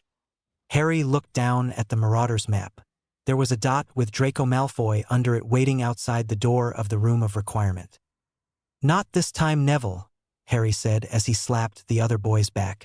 In the future, you made this room your base of attacks against the Death Eaters who were teaching here. You learned some very important tricks it can do. Like this, Harry turned and concentrated on a wall. I wish there was a passageway to right outside the Ravenclaw common room. In a few seconds, a door appeared in the wall. There, Luna, I think you will find that door will lead you to close to your common room. Harry looked again at the map and made sure there was no one near there. Luna opened the door and then she looked back with a smile. Thanks, Harry, Hermione. I'll see you two at breakfast? Of course, Luna. Have a great night, Hermione replied. Luna's smile widened and she turned and skipped through the doorway. Harry watched the map and saw after a few seconds the dot of Luna Lovegood appear near Ravenclaw Tower. This room is amazing, Harry, Neville said. It was you who figured it out. Now we need to get to the Gryffindor Tower, Harry said. Why don't you give it a go, Neville? Get us to safety. Neville looked hesitantly around him, then he thought of himself facing Voldemort. He looked down at the map for a spot in the tower that did not have anyone currently located in it. Using the voice he had heard himself use 2 years in the future, he said, I wish for a passageway to the 5th-year boys' room in Gryffindor Tower, and almost instantly the door appeared. Good job, Neville, Harry said. Now let's get a move on before someone does show up there. Did you see the look in both of their eyes? Harry asked Hermione as they walked through the corridor with Neville leading the way. The look of confidence? Yes, and I am glad we told them. Tomorrow we need to continue maybe the prophecy. Do we tell them about the Horcruxes? Let's not give them a name, but the general idea, Harry replied. If someone does peek in their minds, as long as they aren't thinking about Horcruxes, it might be fine. Over the summer, we should have them work on occlumency if they can. Know anyone who can teach them? I don't think it will be Snape, Harry mentally smirked. They might know more about it than we do. They are both from pure-blood families, Hermione replied. Maybe they can just ask about it. Chapter 6. You stay here and make sure they don't leave, Draco Malfoy said to Gregory Goyle. They had followed Potter until they had started in the general direction of the Room of Requirements but stopped before going up the last staircase to see if other members of Potter's group would show up. Headmistress Umbridge thought for sure that Potter would try something near the end of the school year, and she was eager to catch him. Draco had thought he would be giving Umbridge what she wanted when Longbottom and Lovegood had ascended the steps a little later. But then no one else came. Malfoy had been tempted to report what he knew to the headmistress, but he was sure he would catch Potter and his friends doing something more. When curfew drew near and Potter and the Mudblood hadn't reappeared, Malfoy knew he had his nemesis. He moved up the steps and waited with his wand ready for the moment Potter came out of the door. Minutes passed and then an hour. Finally, Draco knew it was time to report to Umbridge. Draco summoned Goyle from his place in hiding and gave him his instructions and then scurried to inform the headmistress. They were back within 10 minutes. Well, Umbridge said to Goyle when she saw there was no door. Where are they? It just disappeared, Goyle replied as he pointed to the blank wall. 1 minute there was a door and the next. You let them escape? Umbridge screeched. No, it was there, Goyle said. And it just disappeared. Nonsense. Quit making excuses. You probably dozed off and they snuck past you. Well, they won't get far, Umbridge said. Fortunately for you, I stationed a few inquisitorial squad members at the entrance to Gryffindor Tower. Now go tell Filch to search every inch of this castle until he finds that wretched boy. Yes, ma'am, Goyle replied and hurried off. You, Umbridge said to Draco, you come with me. We'll get McGonagall so she can witness her students aren't where they should be and can't argue about their punishment when they are found. Umbridge moved off down the steps with a smile on her face. She wondered how Potter would do on his written exams after several hours of writing in his own blood. Asterisco asterisco asterisco e asterisco asterisco asterisco. When Harry, Hermione, and Neville walked through the tunnel door from the room of requirements into the boys' dorm, the door disappeared. Neville turned to Harry. So I really did all that stuff? You did, Neville, you really did, Harry replied, patting his friend on the back. I will show you every memory I have of what you told me and what others told me about what you did during your 7th year. While we were away working on how to kill Voldemort, you led Dumbledore's army, you battled the Death Eaters who taught students here and saved those who were being tortured. Trust me when I say that besides my lovely wife here, there is no one I want by my side in a battle more than you. But I've never been that good with magic. We think it's your wand, Neville, Hermione said. When it broke in the Ministry, you got a new one that matched you. One of the things that we learned in the next couple of years is how important it is to match a wand to a wizard. I had my wand broken that last year, Harry explained. And when I had to use someone else's wand, it didn't work nearly as well for me. Hopefully your father's wand won't be broken this time, Hermione said. But you still need to get a new one soon. Ollivander. Hermione stopped and turned to Harry. That's who we need to warn some way. If we can keep the information about yours and his wands away from Voldemort, it'll be one more thing that keeps Riddle in the background. It was another answer he needed. But how can we? Harry asked. Go over and say, Mr. Ollivander, Voldemort is going to kidnap you soon, so you better run away? No, but... Hermione's eyes lost a little focus, then snapped back. Neville, would you like to go to Diagon Alley on Thursday? What? How? We can't leave the school. If we tried, Umbridge would put us in detention for the rest of this year and all of next one too. Not if she doesn't know. We'll get you there. We were just in London on Sunday. How? We'll show you. I presume you know about apparition, right? Yeah, but you aren't old. We were Neville, Hermione replied. We operate around the whole country with the Ministry and Voldemort trying to find us. Harry looked at his wife. What do you have in mind? Does Mr. Ollivander know what happened between your wand and Voldemort's in the graveyard at this time? I don't think so. I'm pretty sure Voldemort told him when he wanted the information. Well, when you and Neville are in Ollivander's shop on Thursday getting Neville a new wand, why don't you tell him? But then, Harry's eyes widened as he figured out what she was driving at.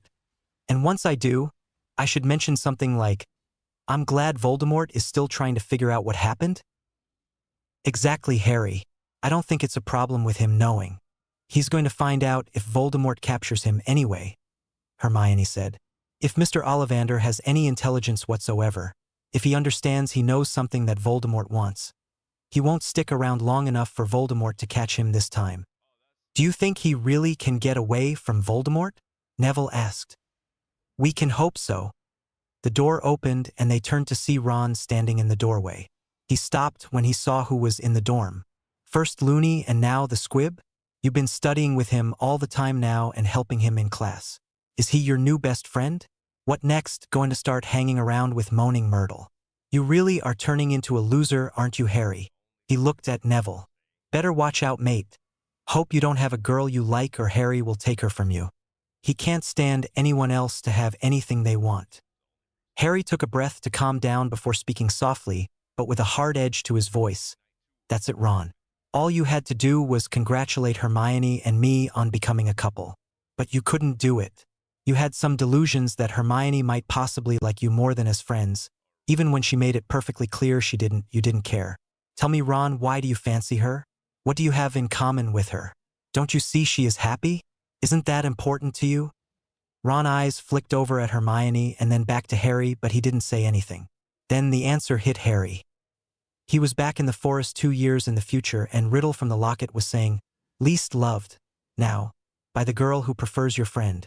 Second best, always, eternally overshadowed. Harry did a mental slap of his head. How could I have missed it? Missed what? Hermione asked. The locket, when it opened and Riddle was talking to Ron. I now know he didn't love you, but I thought he liked you at least, and that's why he used the potions on you. I'll explain later, Harry replied to his wife. You don't really like her, do you? Not as someone special, Harry continued to Ron. You just need to prove you can better than me at something. It wasn't the person you liked. It was what she was to me. You saw the one person who was always there for me. Someone who was a better friend than you could ever be. Harry's eyes hardened even more. You knew she preferred me, and you felt if you could have her, it would prove you were better than me. Ron continued to glare at Harry as his ears turned red, but he continued to say nothing to refute the allegations. It's over, Harry said forcefully. Our friendship is officially over, Ron. No future apologies, no invitations to the Burrow. Nothing will make it right between us again. Harry paused and looked at Hermione, who he could feel had anger coursing through her as well as she understood what he was saying. He then looked at Ron again. Insult my friends again and you will regret it. Unlike you, I have complete faith in Luna and Neville to never abandon me or Hermione when a friend is needed. I don't have to worry that some petty jealousy might crop up. As for Myrtle, considering she didn't get jealous when some disguised Death Eater put my name in the goblet in the 4 last year and helped me solve a clue and complete a task, it might be a step up from you, wouldn't it? Harry asked in a scathing tone as he thought of the ghost who helped him solve the egg and pointed him in the right direction under Black Lake. The red spread from Ron's ears to encompass his entire face as he reached for his wand. Before he could get it clear of his robes, 3 wands were under his chin. He froze as he saw the 3 sets of eyes locked on his. Harry's eyes were the dark green intensity that Ron knew was only a short way from fury.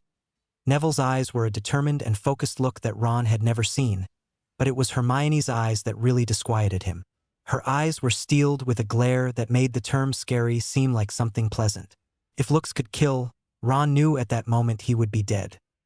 You pull out that wand, Ron, and you'll regret it more than you can ever know, Hermione growled. You try to hurt Harry and what he leaves of you I'll finish off.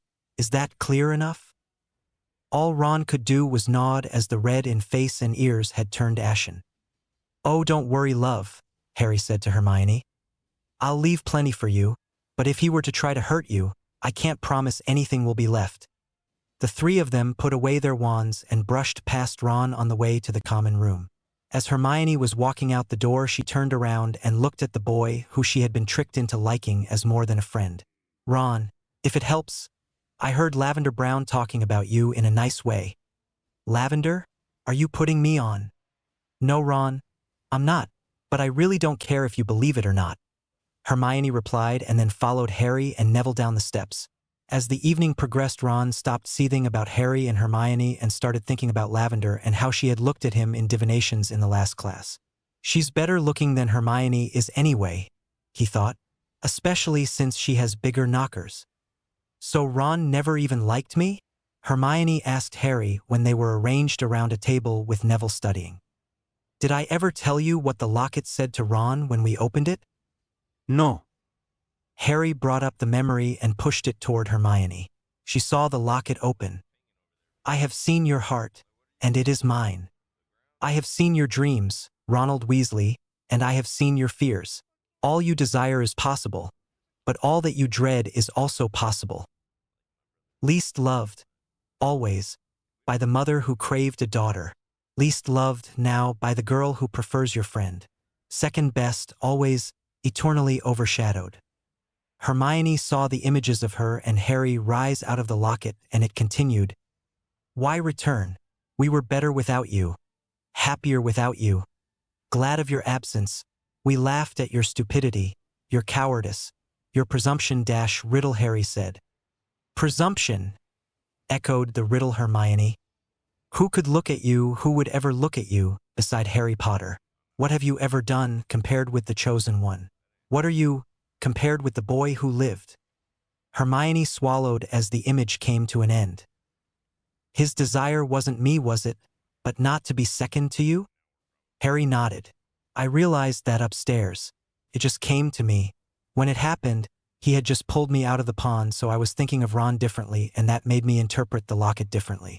But now I see that he thought if he could have the person who meant the most to me, he would finally be able to think of himself as equal to me, if not better, Harry explained. Don't say you feel sorry for him, Harry. You did not cause his self-esteem issues. You have always treated him with respect and as an equal, Hermione replied. She got up and sat in Harry's lap and kissed him gently. You are the better man, Harry. You have proven it time and time again. After a few minutes of ensuring he knew that with tender kisses, she returned to her seat and turning to Neville.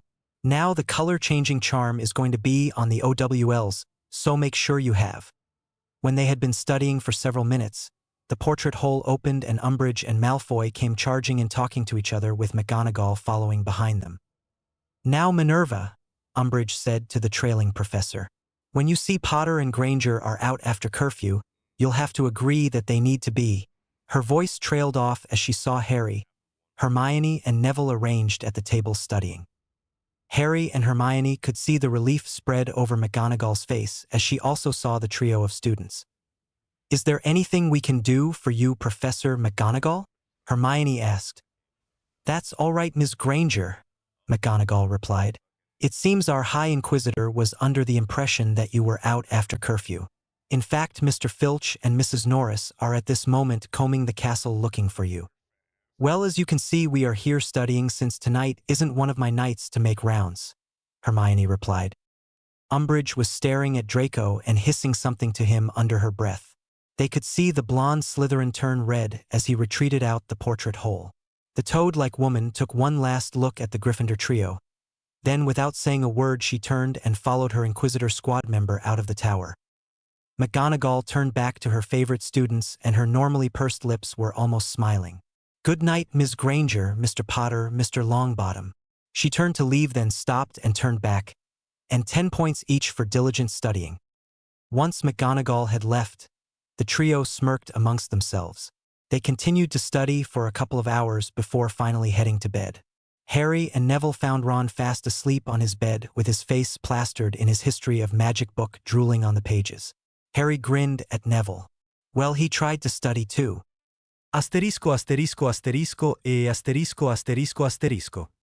Harry hadn't spent much time reviewing Hermione's childhood memories that Miranda had given him, but since he was the first awake the next morning he started shifting through them. He found himself facing bullies who would take her books and taunt her, slash him about them. They'd even rip pages out and throw them in the mud. Harry could feel the pain Hermione had felt as she picked up the mud-splattered pages of her favorite book her mother had bought her. Anger coursed through Harry as he experienced more pain as the bullies called him her names like Beaverface and Bookworm. It was the teachers and her parents who comforted her during those times. On particular bad days, her parents would take her to her favorite ice cream shop, always mint chocolate chip, or bookstore. Miranda had also given him some of Hermione's memories of the first couple of months at Hogwarts. He experienced her excitement in finding out she was a witch and was finally going to fit in somewhere. Then he experienced the loneliness his soulmate had endured as she tried to fit in at Hogwarts but couldn't. It was actually worse than her earlier childhood because there were no ice cream store or bookstore to soothe the pain and no parents to protect her. Harry felt ashamed that he hadn't been there for her earlier and now understood why she always looked to teachers for help. It was they who had protected her for years. It was the teachers and parents who had comforted when her heart hurt. I really wished I had been her friend from the train. Ron had brothers, but she had no one, Harry thought. But it was still you who saved me, Hermione said softly as she had awakened and realized what Harry was doing. Did Miranda give you my memory of the troll? No. Then let me tell you instead of showing you. You saw how bad my first 2 months were? Well, when Ron insulted me, it was the last thing I could handle. I was ready to contact my parents and tell them it was a mistake for me to come to Hogwarts, Hermione explained. I sat in the bathroom for hours crying that day about Ron and about everything else. Harry could feel the raw emotion she still felt for that day. No one liked me. Every time I tried to help someone, they insulted me or just ignored me. I tried Harry, but at the time I couldn't figure out why people didn't like me. Then when the troll came in the bathroom, I was terrified and knew I was going to die. But after the 2 months I had had here at Hogwarts, it really wasn't that unwelcome. Not that I wanted to die, but I remember thinking that no one except my parents would even care. Then you and Ron were there saving my life. Seeing you jump on that troll was, even after all this time, I still can't put it into words. I couldn't believe someone besides my parents cared about me. Not just cared but willing to risk their life for me. But there you were and you've been there ever since. Not always, not as you've been there for me. But I promise I will always be there for you from now on. As I will be for you, Hermione said, and then after a pause, my husband. Want a romantic dinner tonight? Room of requirement, Harry asked. Maybe more dancing and mint chocolate chip ice cream for dessert? Yes, I want that, love, but we can't. We have astronomy tonight. Can't skive. We need to go for the reviews. It's the last class before the OWLs. Okay, Harry replied, sounding a little disappointed. Thank you for thinking of it, and tomorrow night is wide open on our schedules. Then, my lady, would you accompany me to the room of requirements tomorrow evening for a dinner for two? Harry asked. I think I would love to, kind sir, Hermione replied. Remember that tomorrow before that date, we have to go see Sirius. Tonight's the order meeting, isn't it? Harry asked. Yes, so we should have an idea on Dumbledore after that, Hermione replied. You know he's not going to say anything, Harry said. We can hope one of the small changes we make will make him change, Hermione replied. But you're right that he probably won't, and we need to figure out what to do in the meantime. Umbridge. For starters. Are we really thinking about killing them? Harry asked. We were fighting the same Death Eaters last week that we fought in the Ministry. Sending them to Azkaban did nothing, Hermione said. Do you prefer Lupin or Yaxley dead? Tonks or Bellatrix? Prefer someone like Teddy to not to have parents, or Draco? Harry let out a sigh as he knew better than to try to argue with Hermione's logic. I agree, but can we do it without going to Azkaban? I don't mind a nice island for our honeymoon, but I would prefer it not to be in the North Sea and guarded by Dementors. Something tells me it would definitely destroy the mood. Hermione let out a little mental laugh. Already planning our honeymoon, Harry? While we are planning everything else like Voldemort, Horcruxes, and Death Eaters, can't we at least plan something that's enjoyable? I'd like that, Hermione replied. Where are you thinking? I don't know, Harry said. I've never really been anywhere. My uncle once mentioned Majorca, though. Would that be a good place? It might, but we'll get some books this summer and look them over. Are you planning on approaching my father this soon? Hermione asked. Not until Tom is dead and gone. I only need one person trying to kill me at a time, Harry replied. My father won't kill you, Hermione assured him. Just an extensive dental exam, I'm sure. At the thoughts coming from her soul mate, she giggled. I'm teasing, love. My parents know about you. They know all about you. That's why I had to hide them, remember. Of course the part about we love each other and want to get married might be a bit of a shock, but they have always supported me. Harry and Hermione continued to discuss possible honeymoon spots for when the time came, but the one thing they silently agreed on about their future honeymoon. There would be no camping or tents involved. Harry was the first one in the common room later. As he sat in a chair lost in thought, a rancid smell touched his nose and he looked up to see Ginny trying to sneak through the room without being seen. Harry could see various spots where a white cream had been applied to her skin. He noticed that she had seen him look up. With a groan, she quickly darted out through the portrait hole. Ginny just came through the common room and she smelled horrible, Harry thought to Hermione. Any idea why? Rumor is she has to put some kind of horrible smelling cream on herself because of a rash, Hermione replied. That's why we haven't seen her. She's been hiding in her dorm. Couldn't have happened to a better person, Harry chuckled. The day was too full to get much done. They had breakfast with Neville and Luna.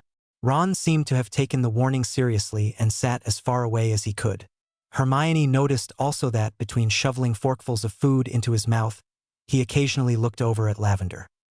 I really can't wait for 1-1, she thought to her husband. It almost seems cruel, Harry replied. Yes, it does, doesn't it? Hermione replied cheerfully.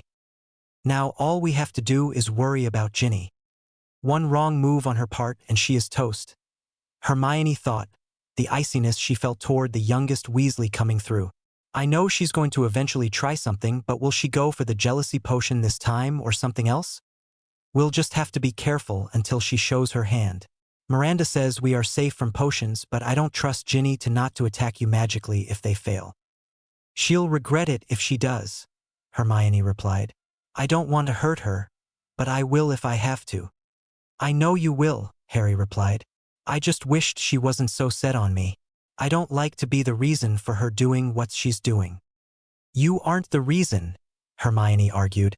You have done nothing to encourage her. Thanks. I love you, Mrs. Potter, Harry replied. And I you. After eating, Hermione left for arithmancy while Harry copied more memories for Neville to see.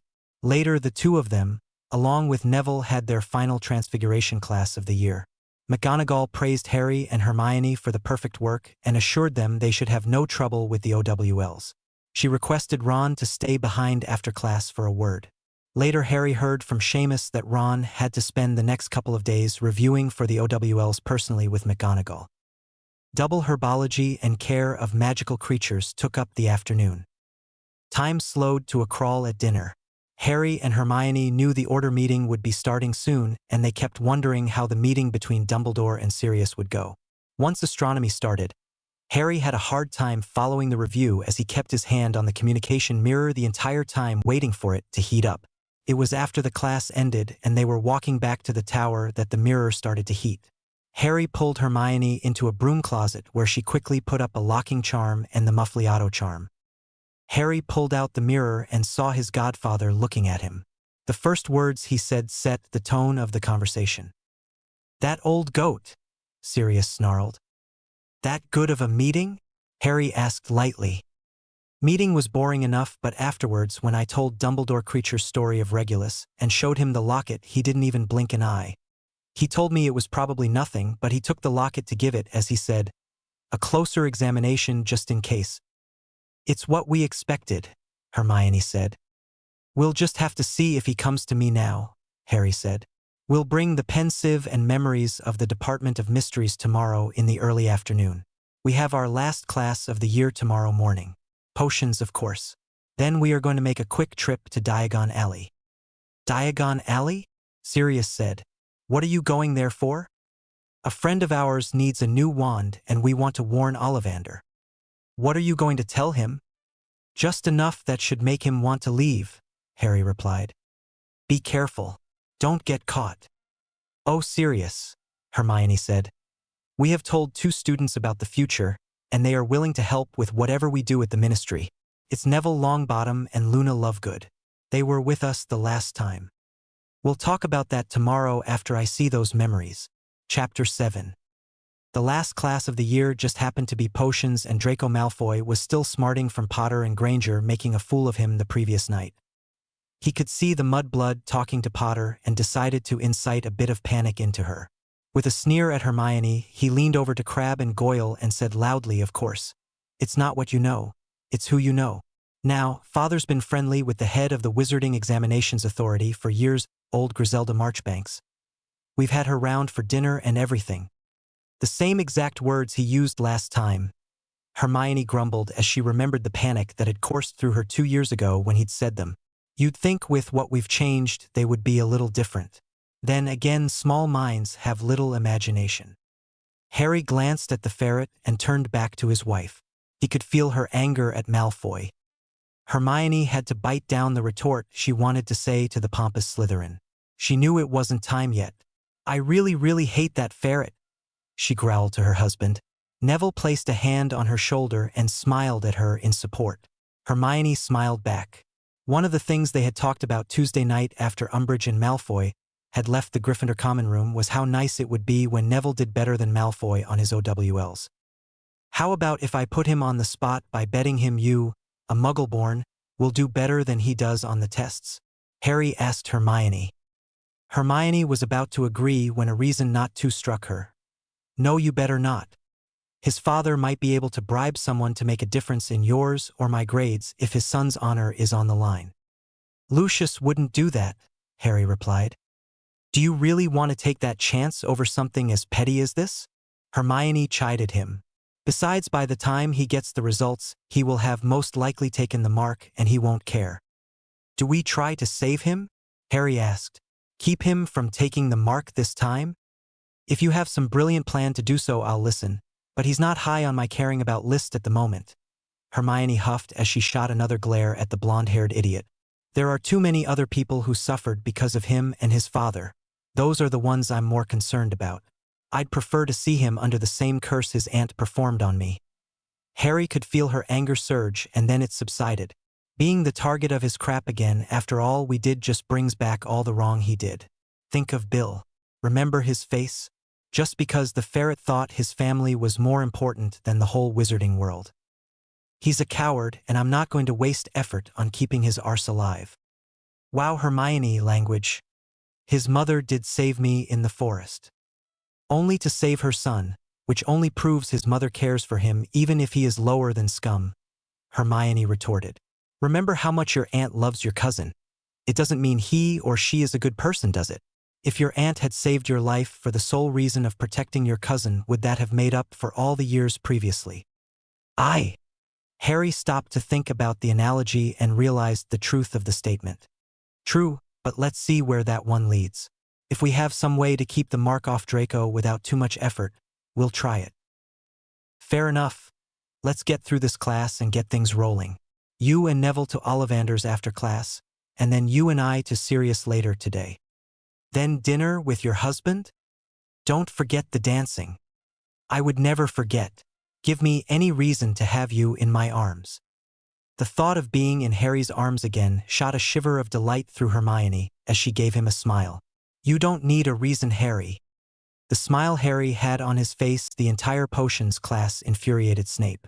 It was the same smile James Potter had during the 7th year when he was dating Lily. Knowing Potter was now dating the intelligent Muggleborn brought back those painful memories of his father even more. The only good thing is Mr. Potter has no chance to get an O in potions, so this is the last class I have to deal with him. The potion master thought, and then he turned to the black-haired youth. 20 points from Gryffindor, Mr. Potter, for staring at Miss Granger. Unfortunately for you, she's not going to be able to help you in your OWL.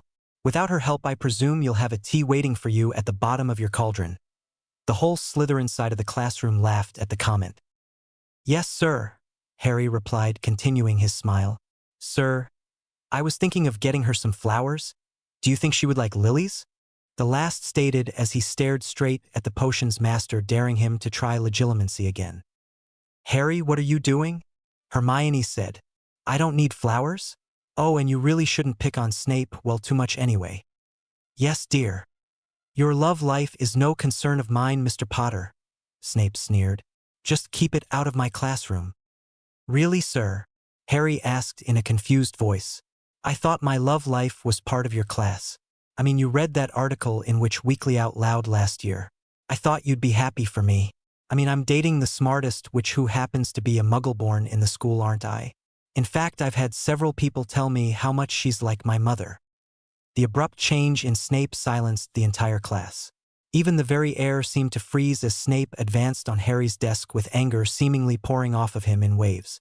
30 points for that cheek, Potter, he said quietly, obviously trying to contain his anger. I'd give you detention, but I really don't want to see your face ever again, Snape snarled. Harry just smiled at Severus in return. Finally, with a swish of his cloak, Snape turned and walked back to the front of his class. For the rest of class, Harry continued to smile at Snape. Wish I'd realized how much more fun it is to smile at Snape than glare at him years ago. It does seem to get on his nerves. Hermione agreed as her own smile joined Harry's. Unlike the previous class, now Snape would not look at Harry. Every time he did, his jaw muscle seemed to flex and he'd look away quickly. After class, Harry, Hermione and Neville dropped their bags off in their dorm and grabbed the Marauder's map and the invisibility cloak.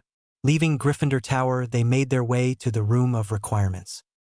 Hermione stayed in the Room of Requirements to keep the passageway to the Shrieking Shack open while Neville and Harry took off for Diagon Alley. With 2 stops to shorten distances, Harry sidelongied Operat Neville to the spot on Charing Cross Road where Harry, Hermione and the rest had Operat to the day last week. They broke into Gringotts. Presuming no one would really notice Neville, Harry ducked under his invisibility cloak, and the two of them entered the leaky cauldron and made their way to Diagon Alley. Just before they got to the small store near the end of the alley that had a single wand lying on a purple cushion in the front window, they slid into a side alley and Harry quickly removed the cloak. Once it was off, they quickly made their way inside the store. Mr. Ollivander looked up from his examination of a wand to see who had entered the door. "Mr. Potter?" he asked with obvious surprise. "Shouldn't you be at Hogwarts?" "Yes, sir. But Neville," Harry gestured to Neville, "needs a wand, sir." "Neville? Neville Longbottom?" "Yes, sir." "I expected you many years ago," Ollivander said. "Whose wand have you been using?" "My father's, sir," Neville replied as he pulled out the wand and handed it to the wandmaker. "Ash, 10 inches, dragon heartstring," Ollivander said at once as he took the wand. "I remember selling this to your father. Tragic thing to have happened to him and Alice." He then glanced up at Neville. "If I'm not mistaken, you've not been doing very good work with this wand, have you?" "No, sir." "How did you know, sir?" "Not surprising. I've been matching wands to wizards for a very long time, and except for a select few." Ollivander gave a piercing glance at Harry before he continued. "I can usually identify the general type of wand that would work best. I would guess that if you had to have one of your parents' wands, Mr. Longbottom, your mother's would have been better, but since you are here, let's find you a wand that's perfectly suitable for you." As Ollivander turned and started examining the boxes of wands that lined the shelves of his stores, the tape measure Harry remembered from 7 years prior started zooming around Neville. When Ollivander reached for a box close to the top of a shelf, Harry took his opening. "Sir, can I ask you about something that happened last summer with my wand?" "Certainly," Ollivander answered as he opened a box, examined the wand it contained, shook his head and returned it to the shelf. "Do you believe that I faced Vol, he who must not be named, last summer?" Harry asked. "I don't not believe, Mr. Potter, though I have no proof that you did either," Ollivander replied as he reached for another wand. "I've read the accounts in both the Daily Prophet and the Quibbler. I found Skeeter's article to be very interesting." The wandmaker turned and studied Harry diligently for a few seconds before continuing. "I don't believe you're lying, though, but the truth sometimes is not always what someone believes." "Yes, sir, thank you, sir. Well, when I battled volume. He who must not be named." Harry started explaining what he wanted to know. "Our wands connected with a golden light and made some kind of cage." Ollivander dropped the boxes he was carrying and wands rolled across the floor. He didn't seem to notice as he looked at Harry. "Priori incantatum," he whispered as his eyes widened in shock. "Well, when it happened, we had these beads of light in the connecting light, and they kept going back and forth until I forced them into Vol. You know whose wand?" "You forced his wand to submit?" Ollivander stumbled to a stool and sat down. "I guess if that's what happened. But then images or ghosts of my mother and father." Harry let the explanation fade, knowing Ollivander could guess the rest. Yes, I can imagine what came out of his wand," Ollivander said quietly as he sat in quiet contemplation for a few moments before continuing. "Nothing you could have said would have convinced me more that he who must not be named is back. Only by experiencing what you experienced would you know about it, and only his wand would have done it." Ollivander then continued on to explain to Harry the same thing Dumbledore had explained 3 years previously about brother wands not being able to fight each other. "So he and I can't duel with our wands because of fox feathers?" "Ah, so Dumbledore's introduced you to his phoenix, did he? And told you where your wand's core came from?" "You could say that," Harry replied. Remember all times he had seen the phoenix, including when Fawkes had saved his life in the chamber. He also remembered the phoenix singing as it mourned Dumbledore's death. "If you see that phoenix again, can you mention a third feather wouldn't be unappreciated? But to answer your question, no, your wands will not allow you two to duel." Harry looked at the old wizard as if a puzzle had been resolved in his mind, then he continued. "Thank you for explaining what happened to my wand with this PRI." He left it off as if he couldn't remember what it was called. "Priori incantatum," Ollivander repeated. "Thank you. I know he who must not be named was as shocked as I was. I'm sure he doesn't know about this as well. I'm glad he can't walk down Diagon Alley and ask you himself, because I'm positive he wants to know what happened as well." Harry smiled to himself when he noticed Ollivander's skin tone pale considerably as a look of concentration and possibly fear passed in his eyes. Yes, well, that's very good and yes, it's good he can't do that. Not that I would ever. I mean, Ollivander looked toward the door nervously before he turned back to Neville. Yes. Let's get Mr. Longbottom fixed up with a wand. I just remembered I have a lot of work to do, Ollivander said quickly as he looked once again at his door. He finally started picking up the wands he had dropped only to drop several of them again. He finally started handing various wands to Neville and asking him to give them a wave until finally a wand erupted in sparks. 13 inches, cherry with a unicorn hair, Ollivander said. I presume you don't need me to wrap it up? The question was asked in a hurried manner. No, sir. That will be 9 galleons, please. Once Neville had paid for his wand, he and Harry left the store. They ducked into the alleyway again so Harry could get back under the cloak. When they were back on Diagon Alley, a minute later they looked back at Ollivander's only to see a sign in the front door that said, "Closed." I think he got the message, Harry said quietly from under the cloak. I think so. Hermione, are you there? Of course, Harry. So he took the warning. His store is already closed. I doubt he will be around later tonight. Great. Let's hope he gets away. Let's get back to Hogwarts, Harry said to Neville. As they walked back up Diagon Alley toward the Leaky Cauldron, they passed by a large store that he hadn't noticed on the way to Ollivander's. Number 93 Diagon Alley had a small sign on the door proclaiming it to be the home of Weasley's Wizarding Wheezes. Let's go in here, Harry said, nudging Neville toward the door. There were a couple of people browsing in the store and a familiar pair of redheads could be seen also. When they entered, one of the twins looked over and got a curious look on his face. Walking over to them, he asked, Neville, what are you doing here? He's with me, Harry said quietly from under his cloak. Got a place we can talk in private? Harry? That you? George whispered. Yes. Go up those steps, we have a small flat up there. I'll get Fred and we'll be up shortly. We just need to tell Verity we'll be unavailable for a few minutes. It was a very few minutes before Harry and Neville heard the twins hurrying up the steps. Harry, Fred said. What the hell are you doing here? Umbridge finally kick you out? No. We have a way to leave the castle undetected now. Wow, you found another secret passageway. Even better, but that's for another day, Harry replied. For now, though, don't tell anyone you've seen us. We are just here getting Neville a new wand. Of course, George said. We know better. So what do you think of our premises? Cool. Though we walked right past it without noticing it on the way to Ollivander's. Well, we have some plans for the front window that will guarantee no one will miss it, George said. Guaranteed to captivate anyone's attention, Fred agreed. Eye-watering, in fact.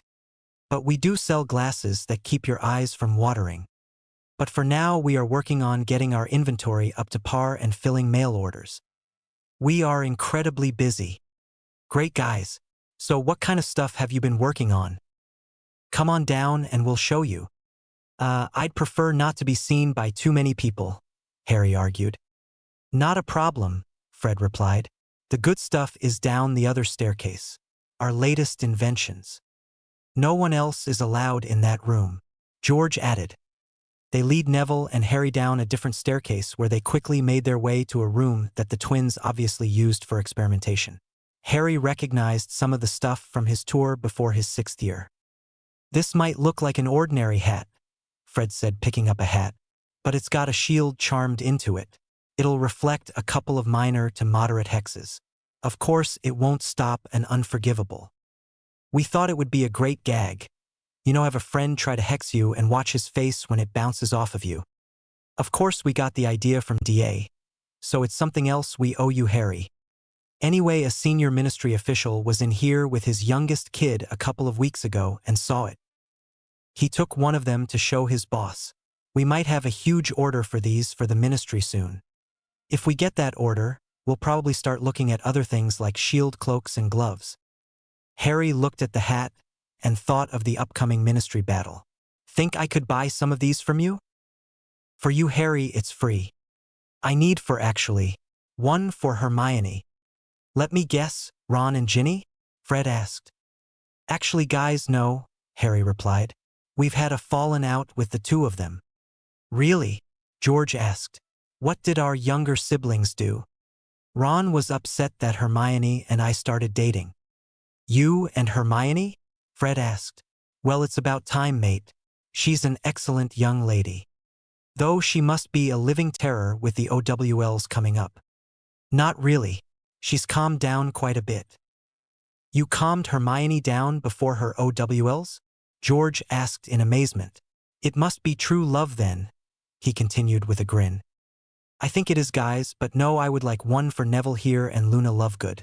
You remember her from the DA? The one Ron calls Loony? Fred asked. That's her. She gets picked on, and her having something like one of these hats may come in handy. Sure, Harry, for hats it is. Let me show you these as well. George pointed to some objects that looked like horns scurrying about. We call them decoy detonators. Just drop one, and it will run off and make a loud noise out of sight. And this is a daydream charm, George said, holding up a box. You can get a 30-minute high-quality daydream to make your classes pass as quickly as possible. Imagine, instead of listening to Professor Binns, you can be off in your mind being seduced by several scantily clad women. Don't even think about it, Harry. Hermione's voice echoed in Harry's mind. Of course, we have several other daydreams as well. So you can make the daydream about anything? Mostly, Fred replied. We are having some trouble with the Vila one, but give us a few more days. Over the next half hour, the twins brought out several more items and showed them to Harry and Neville. By the time Harry had left the store, he had 4 shield hats, several decoy detonators, some instant darkness powder, a portable swamp, and a shrunken box that the twins asked Harry and Neville to deliver to Lee Jordan. As they left, Harry reminded the twins to not mention they had been there to anyone, which they agreed. Several doors down from Weasley's Wizarding Wheezes, they passed a small jewelry store. A sign in the front window proclaimed a sale to end all sales, while another display of diamond earrings, necklaces, and rings had a sign above it saying, "Why give just a gift when you can give forever?" Another display had a pearl jewelry, while its sign indicated pearls were the June birthstone. Come on, Harry said as he looked around. Seeing no one was looking at him, he threw off the invisibility cloak. I want to go in here. A young attractive which looked up from a magazine she was reading. Welcome to Matilda's Fine Jewels. How may I help you today? Just looking, thanks, Harry replied. We're having a great sale on diamonds and pearls this month. Are you looking for something for your mum, or maybe a young which you fancy? Harry didn't bother to answer as he started to look around. We also have a nice assortment of watches if that's what you're looking for. The witch continued nonplussed. Harry had stopped listening to the witch as a set of rings caught his eye. Above the rings was a sign that read, "A promise made by a diamond. Isn't just a promise, it's a lifetime." Perfect, he thought. Harry, what are you doing? The witch in question asked. Thinking that my wife should have a ring to show she's to be my future wife. I don't need anything like that. I didn't say you needed it, but I think you should have one. I'd like that. I love you, Hermione. And I love you, Harry. Want to help me pick it out? Non. Surprise-me. Harry started looking at the various rings in the case when the sales which came to help him. A promise ring, is it? She asked. So there is a witch you fancy?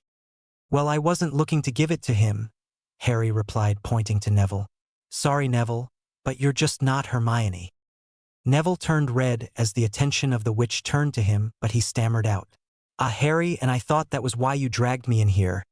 Harry smiled, knowing that even 2 days ago, Neville wouldn't have been able to say anything. The sales witch's eyes flickered to Harry's forehead as soon as Neville said his name, and she immediately stammered, You're Harry Potter. Harry rolled his eyes. Really? I must have forgotten since I looked in the mirror this morning. I read your story in the Quibbler. The witch continued as her eyes were still wide in excitement. I'd rather not talk about it, Harry replied. Of course. Wait until Mum hears I waited on Harry Potter. Look, I'd appreciate it if you'd not mention I was in here. Yes, of course, she replied, still staring. Harry ignored her and started looking at the rings. All the rings looked a lot alike and they were all nice. Miranda, can you help me? Harry thought. I want it to be perfect for Hermione and I'm not sure. Just follow your heart, Harry, the goddess of love replied. Your heart is connected to hers. Just let your love guide you and it will not fail. Harry wasn't sure what she meant, but he tried to think of the love he had for his wife, the dream he had of their future, and as he gazed at the rings, one in particular seemed to call to him. It was a simple silver ring with two interlocking hearts. Each heart had a single small gemstone in the middle, while where the two hearts joined there was a small diamond. The ring seemed perfect but not quite right at the same time. Excuse me, Harry finally said to the sails, whose eyes hadn't left him. Can I see that ring, please?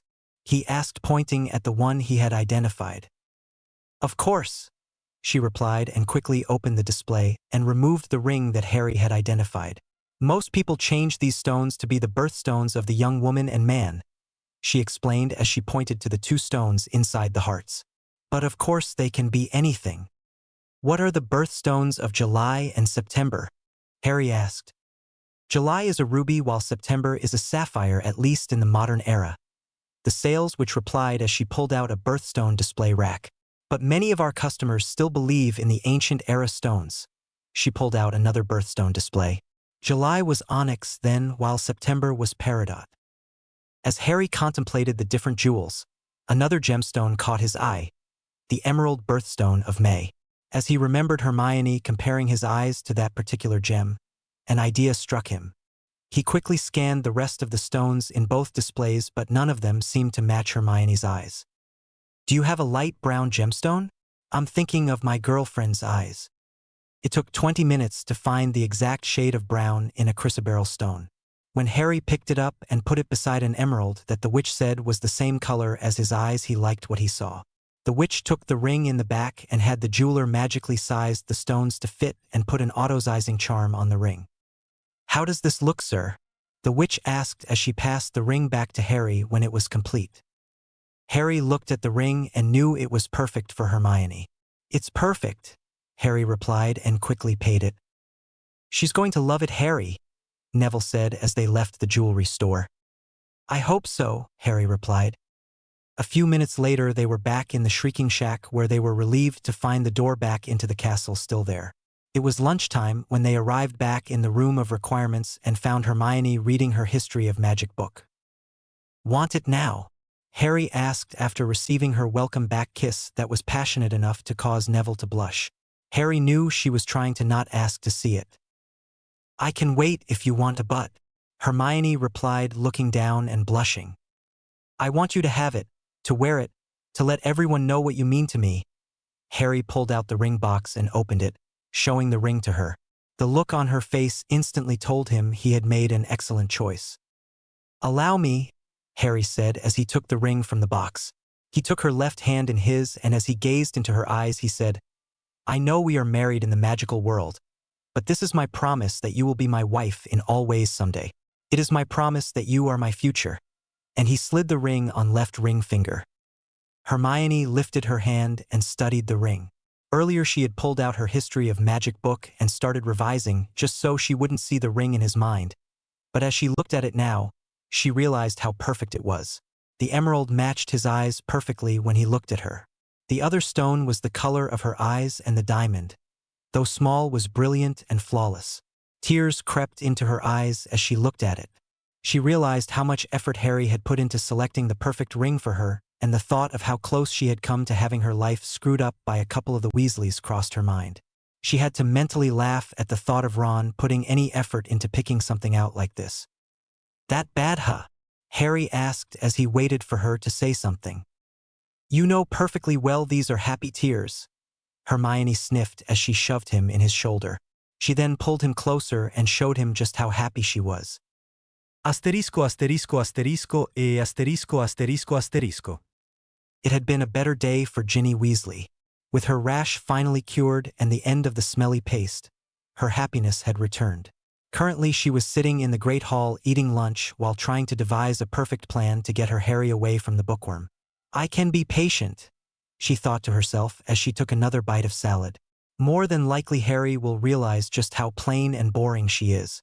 If not, I'll just let Mum know that I'm not friends with Hermione anymore and to not bother inviting her over for the summer. I'll also suggest to Ron that he ask Mum to get Harry over as soon as possible.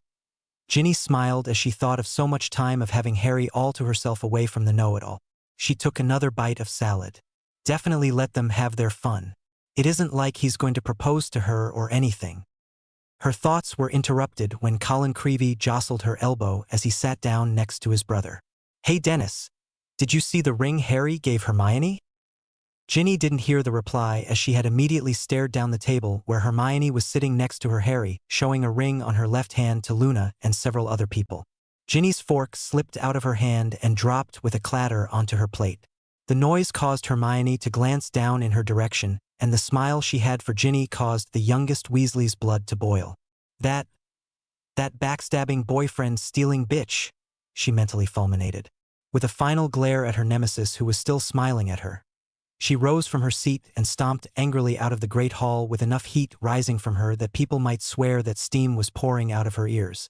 If she thinks she can just steal my Harry without a fight, she better think again.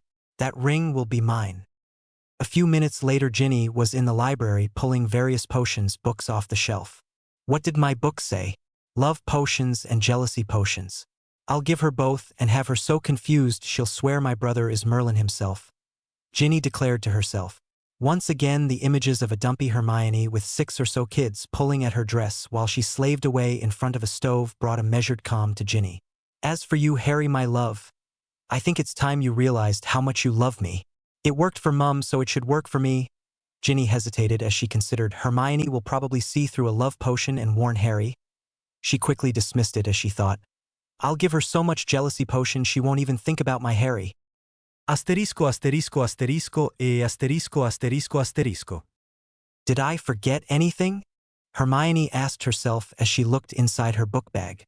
The pensieve was in there surrounded by a cushioning charm as well as a collection of memories for them to show Sirius. She'd also included several of the items the twins had given Harry when he had stopped at their store. I really need to recreate my beaded bag sometime, Hermione grumbled to Harry. That's my project for the summer, but that's everything. We're ready to go. They were back in the room of requirements in preparations to visiting Sirius. Harry pulled out the mirror. Sirius. Pop. The mirror replied after a while and Sirius's face appeared. Ready to come over? Anyone there? Not anymore. Molly was here an hour back, but she's returned to the burrow.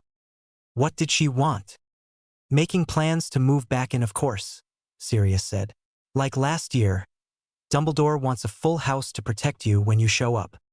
Got to keep me under his thumb, while it looks like he's being nice and allowing me to have time with my friends? Something like that, Sirius said. Now come on over and show me those memories. We'll be there in a few minutes.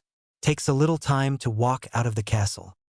When this is all over you have got to show me that room. If your father and I had known about it. A wistful look appeared on Sirius' face. I know, Harry replied. See you soon. A little later Hermione and Harry were seated at the kitchen table of number 12 Grimmauld again. Before we begin, I need to warn you, Hermione said. You need to be careful around the portrait of Phineas Black that's in the bedroom upstairs. He will report anything he hears to Dumbledore when he is back in his office. I never even thought of that, Sirius replied as he glanced upward, toward the room where the portrait hung. How do you know? We spent a lot of time with that portrait in our 7th year, Harry explained. It's how Snape knew where to give us the sword. Sirius just shook his head and sighed as looked at the 2 teenagers across from him. I know it's all true, but it's still so unreal to me, Harry. This future stuff, I mean. It was just a couple of weeks ago, you were in the flu wanting to know about your father because of a memory of Snape, and now you're the same kid but not a kid anymore. It's still strange for us too, Sirius. Like having you back. I mean, you've been dead for 2 years, but here you are sitting across from us. I'm still not sure what I'm going to do when I see Dumbledore. Let's have the talks later. Right now we need to look at the memories, Hermione said. You 2 view the memories and I'll stay out here just in case someone shows up. An hour later, a visibly shaken Sirius was drinking a glass of whiskey to settle his nerves. Nothing like seeing yourself killed to unsettle you. he said quietly to the two teenage adults in front of him. I see what you mean about not taking the fight serious enough. Sirius displayed a small grin as he continued. I always wanted to die laughing, but not quite like that. The joke died a horrible death as the three of them all looked down at the table. For several seconds, the only sound to be heard was the ticking of a clock. Harry took Hermione's hand as he had just relived the same painful events with Sirius. Seeing his godfather go through the veil still hurt even knowing he was not dead anymore. Sirius' eyes had followed Harry's hand and noticed the ring on Hermione's hand. Nice ring, Hermione. That wasn't there the other day, was it? Hermione subconsciously rubbed the ring with her thumb and smiled. It is, isn't it? Harry gave it to me earlier today. Remember, I want to be there when Albus finds out about your marriage. Or better yet, when Ron and Ginny find out. No promises, Sirius, but we'll try. Okay, Sirius said as he looked at his now empty glass. I need to go in again to study the memory. I need to know everything that happened. He was a little steadier when he exited the memory the second time but still had another drink. I see a lot of things that will help. It looks like you now know how the doors work, so getting from room to room won't be a problem this time. Yeah, just ask for the room you want, Harry muttered. If I'd known that 2 years ago, we could have escaped. Or you might have run right into Voldemort in the atrium without Dumbledore there. It's not clear when he actually showed up. He could have been disillusioned the whole time and you walked right past him on your way in. I don't think he was. My scar didn't hurt. Usually when I get close to him it hurts like it did when he showed up. Good point. So he shows up afterwards. Does he show up as soon as one of his Death Eaters comes back into the atrium or after so much time or some other reason? I'd have to bet on once a Death Eater reappears. Sirius considered that. So we need one of them to escape and get back up the atrium. So anything else? What about the Time Turners, Sirius? Hermione asked. I think I can get one of them if we can lure a Death Eater in the time room again. That would definitely give us an advantage, but I'll have to think about it. Time is a finicky thing to mess with, as you both know. Not that I'm complaining about why you messed with it the last time. Sirius leaned back in his chair and grinned. You do realize this is the second time the two of you have come back in time to save me? Well then, quit trying to get yourself killed, will you? Harry said. Sure thing, pup. Get my name cleared and do away with Voldemort permanently, and I'm all for risking a sunburn on a nice beach somewhere being the riskiest thing I do for a while. Sirius replied with a smile on his face. Then he turned more serious. I've got enough to work on a plan. I might have further questions about things that happened before you got to the Ministry or afterwards. Any idea on how to get yourself out? Harry asked his godfather. I was thinking of misdirecting the Aurors, but not positive yet. I think I know a better way, Harry said. Ask Creature if he can apparate into and out of the Department of Mysteries. Like Dobby got you out of the Malfoys? Exactly. I hadn't thought of that, Sirius turned and said in a normal voice, Creature. And instantly the house elf was there. He was dressed in a snowy white towel and was clean and smiling. What can Creature do for you, Master? Are you able to apparate into the Ministry building, specifically into the Department of Mysteries? If Master needs me to be able to do it, I can do it, Creature answered without hesitation. If you are there, can you bring me back here with you if I need you to? Sirius asked. Creature must do what Master needs doing. If Master needs Creature to bring him back here, Creature can do that. Hermione realized the problem and asked, Creature, if Sirius needs you to bring him here from the Ministry of Magic, would it cause you harm? The small elf looked at Hermione. They could tell he was trying to fight his long-held revulsion. Creature is not a young elf. Creature knows not what his magic can still do. But if Master needs it done, it will be done. I think he is saying that he will do it, but it might hurt or kill him, Hermione said. Then we need to think of something else, Harry replied. And no, you don't have to kiss me, at least not for that. For your information, I do not need a reason to kiss you, but if I did, the ring has a lot of reasons left in it. What about distance? Hermione asked after speaking to Harry. Can he just get you out of the Ministry, and then you get yourself the rest of the way? Creature. Shorter distance would be easier on Creature, Master, the house elf replied. But creature will do what creature must to support the ancient and noble House of Black. So that's still a possibility, Sirius said. But we have 2 weeks to figure it out in more details. I'll play around with this and come up with some kind of plan. So you will only have for this time and not 6. Yes, I don't think Ron will be coming and I don't want Ginny to be there, Harry replied. I don't want to owe her anything. Harry distinctly heard Hermione mutter something under her breath that sounded a lot like cannon fodder before she agreed that the 2 Weasleys would not be coming this time. But if you think we need 6 in your planning, I bet we could get the twins to join us. Oh, speaking of the twins, I got some other stuff that might help, Harry said. Neville and I stopped at their shop today. He reached into the book bag and started pulling stuff out. I've got some instant darkness powder. It creates a cloud of pure black to help you get away. This is a decoy detonator. It will cause a loud noise away from you to distract someone, and this is a shield hat. Fred and George said it'll deflect a few mild to moderate hexes. Sirius picked up the hat and gave a low whistle. This will block hexes? I bet the Ministry would like a few of these. They're expecting an order from them any time now, Harry replied, and then he reached into the book bag for the last item. This is a portable swamp. Creates a pretty large area of swampland. We currently have one in the 5th floor corridor on the east side of Hogwarts. Filch is having to paddle students across it right now. That might definitely come in handy. Definitely a way to protect a door area. Sirius looked at his watch and said, You probably need to get back to Hogwarts. Before we go, there was one other thing we were going to ask you, Hermione said. Presuming Voldemort is found out in a couple of weeks, we expect Fudge to be forced out of office like he was last time, but we want to influence who is selected afterwards. I presume you have someone in mind? Bones, Harry replied immediately. Amelia Bones. She was fair to me at my hearing, but last time she was killed a couple of weeks after the fight at the Ministry. Everyone thought she was going to be the next minister, and it was suspected Voldemort killed her. You said Scrimgeour became the next minister? Sirius asked. Yes, and he kept trying to get me to support him, but he kept locking innocent people away, Harry replied. That's something I can relate to not wanting to support, Sirius replied. I bet that losing both Amelia and Rufus out of the DML must have hurt their ability to effectively combat Death Eaters. Sirius sat back in his chair as a thoughtful look came over his face. He suddenly sat back up and said, Okay. After the war is over, I would love to have Amelia as minister. She's fair and will do the right thing.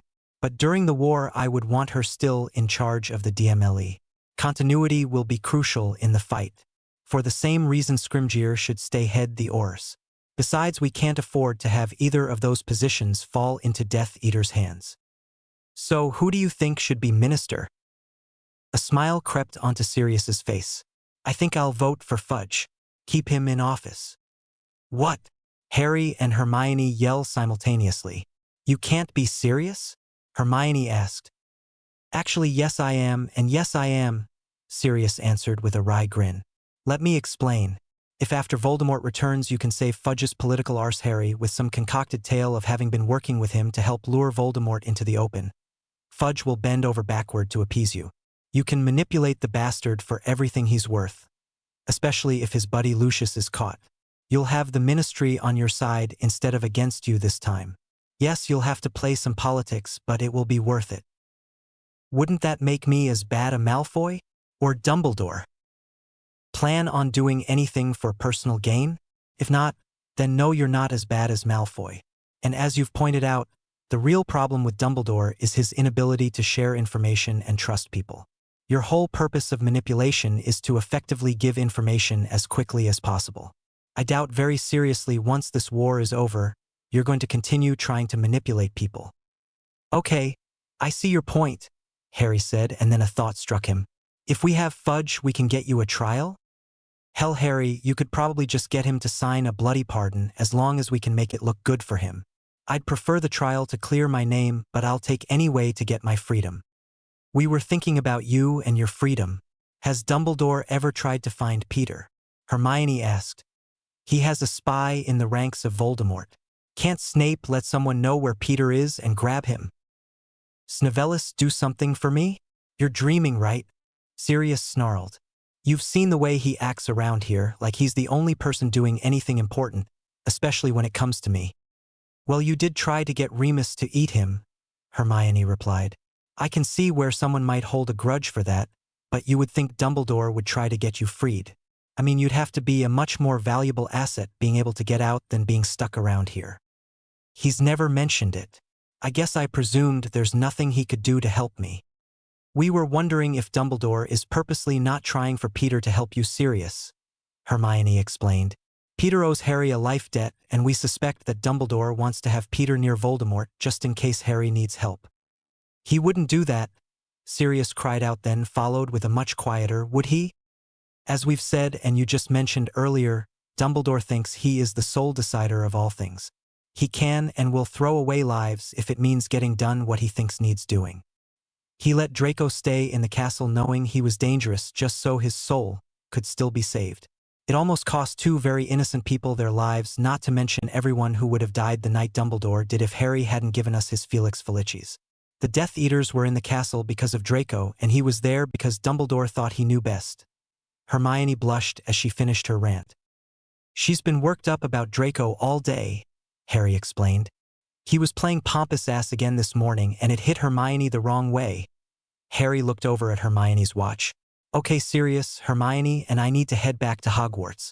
We need to be seen some before tonight when we have a date. A date? Dinner and dancing. Where? That room. It's amazing, Sirius. It will do anything. Sirius just got a faraway look as he thought of the women he could have charmed if he had known about that room. But then he wished them a great evening and Harry and Hermione left. A short time later, Harry and Hermione met back up with Neville and Luna in the room of requirements. Thanks for keeping the room for us, Hermione told their friends. Look, guys, Neville said excitedly, and with an incantation and a wave of his wand, a small piece of wood in front of him changed from green to red. It works much better. Told you, Neville, Harry said. It never was you, just an unsuitable wand. Never doubt yourself.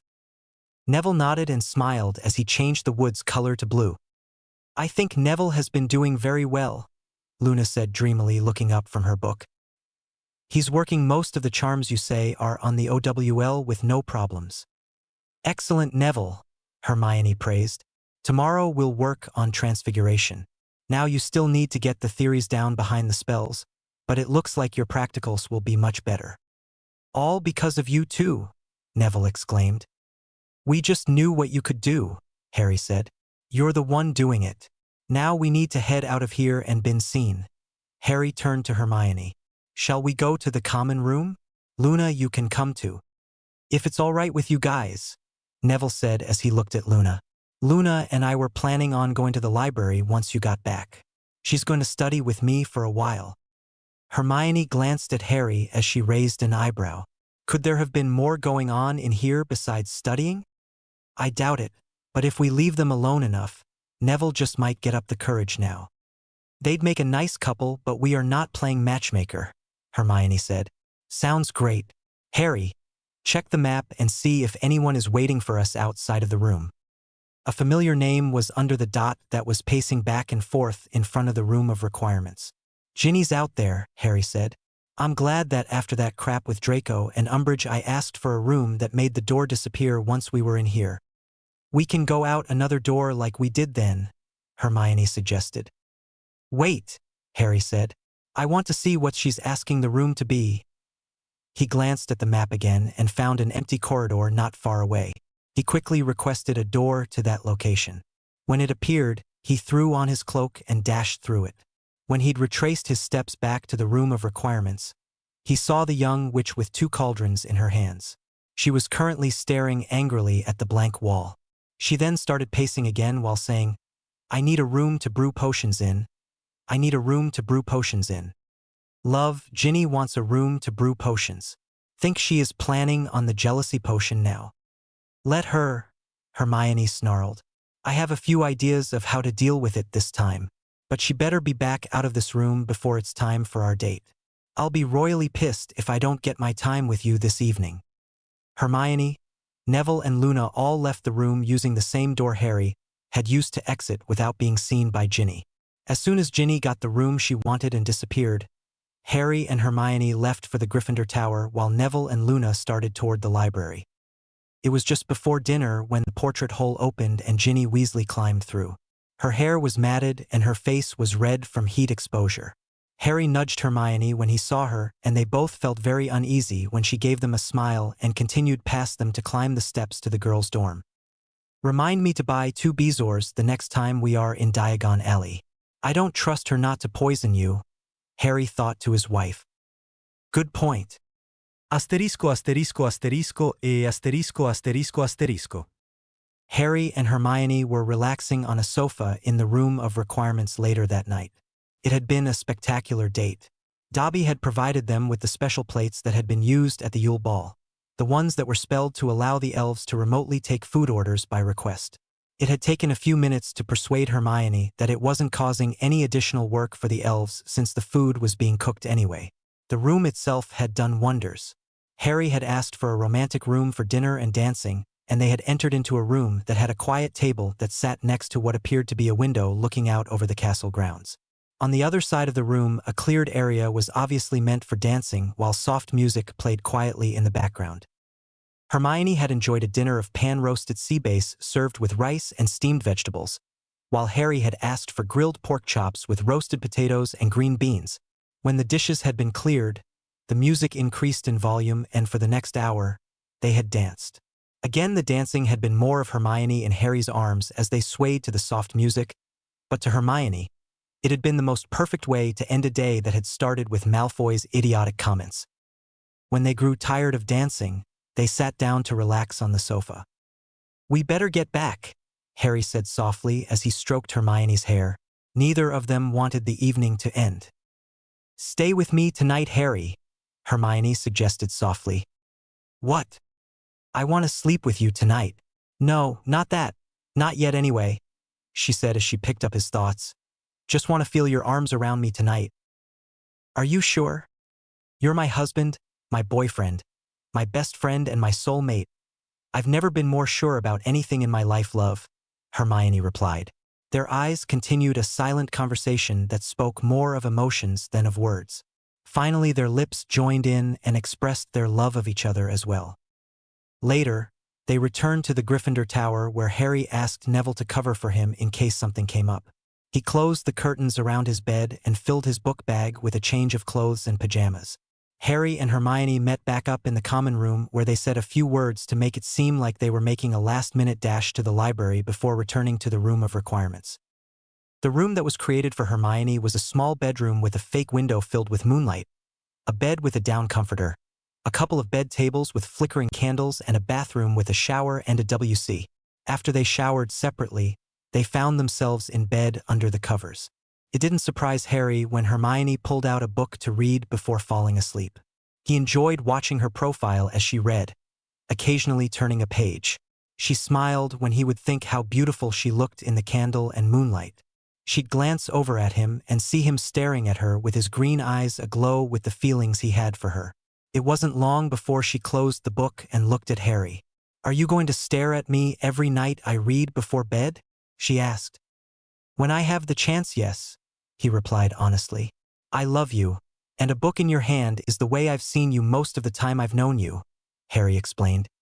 He reached out his fingers and gently caressed the side of her cheek, causing her to close her eyes to the exquisite feeling of the touch. "And you, my Hermione, are even more gorgeous right now." Hermione fell asleep with Harry's arm over her, with her final thoughts being how she loved being Harry's Hermione, just as she knew he was her Harry. The room of requirements simulated sunshine poured through the fake window the next morning to indicate that morning had arrived. Hermione was the first to climb from her restful slumber. She opened her eyes feeling more refreshed than she had in a long time. She'd only been awake a few seconds when she realized that she wasn't alone in her bed. The first indication was the fact there was a hand up her shirt cupping one of her breasts, and the other was a much more firm object pressing against her rear. A wave of panic swept over her, but then the memories of the night before came back. She smiled as she remembered exactly where she was and who was in bed with her. She moved her hand to lift Harry's from her breast and then stopped as she realized she enjoyed the feeling of it where it was. With a blush spreading across her cheeks, She started to think of what their first time would be like.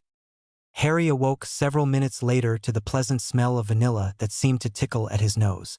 As he opened his eyes, he found his nose buried in thick brown hair.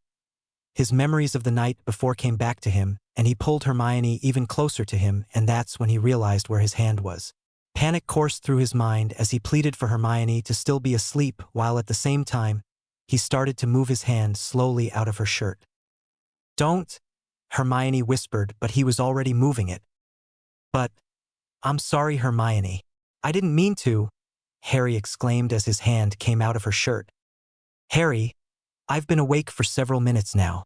If I had not wanted your hand there, I would have moved it myself," she explained. "I know you didn't do it on purpose, and even if you had," she turned over and looked him in the eyes as she continued, "I wouldn't have minded." To prove her point, she sat up and pulled her shirt up and over her head and threw it off the bed. She smiled when she turned back to Harry and found his mouth was agape. "You might want your glasses for this," she smirked.